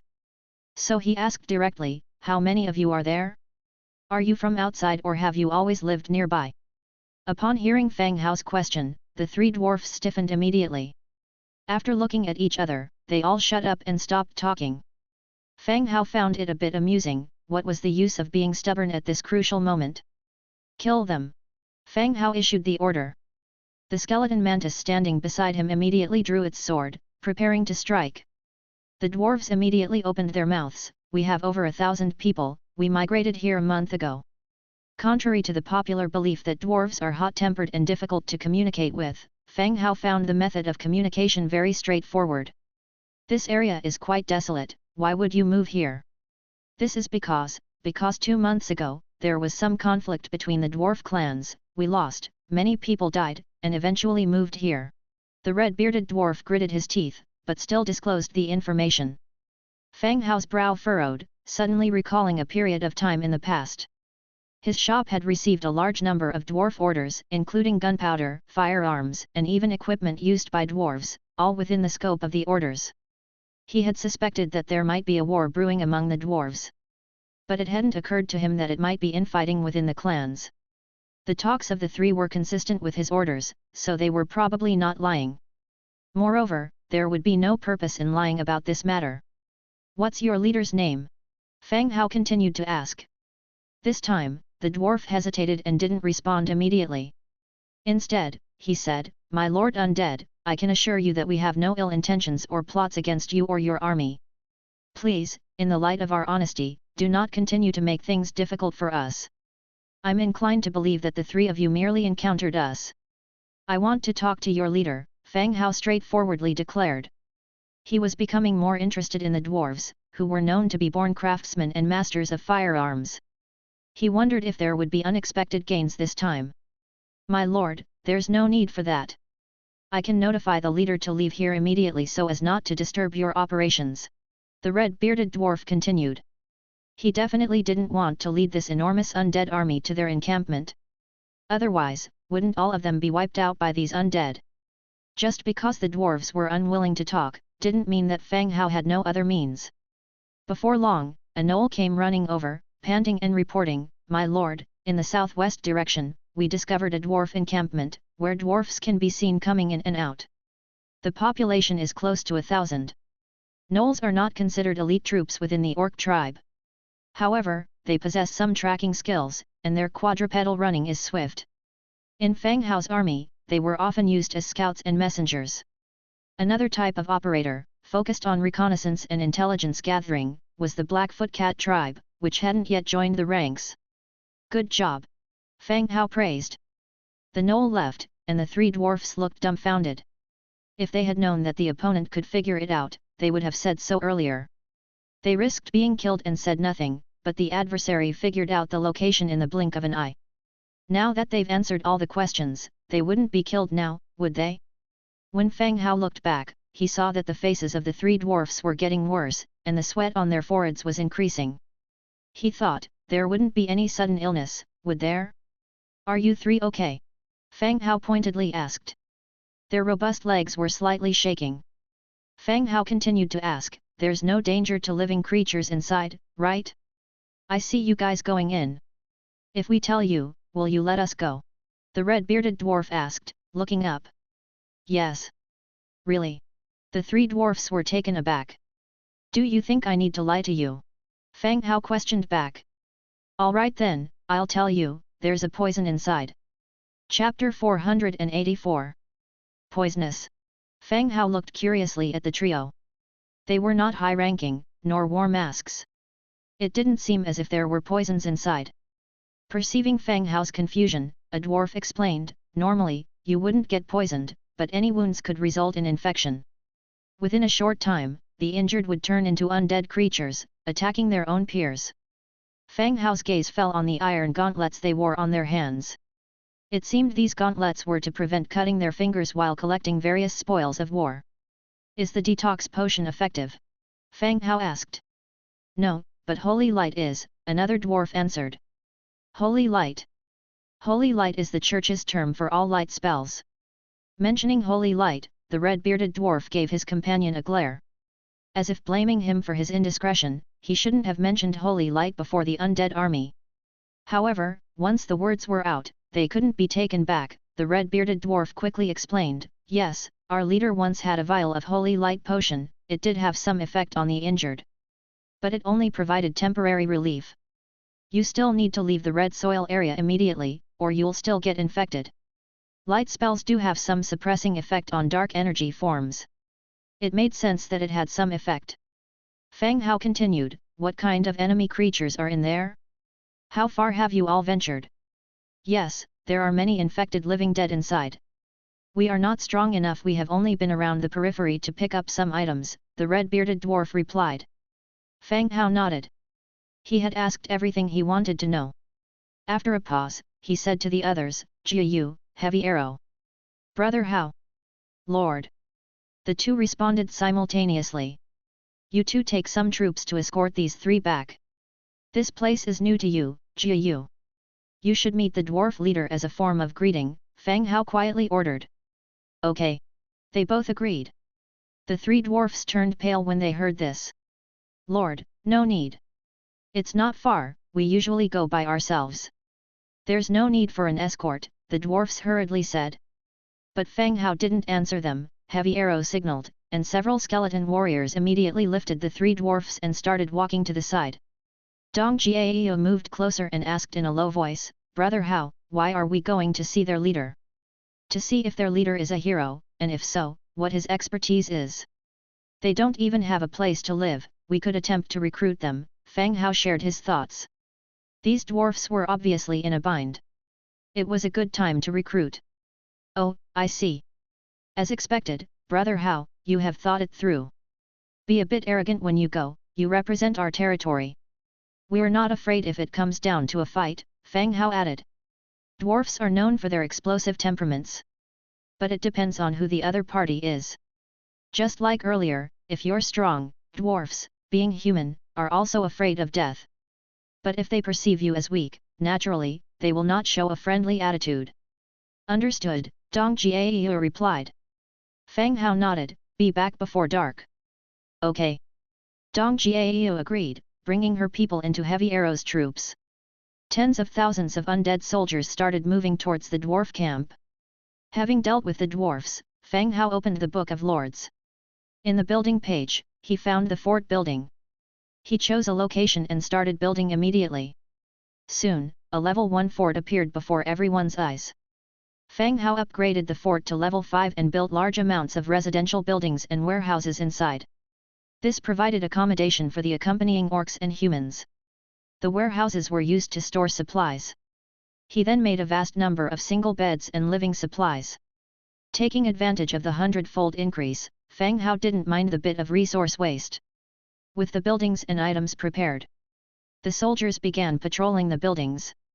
This place would serve as their base for attacking the desolate battlefield. Once everything was settled, Fang Hao gave Black Sword some simple instructions, handing over the whole place to Black Sword. He then performed a demon teleportation, taking Angia and Dimitrija directly back to his main city. They appeared outside the Lord's mansion. Without waiting for Fang Hao's command, Angia was the first to shout, "Ira, I'm so hungry." Ira came out of the room with a smile, "Good, we have a feast tonight." On the other side, Dong Jiayu and Heavy Arrow, with an army of 50,000, had arrived at the dwarf camp. The doors of the camp were tightly shut, with dwarfs holding fire guns on the walls, pointing their muzzles at the army beneath. Dong Jiayu and Heavy Arrow were guarded in the middle. "We just want to talk to your leader. If he is unwilling to talk, it might be easier to level this place," Dong Jiayu told the three dwarfs. "Lords, please give us some time. I will bring the message to our leader." "We will not start a war," the dwarf quickly answered. They were aware that the 50,000 army before them was only a small part of the undead army. Let alone over 1,000 of them in this camp. Even if it was the dwarf's dwelling, the 8 Peaks mountain, it wouldn't be able to withstand an army this large. Chapter 485. Good, our lord also does not wish to initiate a war. We hope that this meeting can be concluded peacefully, Dong Jiayu continued. Absolutely, absolutely. Good, let them leave, said Dong Jiayu. The undead troops made way. 3 dwarves slowly walked towards the camp. Only after confirming that the undead army had no intention of attacking, the city gate cracked open slightly, allowing the 3 to enter. Afterwards, the gate was shut again. Until half an hour later. The gate reopened, and the red-bearded dwarf came again, whispering, "Sir, our leader invites the 2 of you to come in for a discussion." "I'm afraid, it's only the 2 of you." Upon hearing this news, Dong Jiayu's face turned cold. This dwarf was actually too self-important. Even at this point, he still couldn't see the situation clearly. "Miss Dong Jiayu, I think we should just kill them all, we have to go back before it gets dark," Heavy Arrow suggested some action. The division of responsibilities between the 2 was explicit. Although Dong Jiayu could fight, she could only be considered a decently agile militiaman. She had no way to match a hero. For this occasion, she served as the negotiator and Heavy Arrow as the general. Dong Jiayu looked at Redbeard Dwarf and continued, "In 10 minutes if your dwarf leader doesn't come out, I'll launch an attack. It depends on him if he continues to be arrogant or wants to drag all of you into a burial with him." "Yes, okay," the Redbeard Dwarf turned pale, turned around, and scurried back. Indeed, in less than 10 minutes, the city gate opened again. A dwarf clad in heavy armor, wearing a bullhorn helmet and a grey-white beard, walked out. Behind him, 5 strong-looking dwarves followed. Walking to the front of the undead ranks with large strides, his deep voice rang out, "Belarga, welcomes friends of the undead clan." The undead army cleared a path. And the dwarf walked into the middle of the formation. Meanwhile, Dong Jiayu saw the other party's name. Ironbeard Belarga, Purple Tier 4 hero. Belarga wore a gold and silver alternating horned helmet, and a dense, long, grey-white beard on his chin. Like iron wires, it was braided into 5 slender twists. I am Belarga, the leader of Bagaing Peak of 8 Peaks Mountain, what should I call you? Belarga's tone was noticeably displeased, his suppressed anger reflecting in his words. Dong Jiayu, and this is General Heavy Arrow, Dong Jiayu introduced in an indifferent manner. Her calmness exuded the self-possession of a seasoned negotiator. Belarga curiously examined the strange alliance before him. From the city wall, he had only seen a vast number of undead below, but only after walking to the middle of the formation did he realize that he was dealing with a human. The gathering of the undead and living creatures piqued his curiosity about the origins of this army. So, Miss Dong Jiayu, what is the purpose of besieging my camp this time? Belarga continued. It's nothing serious, our lord was passing by with the army and heard that the dwarves had set up camp here. He sent me to ask if you would meet him tomorrow, Dong Jiayu replied calmly. As Fang Hao predicted, the leader of this team was indeed a dwarf hero. And a purple hero at that. Although he was unsure of his skills or attributes, his basic attributes already placed him among the top tier of heroes. Belarga was stunned, this was beyond his prediction. They came all this way just to inform him to meet their lord tomorrow? What did this mean? I don't seem to be familiar with your lord, I wonder what he would like to discuss with me. Belarga probed further. Belarga leader, our lord's willingness to talk is a good thing for you. I think you also do not want both parties to use a more simplified way to deal with this matter. Dong Jiayu darted a glance at him, adding a note of warning in her words. Fang Hao had sent Dong Jiayu and Heavy Arrow for 2 considerations. If the other party was willing to talk, Fang Hao didn't want to be the villain who attacked anyone in sight. But if they didn't want to talk, the situation would be much simpler. He wouldn't allow a camp that could potentially observe his military movements to exist in his vicinity. A dwarf hero and a skeleton dwarf hero made no difference to him. You. Belarga's face turned cold, his eyes filling with fury. However, considering the situation at hand, Belarga had no choice but to agree after a few whispered words with the dwarves who accompanied him. All right, I will visit your lord tomorrow. Yes, this is exactly what we intended to see, Dong Jiayu nodded. Belarga snorted coldly and turned to walk away. Behind him continued the voice of Dong Jiayu, by the way, don't let your people out of the city at night. There are quite a few undead warriors around here. They can't distinguish friend or foe, it would be disastrous if there were casualties. Belarga's expression hardened even more, this comment was a warning not to try to escape. This was unbearable. Having been driven out from 8 Peaks Mountain, he couldn't believe he once again had to face this humiliation here. Belarga left in large strides, returning to his camp, and the city gates were heavily shut again. Dong Jiayu and Heavy Arrow turned directions, moving toward where they had set their camp. The next morning came. Chapter 486. After Fang Hao woke up, he simply freshened up and had breakfast. He activated the demon teleportation to return to the desolate battlefield camp. The army was ready. Everyone was awake, preparing for today's operations. Fang Hao and his companions suddenly appeared in the middle of the camp without attracting anyone's attention. As if they were invisible, everyone was busy with their own tasks. Upon entering the command post, he saw Dong Jiayu, who was accompanying several dwarves. Brother Hao, ahem. My lord, this is Chief Belarga from the 8 Peaks Mountain, Dong Jiayu introduced as Fang Hao entered. Then she introduced Fang Hao to the dwarves, this is our lord, Fang Hao. Fang Hao glanced at Belarga. Like the other dwarves, his limbs were extremely developed and he was wearing golden and silver armor. The 2 huge horns on his helmet made him nearly as tall as Fang Hao. Welcome, Chief Belarga. Fang Hao warmly greeted him while taking a seat at the head. 10 dwarves had come in total, apart from Belarga who was seated, the others stood behind him. The higher back of the chair blocked their view. Of course, Fang Hao didn't mind this. If they preferred to stand, he wouldn't insist. Upon seeing the 3 people who had entered, Belarga became more confused. A human lord, an undead army, orcs, lizardmen, this was downright madness. When did all these unrelated races gather together and form a territory? Sir, what do you want from me by calling me here today? Belarga skipped the formalities and went straight to the point. I heard you and your men are in a difficult situation. No, that's absolutely slanderous rumors. Chief Belarga, I have a vast territory and need people to populate and develop it. Perhaps we can cooperate and survive together on this land. It will offer a better living environment and provide your followers with a better life, Fang Hao calmly proposed. Despite Belarga's denials about his desperate situation, Fang Hao continued with his proposal. What do you mean? Belarga's brows furrowed. It's simple. Join my territory. I provide protection for you and your men, and you work for me. Don't you dare think that I'll submit to you undead. No way.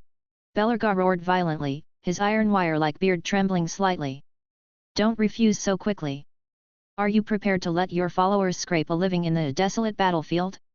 Even if you can support them for a while, how long can you keep it up? Fang Hao took a sip of fruit wine and continued, autumn's here, and winter is coming. Why do you think the other dwarves of the 8 Peaks Mountain spared you? They're waiting for you to freeze to death in winter, saving them the trouble. Don't you want to take back everything that is rightfully yours and prove you're not a failed leader? Fang Hao spoke slowly, but Belarga's face started to darken. He had been acting all along, but he hadn't expected that Fang Hao already knew everything. Clearly and surely. Who exactly are you and how do you know about the affairs of the 8 Peaks Mountain? It wasn't hard for Fang Hao to find out about the events in the 8 Peaks Mountain. Connecting some scattered pieces of information could allow one to speculate about all of it. I'm merely an ordinary lord. Inside my territory, undead, humans, orcs, trolls all live peacefully. If you join, I can assure your safety, and provide ample food as well as warm clothing. Belarga fell silent. He was unable to refute a single word of the man in front of him. The man was right. If they didn't have enough food reserves and warm clothing before winter, his over 1,000 people would be waiting for death. How long could they sustain themselves by picking through the trash in the desolate battlefield? I need to think about it, said Belarga. All right. I will give you some time. I will be here tomorrow morning, waiting for your answer. Okay. With that, Belarga rose from his seat and led his people out. Only after they had left the city gates did Angia speak up, those dwarves are so short. Your comment is, as if you didn't say anything. At that moment, Black Sword came in, my lord, everything is ready. We can set off at any time. Okay, let's go. Yes, my lord. Chapter 487. 9 o'clock in the morning. The massive army marched into the desolate battlefield, leaving behind footprints on the deep red land that resembled trails of blood. They'd learned from the dwarfs that injuries could lead to toxic infections. The number of living creatures in the army was reduced. To lessen the chances of casualties, Fang Hao's body remained outside the battlefield at the fortress. He controlled the demon doll, rode the bone horse, and advanced with the troops. After several days of diligent practice, his ability to control dolls had become increasingly proficient. Even now, he could simultaneously control his own body and the doll without any distractions. However, controlling both to fight simultaneously was still quite challenging. What he could do was to control one side finely and slow down on the other. The troop advanced forward. About 500 meters into their journey, they encountered something. Monster-like rotten corpses crawled out of the ground, staring at the incoming undead army in the distance. Rotten dwarf, Tier 4. Rotten giant bear, Tier 3. Rotten warrior, Tier 5. Rotten horse, Tier 2. Rotten. It seemed these were the rotten corpses referred to by the dwarfs. Those who were infected and didn't receive treatment would eventually turn into these monsters. However, these rotten monsters were vastly different from standard corpses. Their bodies weren't rigid in the least. On the contrary, they appeared more flexible than normal humans and possessed great strength. Looking at these monsters, Fang Hao was reminded of the tainted soldiers he encountered in the Dragon Tomb. They were strikingly similar to the monsters in front of him right now, and just as agile. The cause of their corruption probably had something to do with the bodies of powerful creatures. The number of the crawling tainted monsters kept increasing. There were corrupted animals, but more of them were rotten soldiers clad in the remnants of rusted armor. All sorts of creatures mixed together. They numbered nearly 10,000 and more kept appearing. No wonder nobody has ever dared to enter here. The army of the corrupted alone was more than a match for an ordinary force. Prepare to attack, a hoarse voice issued from the mouth of the demon doll. Or perhaps not from its mouth, as its hollow lower jaw remained shut. Whoosh, whoosh, whoosh. The shields of the skeleton warriors went up, forming a crisscrossed iron wall. Battle drum! Boom, boom, boom! The drum of the undead resonated, a grey-white halo spreading out and enveloping the undead army. First and second ranks, release the lightning strike. Fang Hao continued to issue orders. The signal officer spurred his horse and passed the orders in all directions. In the first and second ranks were the skeleton warriors. Right hands forming into lightning war spears that shimmered with blue thunderbolts. Then, the warriors hurled the lightning strikes straight forward. Boom, boom, boom, ZZT. The lightning spears bombed the camp of corrupted beings, causing large areas of confusion. The current rapidly spread out, linking nearby rotten creatures together. Their bodies trembled like they were being electrocuted. A large number of rotten creatures melted into the dark red soil like butter under the thunder strike. After 2 rounds of lightning strikes, large areas of rotten anomalies continued their reckless charge. The skeleton warriors and pikemen in the rear began to form lightning spears in their right hands. They hurled the lightning spears, killing the charging rotten creatures as if they were crazed dogs.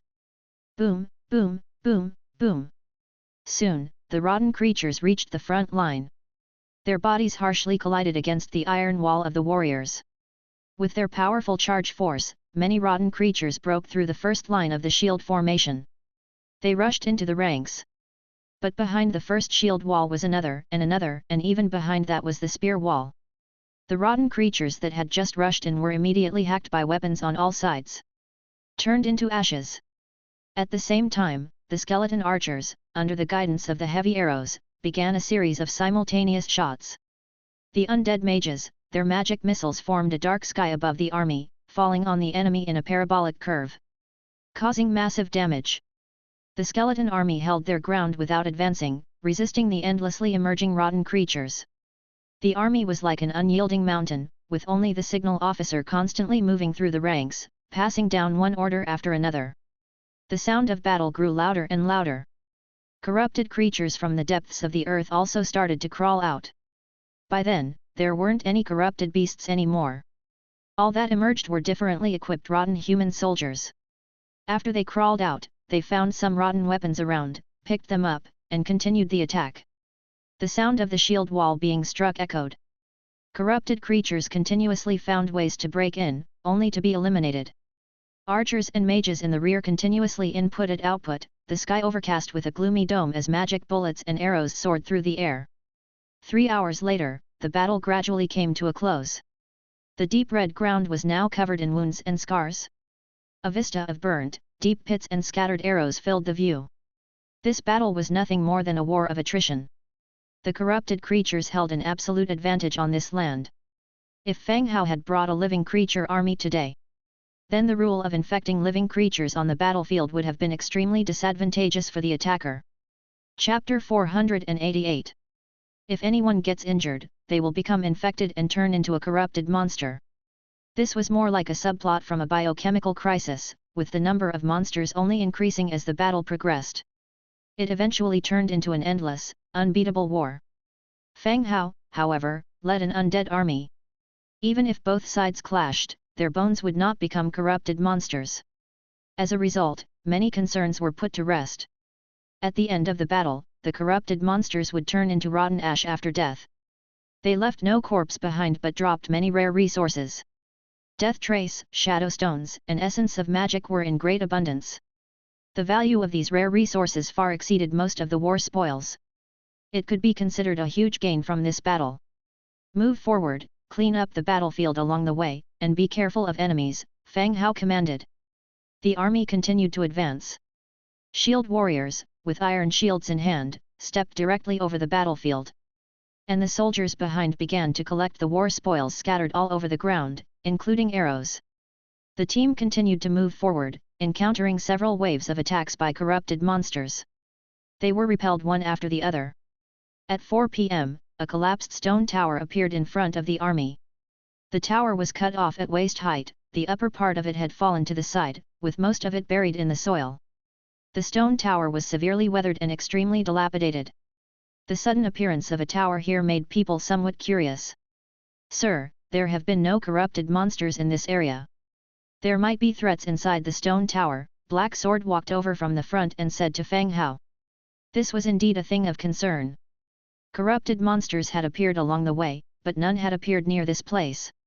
It was very likely that more powerful enemies nearby had already killed the living creatures before they could transform into corrupted monsters and had cleared out their bodies.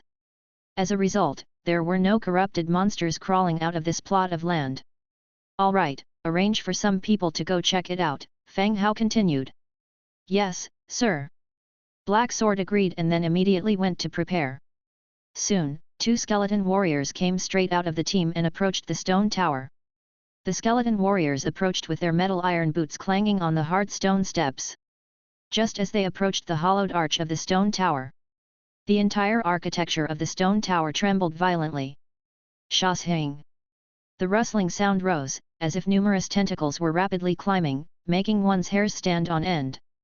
Black Sword issued a retreat command. Just as the 2 skeleton warriors turned around, from the broken top of the stone tower lunged a giant, dark red centipede. It opened its huge mouth and swallowed the 2 skeleton warriors, chewing their bones and swallowing them into its stomach. Carrion Centipede, 10th Order. The centipede was over 10 meters long, its body covered in dark red scales, the underside a dense array of tiny legs, coiled around the stone tower. On the edge of the centipede's huge mouth, sharp teeth shaped like saw teeth were full, chewing on broken bones and staring at the undead army that appeared below. For a while, both sides were dumbfounded, with neither side taking the initiative to attack first. Fang Hao widened his eyes, somewhat surprised at the centipede in front of him. Looking at its name, Carrion Centipede, it should have been the one that ate all the corrupted monsters nearby. That's why no corrupted monsters appeared near the stone tower. Looking at it from above, its bug-like round eyes observing the undead army, it can be seen that this centipede possesses a certain level of intelligence. Fang Hao observed it, but the next second, the carrion centipede slithered down from the stone tower and charged straight at them. Looking at its saw-toothed teeth constantly writhing and its speed of attack, it obviously wasn't here to negotiate. Fang Hao directly ordered, "Attack!" Clash! All the skeleton soldiers drew their weapons, and in the right hand of the first row of skeleton warriors, the spear of thunder and lightning appeared. Just as they were about to throw it at the target, they saw the carrion centipede plunge its head down. Its whole body drilled straight into the ground. The ground began to bulge rapidly, quickly getting closer. "Be careful with the ground," Fang Hao roared. But as soon as he finished speaking, he saw the continuously bulging dirt mounds had already reached under his carriage. Without any hesitation, he spread his bat wings and flew straight up into the air. Just as he took off, beneath the carriage, the corruption centipede broke through the ground, standing straight up, swallowing the carriage along with the bone horse into its stomach. Surrounded by skeleton warriors, a dense barrage of arrows shot at the emerging centipede. Ding ding ding! The arrows hit the centipede's scale armor, making a clashing noise. The centipede, seeing more and more people gathering around, plunged its head back into the ground. Dirt mounds kept spinning under the army's feet, causing chaos among the troops. Fang Hao was fluttering his bat wings, hovering in mid-air. He was somewhat surprised that the carrion centipede attacked him first. It seemed that it had heard him giving commands and decided to kill him first. It was rather intelligent. A 10th order mutant monster with high intelligence indeed posed some challenge. However, there was only one such monster, and it posed no real threat to them.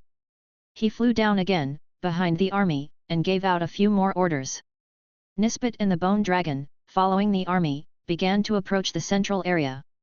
Standing in the middle of the troops, waiting for the centipede's next attack. Soon, the carrion centipede, constantly moving underground, found another opportunity to attack. Chapter 489. Its body suddenly burst from the ground, swallowing several skeleton warriors in one gulp. After striking successfully, it wanted to burrow back into the ground. But from the corner of its eye, the centipede beast saw a dog-headed skeleton nearby, pointing at it. A dark cloud swiftly appeared above its head. Bang! Its body, which could previously break through the ground, instead hit the earth directly. After a muffled sound, the centipede beast felt a bit dizzy from the impact. The centipede beast was taken aback, not understanding why it could not penetrate the ground. It tried again. Boom! The result was the same, its forehead smashed heavily into the ground, leaving it disoriented. Just then, in the sky, a colossal bone dragon swiftly swooped down, its claws seizing the body of the centipede beast, taking it aloft. In the air, the dragon claws forcefully pulled apart, trying to rip the body of the centipede beast in half. The centipede beast writhed in pain, its body wrapping around the dragon claw and its sharp, serrated teeth biting down. But the dragon's claws were armed with iron armor. Even with sharp teeth, it could only distort the iron armor. Amid the struggles of the centipede beast, its body was torn into two halves. Green blood fell from the sky. The centipede beast was split in two yet still struggled, attacking the bone dragon furiously, attempting to break free to survive. But the bone dragon's strength and airborne advantage utterly surpassed that of the centipede beast. The bone dragon circled in the air with the centipede beast. The rear of the undead troops was immediately flooded with hordes of skeleton giant bats and skeleton pseudo-dragon guards, covering the two halves of the centipede beast's body, tearing at the flesh while feasting. The centipede beast's dark red scales were ripped off one by one, its flesh along with green blood, incessantly falling from the sky. The centipede beast's struggles became weaker and weaker, until it hung lifelessly from the dragon's claw. It was then that the bone dragon let go of its claw, hurling the beast from the sky. Nisbet, who had been standing by, immediately struck it with a few massive axes as soon as it landed. Killed the centipede beast on the spot. The head of the centipede beast no longer struggled, but the remaining tail sections continued to wriggle. Just in case, the soldiers slashed wildly at its tail. They only ceased their attack when the body of the centipede beast had become completely still. Fang Hao and a few others walked over from the rear, confirming its death. They began to clean up the battlefield. "Collect the cadaver and bring it back," said Fang Hao. Even though he didn't fancy centipede-like soldier types, a creature with tier 10 strength, along with some unique abilities, still held certain advantages. He decided to take it back first to increase the number of soldier types in the skeleton conversion field. Whether it would be recruited or not would have to be decided later. After the order, the troops began to clean the battlefield and treat the wounded. There were 2 wounded orc messengers nearby, their wounds beginning to rot. As Fang Hao ordered the retreat, he cast a healing spell for the orcs. Like the 2 dwarves had said, the holy light spell had a strong effect on the rot. It stopped the spreading of the injury, and even helped the wounds heal. A single battle had continued up until 7 in the morning. Fang Hao marked the location of the stone tower on the map and returned directly to the camp. After returning to the camp, he delegated the work to Blacksword and others, carrying the corpse of the centipede himself into the transport light curtain with 2 other leaders. "Do you think this creature is edible?" Angia asked, following Fang Hao. Fang Hao ignored her, directly ordering his men to toss the centipede into the transformation pool. The next day, early morning, Fang Hao got up early to visit the skeleton conversion field. The centipede beast transformed from yesterday should also be finished by now. Upon reaching the transformation field, he saw the centipede beast clinging to a nearby building. Undead Centipede, Tier 9. Chapter 490. Undead Centipede, Tier 9. Faction, Undead. Racial characteristics, Undead, Hollow Skeleton, Light Weakness, Centipede, Subterranean. Skills, Bite, Swallow. Innate abilities, Advanced Crawling Mastery, Advanced Hunting Mastery. Centipede, can crawl on ground, walls, and ceilings to hunt prey. Subterranean, its robust lower jaw can dig winding tunnels underground, approaching prey quickly and stealthily. Bite, a close-range attack, its mighty teeth can easily shatter an enemy's armor and bones. Swallow, the centipede swallows small enemies it is grappling. Note, this skeleton creature, converted from a corpse, still retains the characteristics and attack modes it had when alive. The centipede in front of him was somewhat different from the skeletons transformed in the past. Its appearance is more like that of bloodless arthropods, possessing a desiccated, hard animal carapace. Even though it has become an undead creature, the myriad tiny legs beneath its abdomen are still somewhat unsettling to see. He dispatched it to the outskirts of the city to complete patrol duties along with skeleton soldiers. Having seen the new troops converted yesterday, Mr. Fang Hao's curiosity was sated. After breakfast, he used demon teleportation again, arriving at the desolate battlefield fortress. Just like yesterday, as soon as he entered the main hall, he saw the waiting dwarf, Ironbeard Belarga. It seemed that these dwarfs had reached a decision yesterday and were waiting here for him early on. Seeing Fang Hao enter, the dwarf sitting in the chair quickly got up. "Mr. Fang Hao." His attitude was much more respectful than yesterday, giving Fang Hao a hint about what their answer might be. "Good morning, Chief Belarga," Fang Hao greeted with a faint smile. After saying this, Fang Hao directly sat down in front of the table. Seeing Fang Hao sit down, Belarga also sat. The few dwarfs behind him stood respectfully to one side in silence. Fang Hao needed to continue his exploration of the desolate battlefield and had no time to beat around the bush. So, he asked directly, "Chief Belarga, have you decided?" Belarga's eyes flickered. In the end, he spoke solemnly, "I still want to confirm something. If we were to join your territory, where would we be assigned to?" Joining the territory meant becoming one of its members. They would have to work for the Lord, Fang Hao, but also would have a new place to live. Preferably, they wanted to select a suitable location. As a matter of fact, my troops just subdued the Bloody Mountains not long ago. There are an astonishing number of ore veins there. If you are willing, I can arrange for you to settle there. Fang Hao spoke indifferently. These dwarfs came from 8 Peaks Mountain. Just by its name, one would know it was a mountainous region. In the Bloody Mountains, all of the trolls in that entire region had been killed, leaving only 70,000 people. It made sense to have these dwarfs settle there, perfectly satisfying the lifestyle habits of the dwarfs. Similarly, upon hearing Fang Hao's answer, something seemed to change in Belarga's expression. Although he had never been to the Bloody Mountains, the existence of a trade alliance building made him aware that it was troll territory. Trolls were inherently brutal, born to be mighty warriors.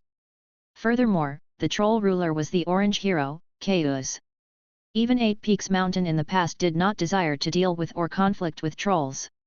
However, he didn't expect the young human in front of him to casually mention that he had flattened the Bloody Mountains. This certainly befits the warfare style of the Undead clan. Seeing the changing expression on Belarga's face, Fang Hao asked, "Does Chief Belarga have any other questions?" Belarga confirmed once more, "How many trolls are left?" 70,000. Belarga's heart tightened, this was almost akin to extermination. Such a vast area had only 70,000 people left. This man was a killing god. It was fortunate that they didn't conflict with Fang Hao, otherwise they would have been annihilated by this undead force in a matter of minutes. After a moment of silence, Belarga finally made a decision, "My lord, we wish to join your territory and follow your commands." After saying this, he stood up, leading the dwarfs behind him to bow towards Fang Hao. "Good. Welcome to our ranks, Belarga. Sign this, and then you can take your people home to pack up. I'll arrange for someone to take you to the Bloody Fort." Finding a purple hero scroll in the Book of Lords, Fang Hao handed it to Belarga. The highest level hero scroll that could be found on the market was purple.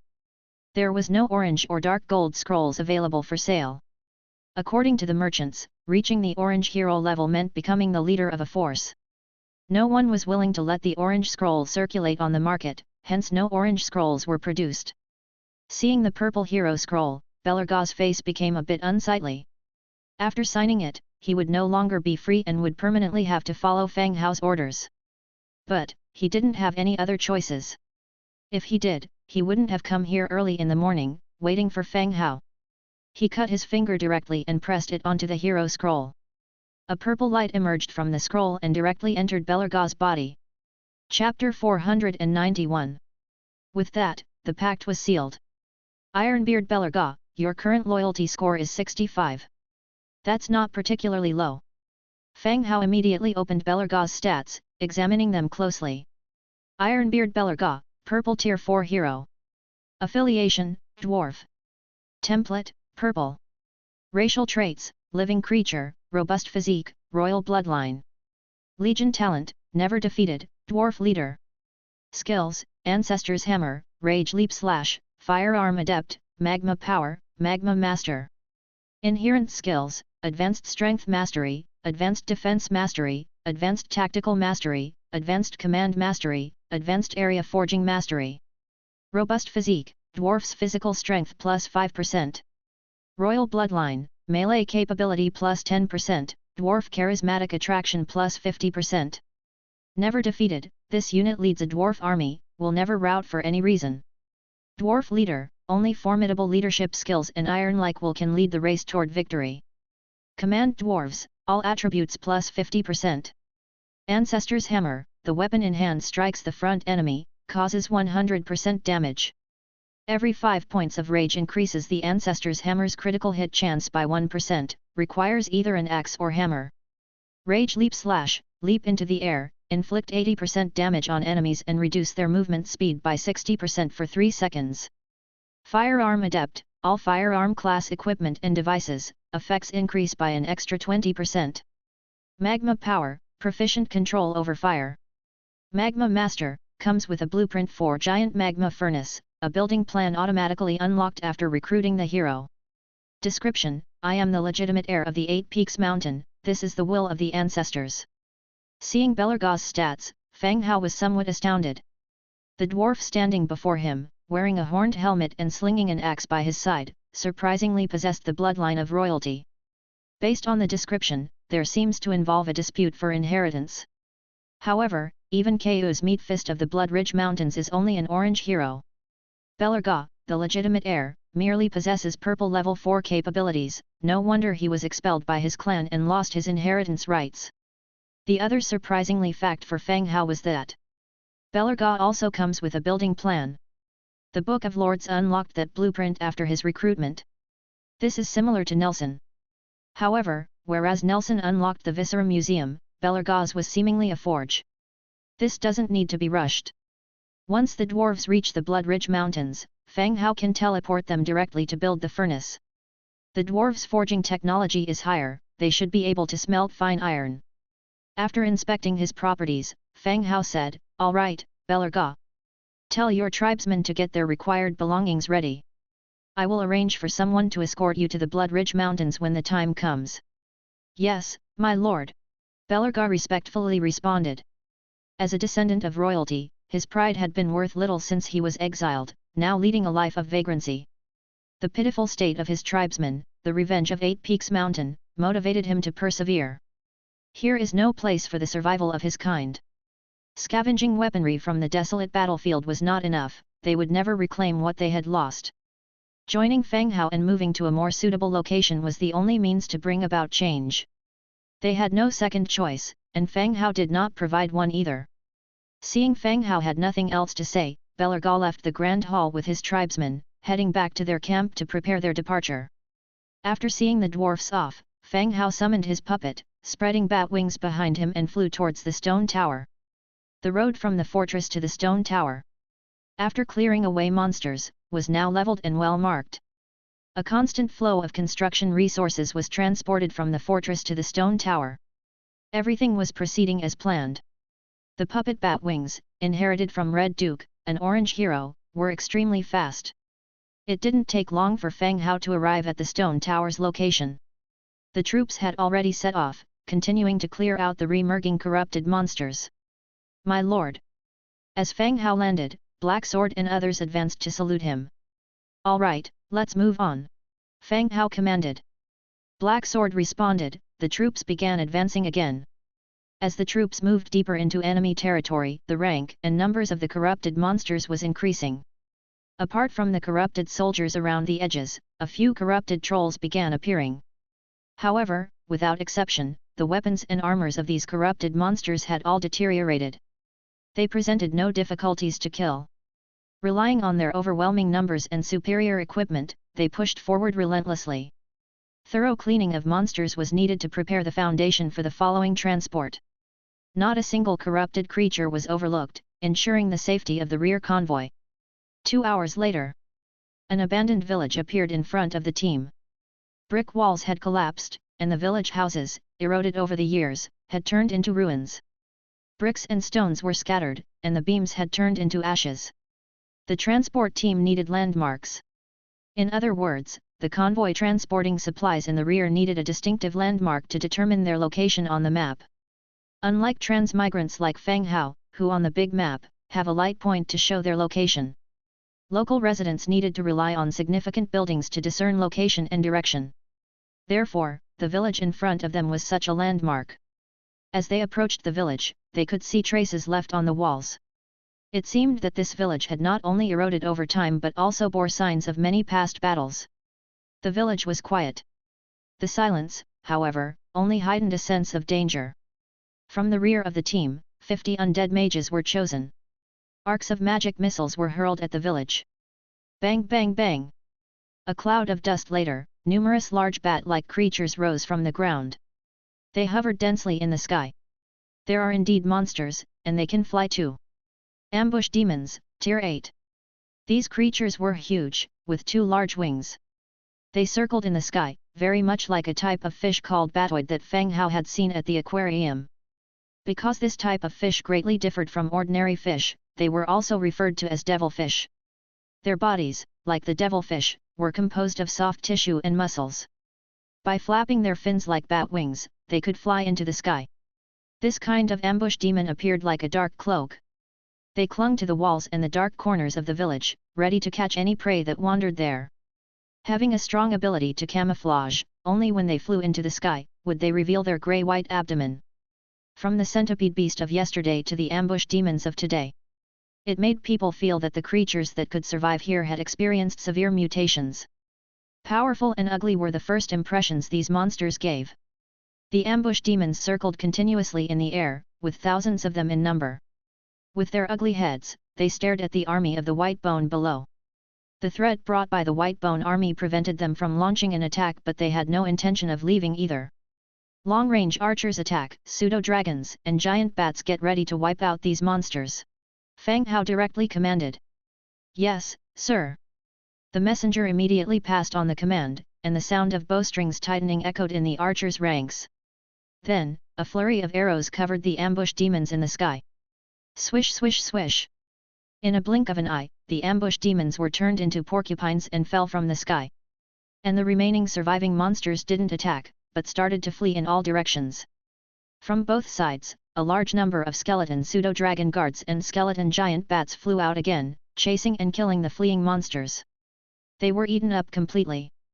The bones of these ambush demons were small, and most of their bodies consisted of soft tissues and muscles. After being eaten clean, they looked just like skinned rats. The fight ended quickly. Only a few skeleton giant bats were lost, and no other losses were incurred. The deeper they went, the more the number of corrupted enemies increased. All kinds of strange bugs with odd and massive mutated bodies launched attacks against this sudden undead army. On the 3rd day of entering the desolate battlefield. Following the markers on the map, the army finally approached the temple. The area of the desolate battlefield was vast. The army wasn't tasked with clearing the entire area, but rather, according to the route, clearing a path to the temple. Sir, the temple can be seen up ahead, someone reported. Fang Hao nodded and looked up at the mountain, where a majestic palace could be seen. Chapter 492. Perched on the mountainside, palaces and lofty halls soared high. The palace rooftops were covered with glazed tiles, and jade railings wrapped around the stacked stones. However, it had been left unattended for far too long. The walls were covered with a layer of iron color. Nonetheless, standing beneath it was like looking up at a celestial palace, grand and magnificent. Proceed with caution, beware of enemies along the way. Upon command, the army continued to press forward. Below the mountain, a city encased by thick walls lay. The city walls still stood tall. The wooden parts of the city gate were already rotting, and various metal parts, covered in rust, were scattered everywhere. My lord, there are some special circumstances ahead. Black Sword Leader requests your presence. A soldier relayed the message once again. Fang Hao controlled the puppet, all along staying in the middle of the army. Upon hearing the soldier's message, he finally spread his wings and flew to the front of the formation. As Black Sword and his men were gazing into the city from the gate, Fang Hao landed at their side. He was momentarily taken aback by the scene within the city. In the open space within the city walls, was a countless number of golden armored soldiers kneeling neatly in rows. Corrupted Temple Guardians, Tier 10. Corrupted Temple Knights, Tier 10. The enemies were mainly in 3 categories: Corrupted Temple Guardians, Corrupted Temple Flag Bearers, and Corrupted Temple Knights. The soldiers were tall and burly, their backs erect as they knelt, a long halberd placed in their right hand and resting on the ground. Within these troops, there were a few soldiers holding flagpoles. However, the flags that once topped these poles had long rotted away, leaving nothing but bare poles. The golden armored soldiers, who must have been kneeling there for countless years, were covered in dust and their armor was patched and speckled. Through the gaps in the armor, rotten sackcloth clothing and blackened skin could be seen. If the enemy's tiers and names were displayed, it meant that these soldiers still possess combat capabilities. No need to probe any further, these enemies still have fighting capabilities, and they have all reached tier 10 as well. Get ready for battle. Fang Hao directly stated. Yes, my lord. Black Sword responded. He began to issue sets of commands. All soldiers began to mobilize and prepare for the attack. The enemies remained dormant ahead. This brought an advantage to our side. Leading the offensive were flocks of skeleton giant bats. Their short hind legs clutched onto bombs as they flew towards the golden armored soldiers. As they barely flew over the city walls, the golden armored soldiers who were originally kneeling, started to move. They slowly stood up, their hollow eyes looking at the mob of bats surging in the sky. Whoosh, whoosh, whoosh. The golden armored soldiers, whose equipped crossbows had already rotted away, could only throw partially rotten lances into the sky. But it had little to no effect.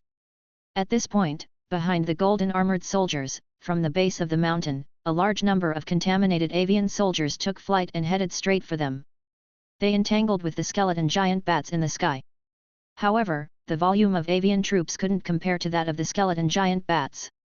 When the skeleton giant bats reached the space above the golden armored soldiers, the bombs were dropped like rain, falling all over the ground. After the skeleton giant bats completed their task, they showed no inclination to stay and fight. Just as they had arrived, they left, swiftly retreating to the back of the undead's formation. In the meantime, the avian species were almost entirely devoured by the large group of skeleton giant bats. Boom! Boom, boom, boom! Following the first bomb explosion, a series of explosions resounded inside the city walls. Dust and smoke filled the air, causing the entire land to tremble. When the explosions ceased, the ground was strewn with the limbs of golden armored soldiers. However, since they were tier 10 troops, their inherent attributes provided them with a massive advantage. A considerable number of golden soldiers still survived. Compared to prior bombing campaigns against the Troll Coalition army, the golden soldiers had a higher survival rate. Furthermore, the contaminated soldiers, who were immune to pain, launched a counterattack despite missing a large part of their body.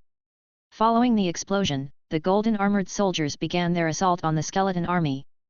Meanwhile, within the White Bone army, Black Sword also issued the attack command. Attack! Whoosh, whoosh, whoosh! Lightning strikes, magical missiles, and arrows were rained down on the enemy's territory from far above. The disparity in numbers doomed the battle to be one-sided. Each golden armored soldier that broke through the city gates was struck by at least hundreds of magical spells and thousands of arrows. The city gates seemed like a barrier of death. Those who broke through, fell in swathes, dying instantly. They turned into heaps of ashes, only leaving behind their battered armor, which gradually accumulated into a small hill. After several rounds of carpet bombing, all enemies were obliterated, leaving only armor and ashes in their wake. After the battle, everyone began collecting their spoils of war. On the way, in addition to the regular drops of shadow stones and traces of death, many traces of prayer and traces of divinity were also discovered. If traces were separated into common and rare, then these two kinds would undoubtedly be considered the rarest resources. After collecting the loot, the troops continued deeper into the city.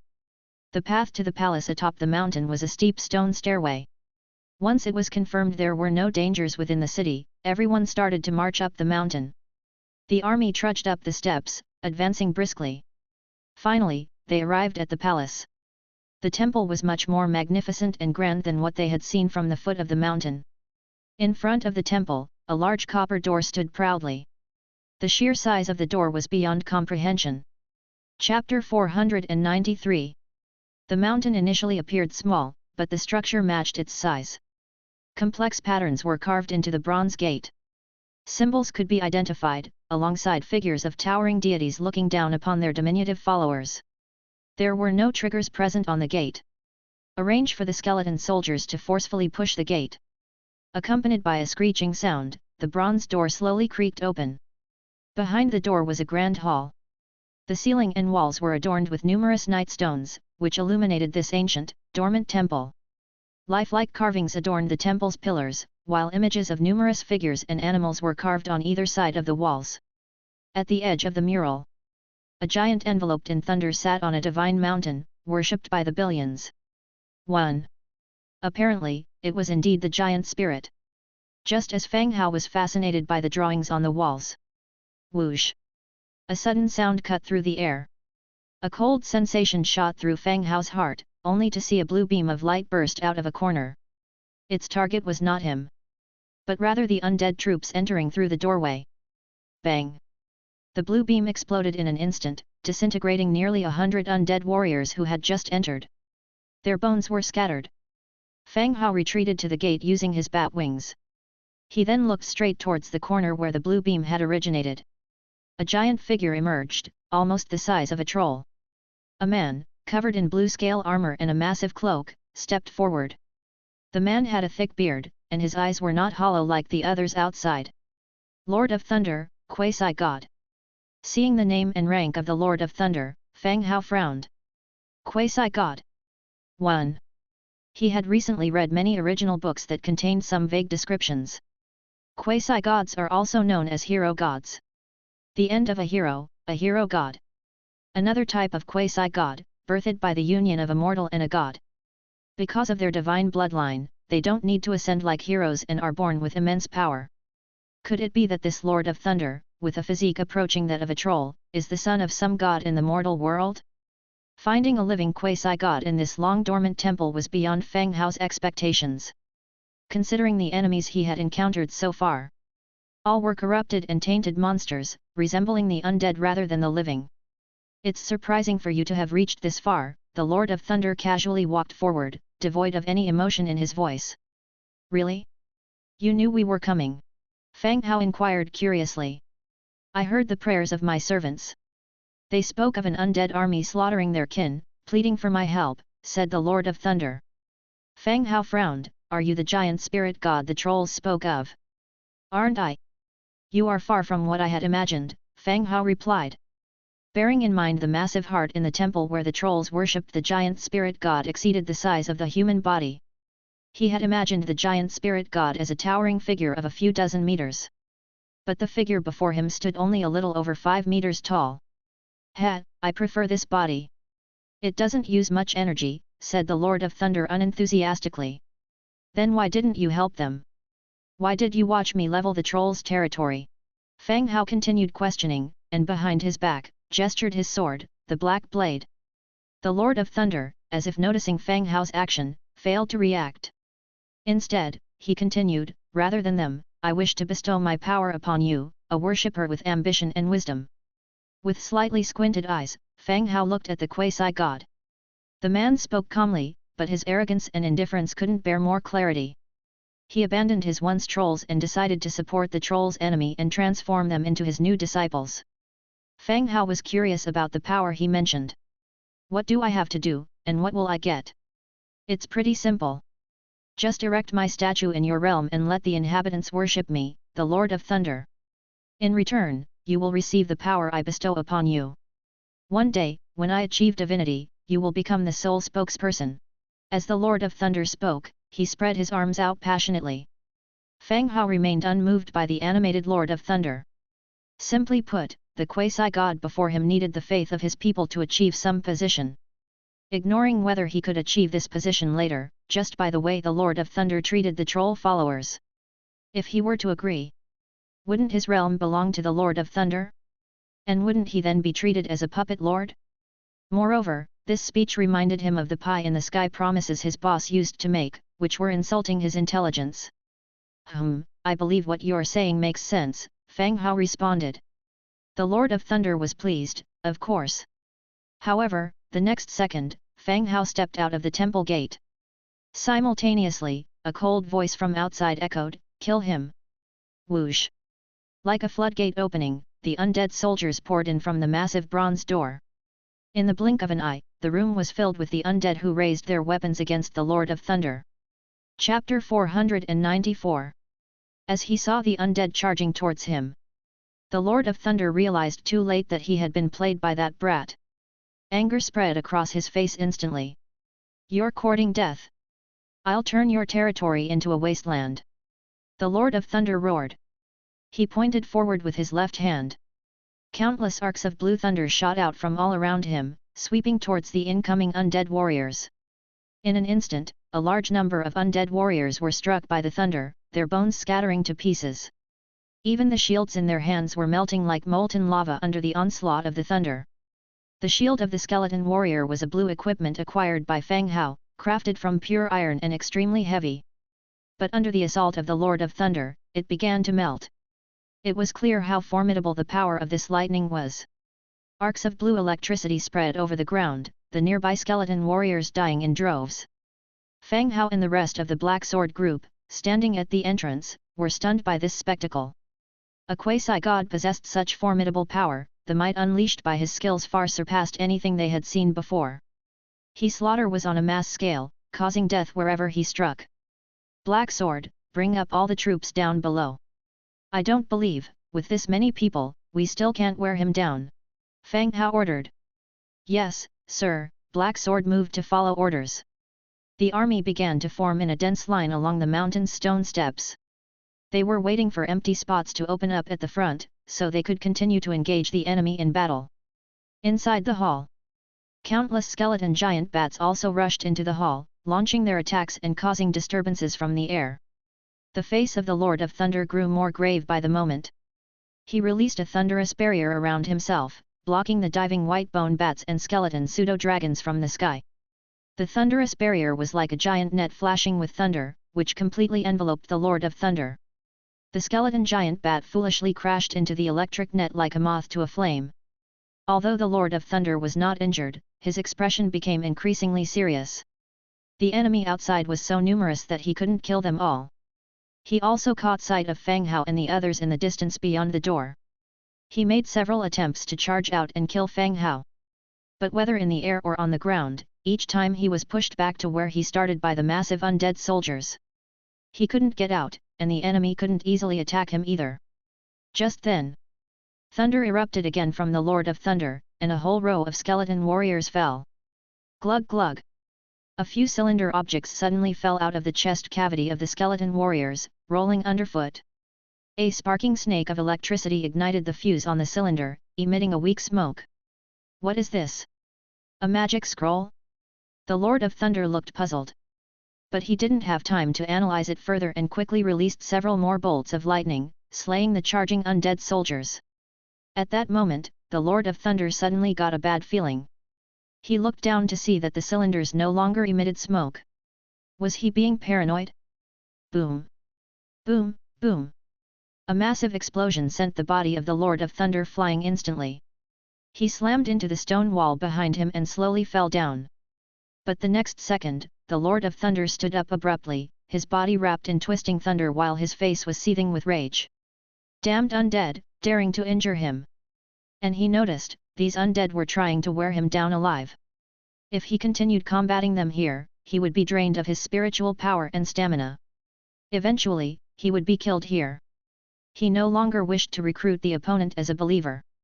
He wanted them to pay the price, to understand the cost of angering a deity. He glanced in the direction of the entrance. You've enraged a god, you'll receive the punishment you deserve. The moment his words fell, the Lord of Thunder's eyes suddenly turned silver grey, his pupils were like two grey pearls, and the rolling thunder gradually formed into a mysterious rune. Outside, Fang Hao stared at the sudden appearance of the dark clouds in the sky, and the thunder rolling within.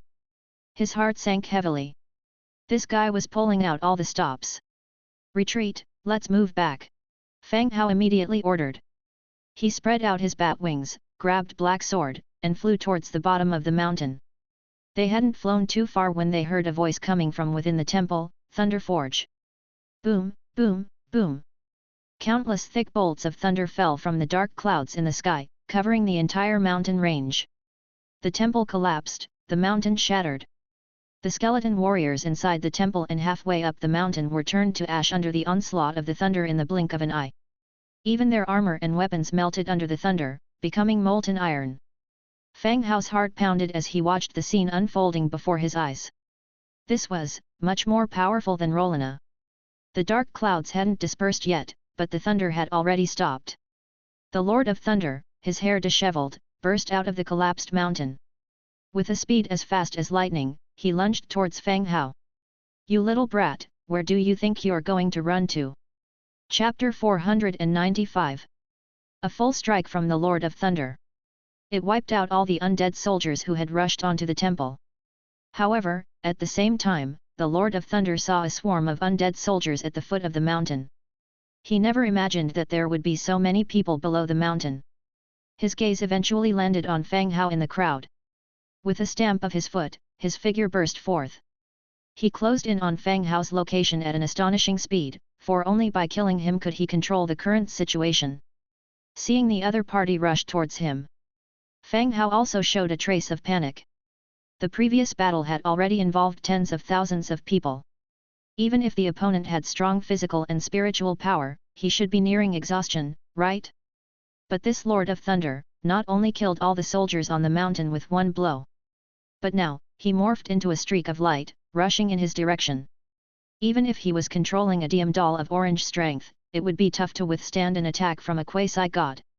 Fang Hao stepped back, his giant bat wings instantly spread wide. He intended to put some distance between them. But the opponent's speed was too fast, and it was likely that this attack would be hard to avoid. Bang! Just at the critical moment, a giant shield collided directly with the Lord of Thunder's side. The inertia of the two forces deviated the Lord of Thunder's body. Seizing this opportunity, Fang Hao shot into the air. He moved away from his opponent. Kill! Fang Hao said with a grim expression. Whoosh whoosh whoosh! Bang bang bang! Countless arrows shot towards the position where the Lord of Thunder had fallen. After the arrows, magic bullets flew towards him as well. The powerful energy made the air distorted, and energy waves exploded in different directions. Boom! The ruins exploded open again, and the Lord of Thunder's figure reappeared before everyone. However, the Lord of Thunder's scale armor was shattered, and blood traces even began to flow from his forehead and neck. Even a quasi-god has its limit of endurance. After his forces, which consisted of tens of thousands of men, joined the battle, he was getting injured. Continue the attack! Fang Hao commanded again. The undead once again swarmed towards the Lord of Thunder. Without the restriction of the copper door, the undead soldiers began to surround from all sides. They fearlessly rushed towards the spreading thunder. A black cloud began to gather above the Lord of Thunder's head. This was Nisbet's stripping characteristic. Although it didn't seem effective, Nisbet had also joined the battle. 10-tier soldiers, plus the corpse witches modified soldiers. They could withstand the impact of thunder. And they caused quite some trouble. Bone Dragon, Skeleton Pseudo-Dragon, Skeleton Giant Bat, Skeleton Warrior, Skeleton Troll. With the Lord of Thunder as the center, the white bones piled up into a small hill. The Lord of Thunder, standing on Bone Mountain, brandishing thunder in his hand, was killing the undead soldiers who had rushed up. As the battle continued, the Lord of Thunder's condition got worse and worse, with more and more wounds appearing on his body. The entire person looked like a blood man, as if lifted out of a pool of blood, covered in crimson. Crack! Suddenly, the Bone Dragon seized the opportunity of the Lord of Thunder's attack gap and bit down on his retracting right arm. The strength erupted by the Bone Dragon dragged the Lord of Thunder off the Bone Mountain, and the undead soldier next to him lifted his weapon and hacked away crazily. Damn reptile! The furious Lord of Thunder roared, and thunder began to spread rapidly around him. All the surrounding skeleton warriors were shattered. He turned around and hugged the Bone Dragon's head, then twisted it forcefully. Bang! With a flash of lightning, the Bone Dragon's head exploded fiercely, and its body softened and crumbled into a pile of white bones. Thump! Just after he crushed the head of the Bone Dragon, the Lord of Thunder felt a pain in his shoulder. As he turned his head abruptly, he saw a burly dog-headed skeleton, whose battle axe had struck his shoulder. The ribs of his left arm were broken by the blow. The Lord of Thunder kicked the dog-headed skeleton and sent it flying, but he felt another sharp pain in his thigh. An undead soldier, who had lost his lower body, was hacking at his thigh with a weapon. His attention was increasingly dispersed. Every part of his body was under continuous attack. This made the Lord of Thunder realize that if he didn't find a way to break free from the fight, he might really die here. He surveyed the battlefield once again. The undead skeletons, still in vast numbers, stretched as far as the eye could see. The leader of the undead with whom he was conversing before was hiding in the crowd, no longer in sight. A vast army of undead killed their way to him again. With determination, he once again forcefully activated his divine arts. His pupils turned grey again, and his body began to shrivel. In the sky, black clouds as heavy as cotton wool appeared again, with visible thunder rolling in them. Thunder Forge. With the experience of previous times, Fang Hao recognized this as the other party's killer move. While retreating, he quickly ordered the soldiers in the targeted area to speed up their attack. At the same time, the rest of the people tried to distance themselves from the battlefield as much as possible. Rumble. Thunder Forge covered the Lord of Thunder's sky. Like giant pythons, thunder snakes shot out from the black clouds and continuously blasted the ground. In an instant, all the undead soldiers in the city and the area turned to ashes. The armors that the temple guardians had left behind also melted into iron under the impact of thunder. After Thunder Forge, the battlefield was silent. Everyone was on alert for the Lord of Thunder, and just when the undead army continued to swarm him. Swoosh! At that moment, a figure darted out from the dust. However, he was not attacking anyone, but trying to escape to the north. The Lord of Thunder had escaped. Chapter 496. Chase, don't let him escape, chase him, Fang Hao immediately roared. The quasi-god wasn't slow, and up till this point, I've lost hundreds of thousands of troops and equipment. If he escapes now, it would be a loss for me. Most importantly, Fang Hao cannot afford to give the Lord of Thunder a chance to recover. Once he escapes, the next time we meet, I will be the one to die. So, no matter what, he must be killed here and now. Whoosh whoosh whoosh. Hearing Fang Hao's orders, the first to respond were the bone dragons and the countless skeleton giant bats and skeleton pseudo-dragons at the rear. One advantage of flying troops is their airborne speed, which is much faster than running. As soon as the words fell, they were carried off by a gust of wind, chasing after the Lord of Thunder. Meanwhile, the countless undead army followed closely behind. The Lord of Thunder was escaping rapidly to the north. His armor was scattered, his body was as shriveled as cured meat, and he was severely injured. The situation was critical. He had not expected those low-level skeletons to be so difficult to deal with. Killing one batch after another, it seemed like they would never run out. He remembered this grudge. Once he recovers from his injuries, he will return to kill everyone who dared to insult him. While thinking this, he did not slow his pace. Gritting his teeth and enduring the pain from his body, he continued to flee northward. However, his speed was ultimately affected. Roar! A roar suddenly came from behind. Several black energy pillars enveloped his body. The strong aura of death began to age his flesh. His body stumbled, falling directly to the ground. Then, a large number of tightly packed skeleton giant bats began to surround him, one after another, devouring his flesh. Although he continued to resist, he couldn't hold on for long. Fear was evident in the Lord of Thunder's eyes.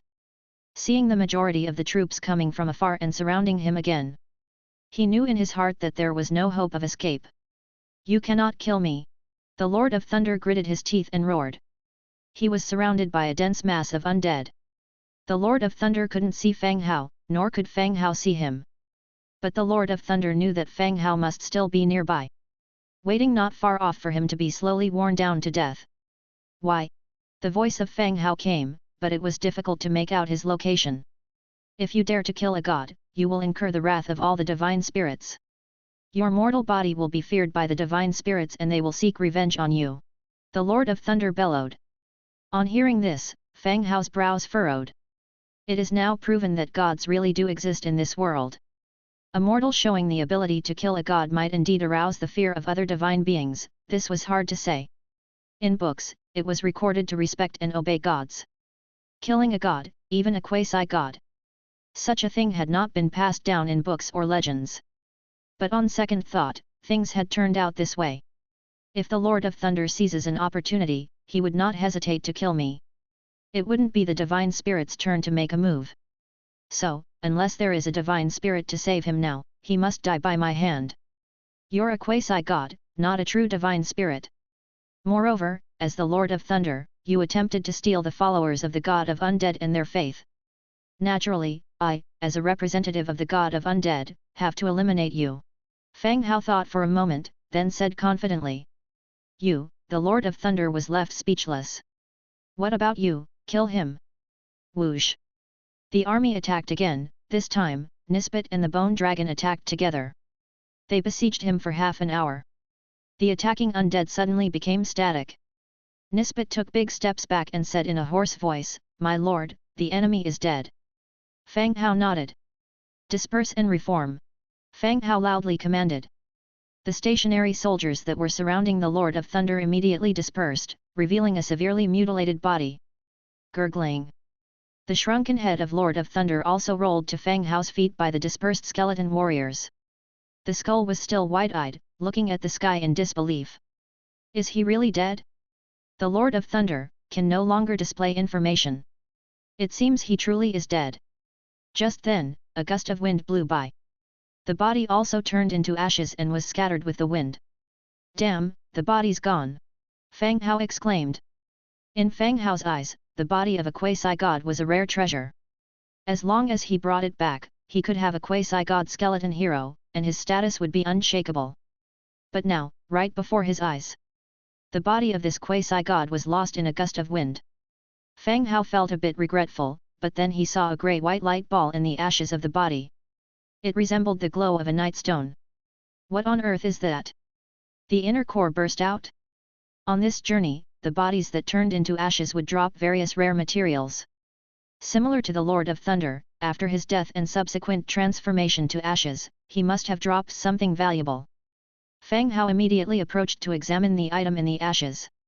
It was a light ball, not in the form of a material object. More like an elemental energy source.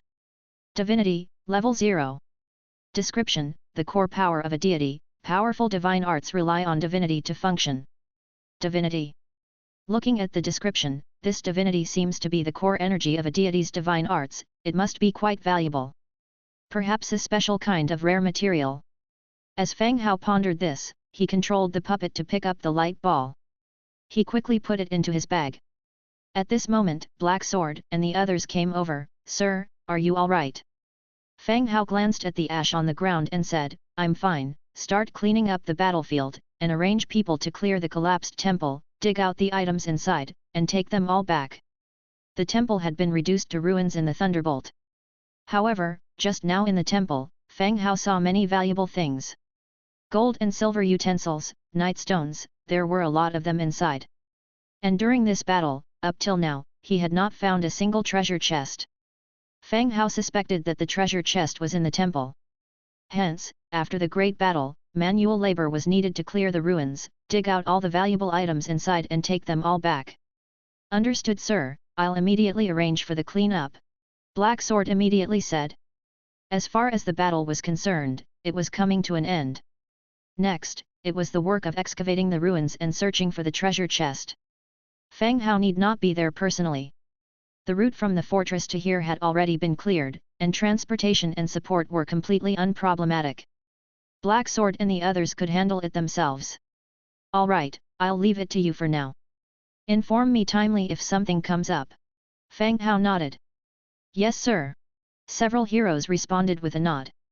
After delegating the tasks, Fang Hao controlled his puppet to fly towards the direction of the fortress. He reached the fortress before dusk. Fang Hao cancelled God's presence and put away the puppet. He took the divinity light ball from the puppet's hand. The moment he touched it, he instantly felt the light ball turn into a powerful energy, breaking through Fang Hao's mental defense and seeping into his soul. At the same time, Fang Hao also felt a strong and strange energy operating in his body. Successfully fused with level 0 divinity, you can set up deity statue, collect power of faith to upgrade divinity level. Unlocked traits: immune to thunder, spirit of thunder, giant body. Unlocked skills: thunder strike, thunder forge. Immune to thunder, immune to damage from lightning, thunder elements. Spirit of thunder, lightning and thunder related skills, skill effects increased by an extra plus 100%. Giant body, all attributes plus 100%. Thunder strike, throws a bolt of lightning with a maximum distance of 500 meters, cooldown time 1.5 seconds. Thunder forge, manipulates the weather, unleashes thunder forge within a certain radius, causing indiscriminate damage of 300% attack power.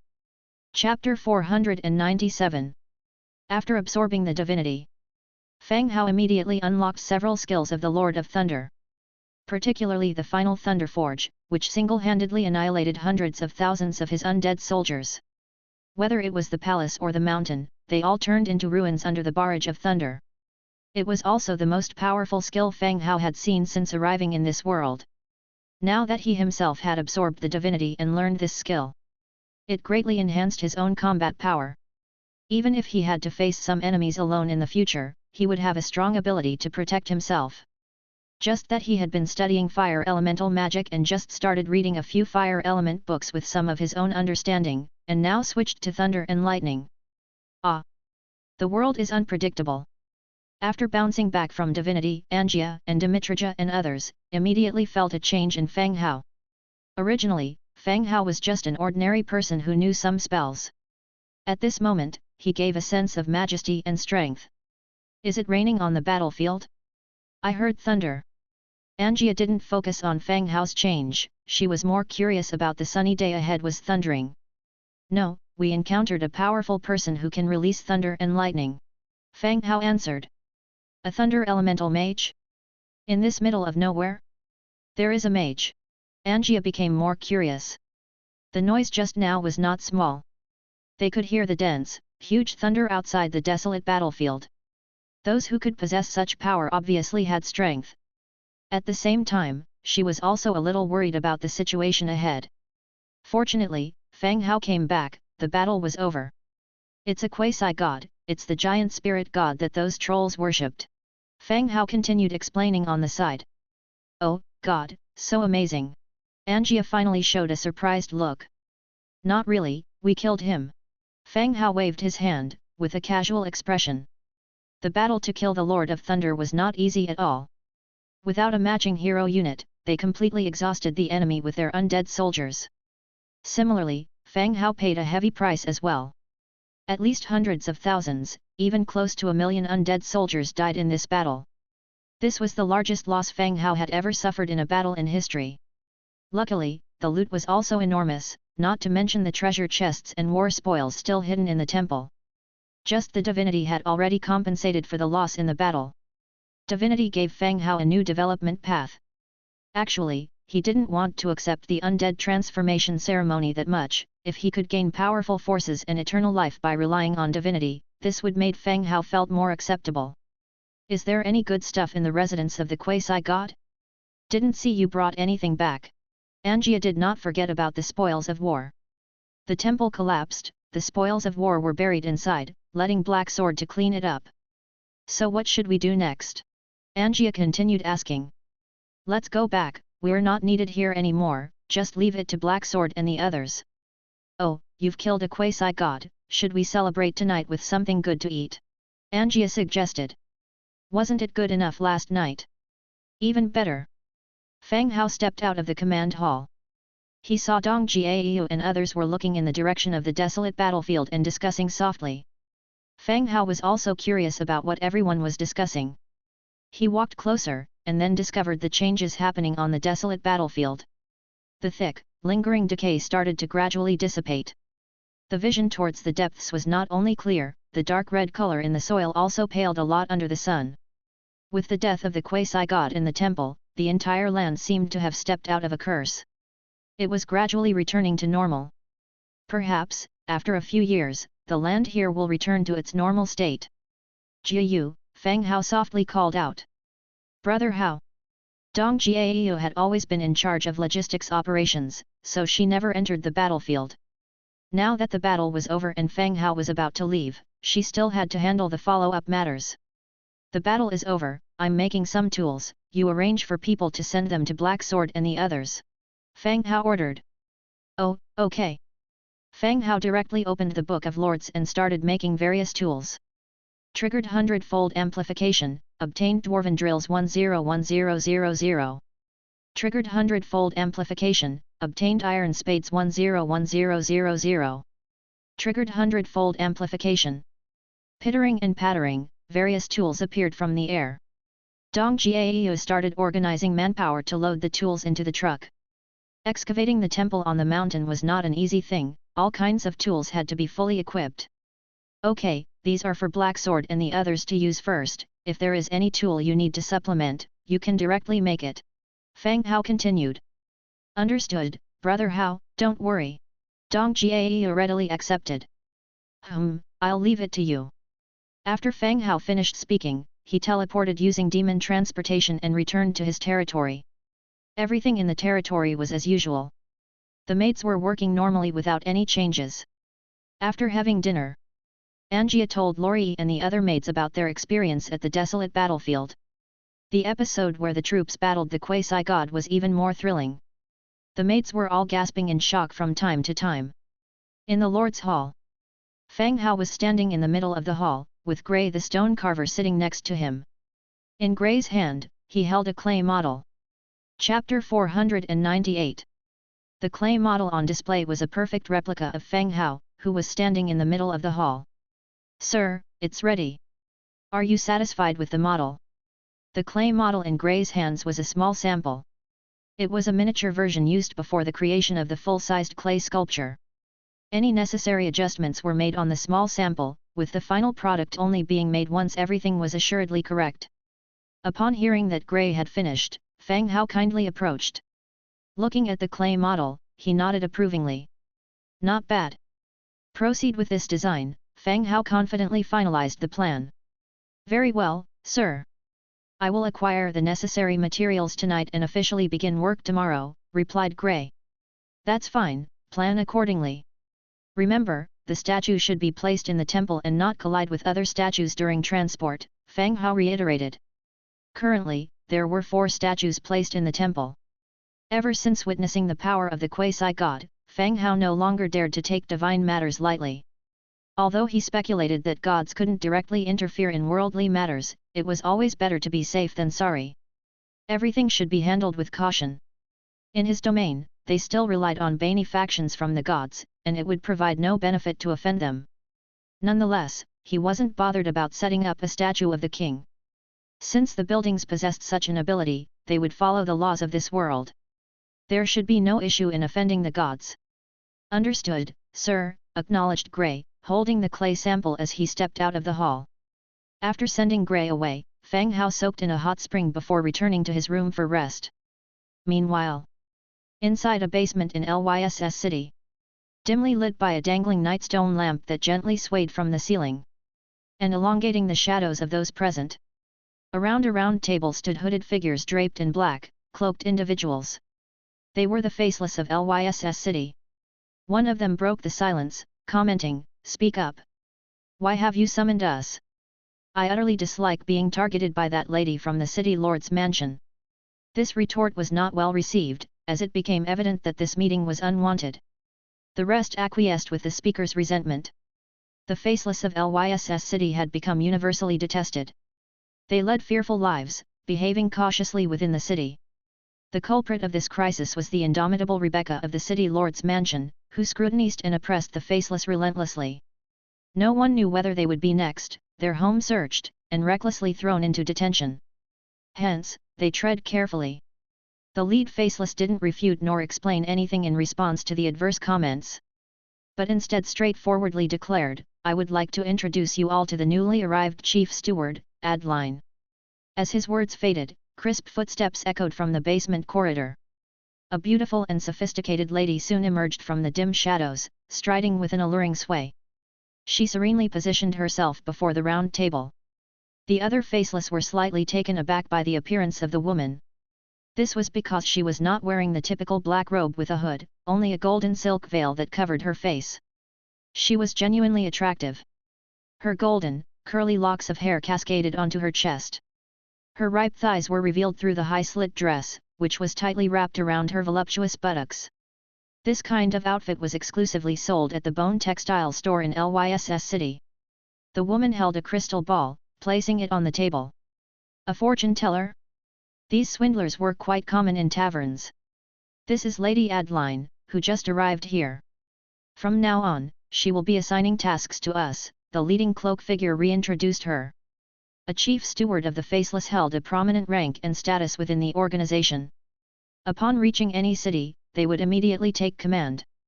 Lady Adeline, recovering from the initial surprise of her beauty, everyone respectfully greeted her. Adeline greeted back with an enchanting smile, my presence here is to help everyone navigate out of this predicament, and at the same time use this opportunity to acquire control over Lyss city. This. The Faceless looked at each other in unease. Commanding control of Lyss city would sound impossible for anyone familiar with the city's affairs. Lady Adeline, the lady from the City Lord's mansion, also holds significant powers. Seizing control won't be easy, a faceless figure gently reminded in a low tone. Adeline responded with a smile, as long as the woman you mentioned dies, the powers will naturally fall into our hands. Soon, the resource allocation of this city will be rewritten. Everyone's wealth will reach unprecedented heights. Kill Rebecca? Only those unfamiliar with city affairs would dare utter such words. Rebecca controlled the city's power center and the military command.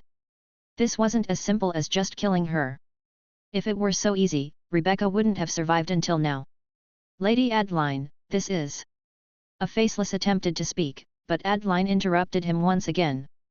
I know what you want to say, but I am already prepared. Adeline turned to the Faceless at her side, questioning, Lord Aubrey, if Rebecca dies, can you stabilize the government? The Faceless figure next to her didn't hesitate and pulled back his hood. To everyone's surprise, it revealed a familiar face, that of the City Lord of Lyss City, Aubrey. Chapter 499. Aubrey immediately replied, there's no issue with this. According to the Federal Conference's rules, I can take over as City Lord if Rebecca goes missing or dies. However, the matter of the army will still need to be arranged by Lady Adeline.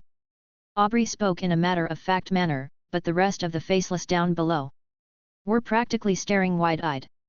No one expected that the biggest freeloader in the whole city would actually be right beside them. Moreover, he has always been waiting for the opportunity to replace Rebecca. Adeline was quite satisfied with everyone's reaction, that's the exact situation she wanted to see.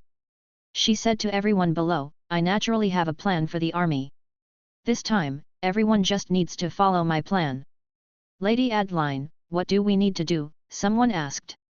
They were the Faceless, they had no chance to choose. Adeline continued, before that, I need the information of one person, and the more detailed, the better. Please say, lady. If you're talking about dealing with Rebecca, we don't have the capability, but if it's about information, no one in this city can escape our ears and eyes. Adeline gave a slight smile and said casually, the transmigrator, Fang Hao, I want all his information. That cloth merchant? He's just an ordinary person. Adeline shook her head. Ordinary? The #1 transmigrator is not as simple as you all think. She had met Fang Hao once at the Trade Alliance's base. At the time, due to being in the Trade Alliance's territory, she couldn't act too outrageously. However, she didn't expect Fang Hao to appear in Lyss city. Okay, we'll organize the information immediately after we return and give it to you, the Faceless replied. Good, intensify the interrogation of the other transmigrators. I want to know the exact location of Fang Hao's territory. Yes, Lady Adeline. Next day. Fang Hao woke up in the morning and immediately received a message from the webweaver, Domina. The orcs near the webweaver's camp and the mithril mine had evacuated 2 days ago. According to Domina's inquiries, the Blackstone orc tribe had indeed been attacked by a dragon. The incident was significant, and the whole village was almost razed to the ground. Now, everyone from the Tasco Orc City is trying to mediate the situation, but the final outcome is still uncertain. However, their goal has been achieved. Recently, the orcs from the Blackstone tribe have stopped harassing the mine's production. The development of the entire incident is somewhat similar to what Fang Hao had imagined. The owner of that treasure cave, in his anger, really did make a move against the Blackstone tribe. Once a war begins, it's hard to mediate. Even if it is finally proven that the Blackstone tribe was framed and is innocent. Will the Blackstone tribe not seek accountability regarding this matter? Without being able to find the real culprit and also losing so many of their own people, the Blackstone tribe will not let this matter end. No matter how powerful the dragon is, this is after all the territory of the orcs. What follows, will be their quarreling. As long as he isn't implicated, that's good enough. After listening to Domina's report, Fang Hao put away the sound-transmitting shell. After getting dressed and freshening up, he immediately left the room. Ira was on the first floor preparing breakfast, and the other maids also got up early and started their work. Following a simple morning exercise and breakfast, A bone dragon landed in front of the Lord's mansion. After 2 orcs disembarked from the dragon, they also brought down a dark gold chest. "My lord, this is the chest sent by the Black Sword Commander. The rest of the spoils of war are still being mined," one of the orcs said. Good work. Have you encountered any danger since my departure?" Fang Hao asked. "No, sir. After the destruction of the temple, no more rotten corpses appeared in the other regions. Everything is normal, and mining work is also going smoothly," the orc answered.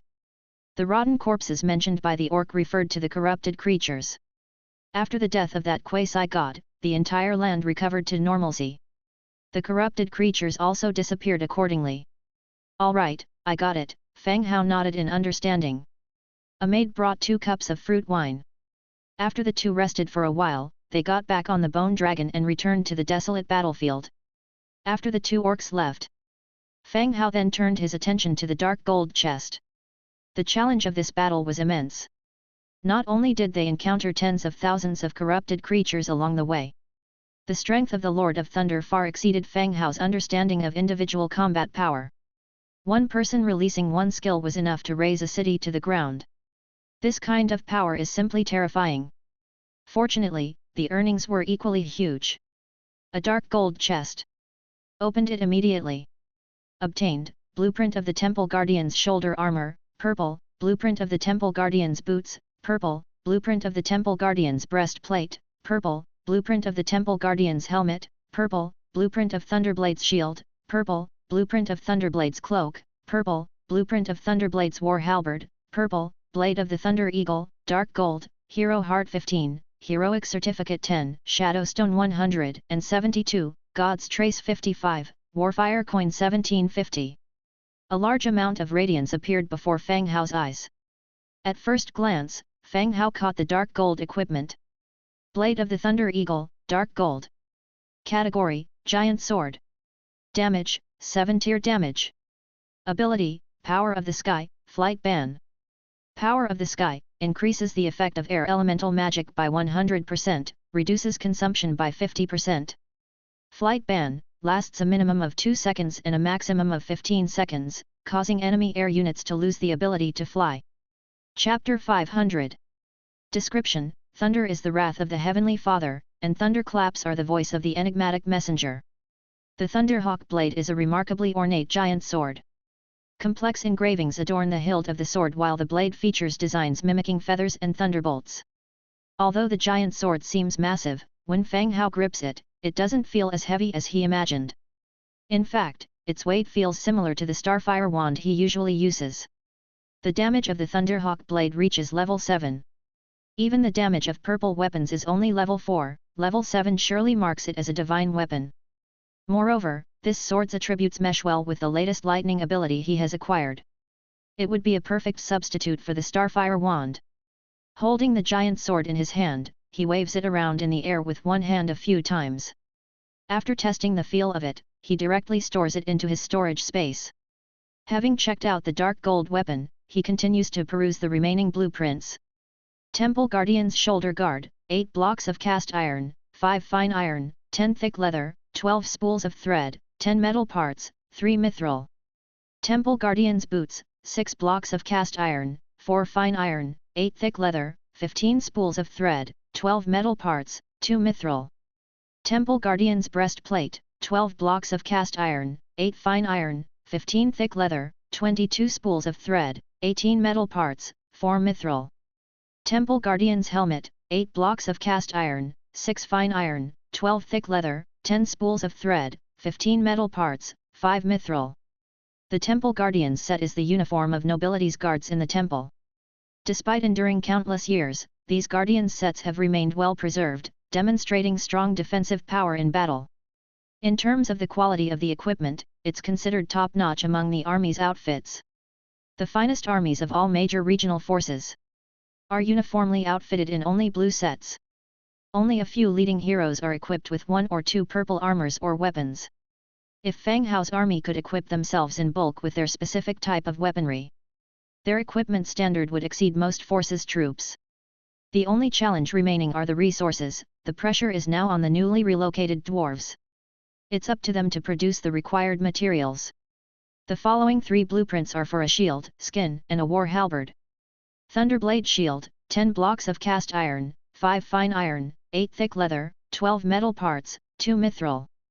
Thunderblade Cloak, 5 linens, 2 silk, 22 spools of thread, 5 leather, 8 metal parts, 3 mithril. Thunderblade Halberd, 1 hardwood, 12 fine iron, 2 thick leather, 10 metal parts, 5 mithril. All 3 blueprints bearing the name Thunderblade are purple ones. However, the weapons are restricted to spearmen and cavalry, thus restricting the outfitting. Nevertheless, when the undead hordes brandish indestructible purple armors and weapons across the hills and plains, they will demonstrate formidable combat strength. Regular undead warriors will no longer be weak, each person will wrestle with high-ranking soldiers. Unless a quasi-god emerges, it will be difficult for any force to resist his Whitebone army. His remaining rewards include the Hero Heart and Hero Proof. Hero Heart is used to promote troops to heroes, whilst Hero Proof is used for the Hero Promotion exam. Go Kalni and the others.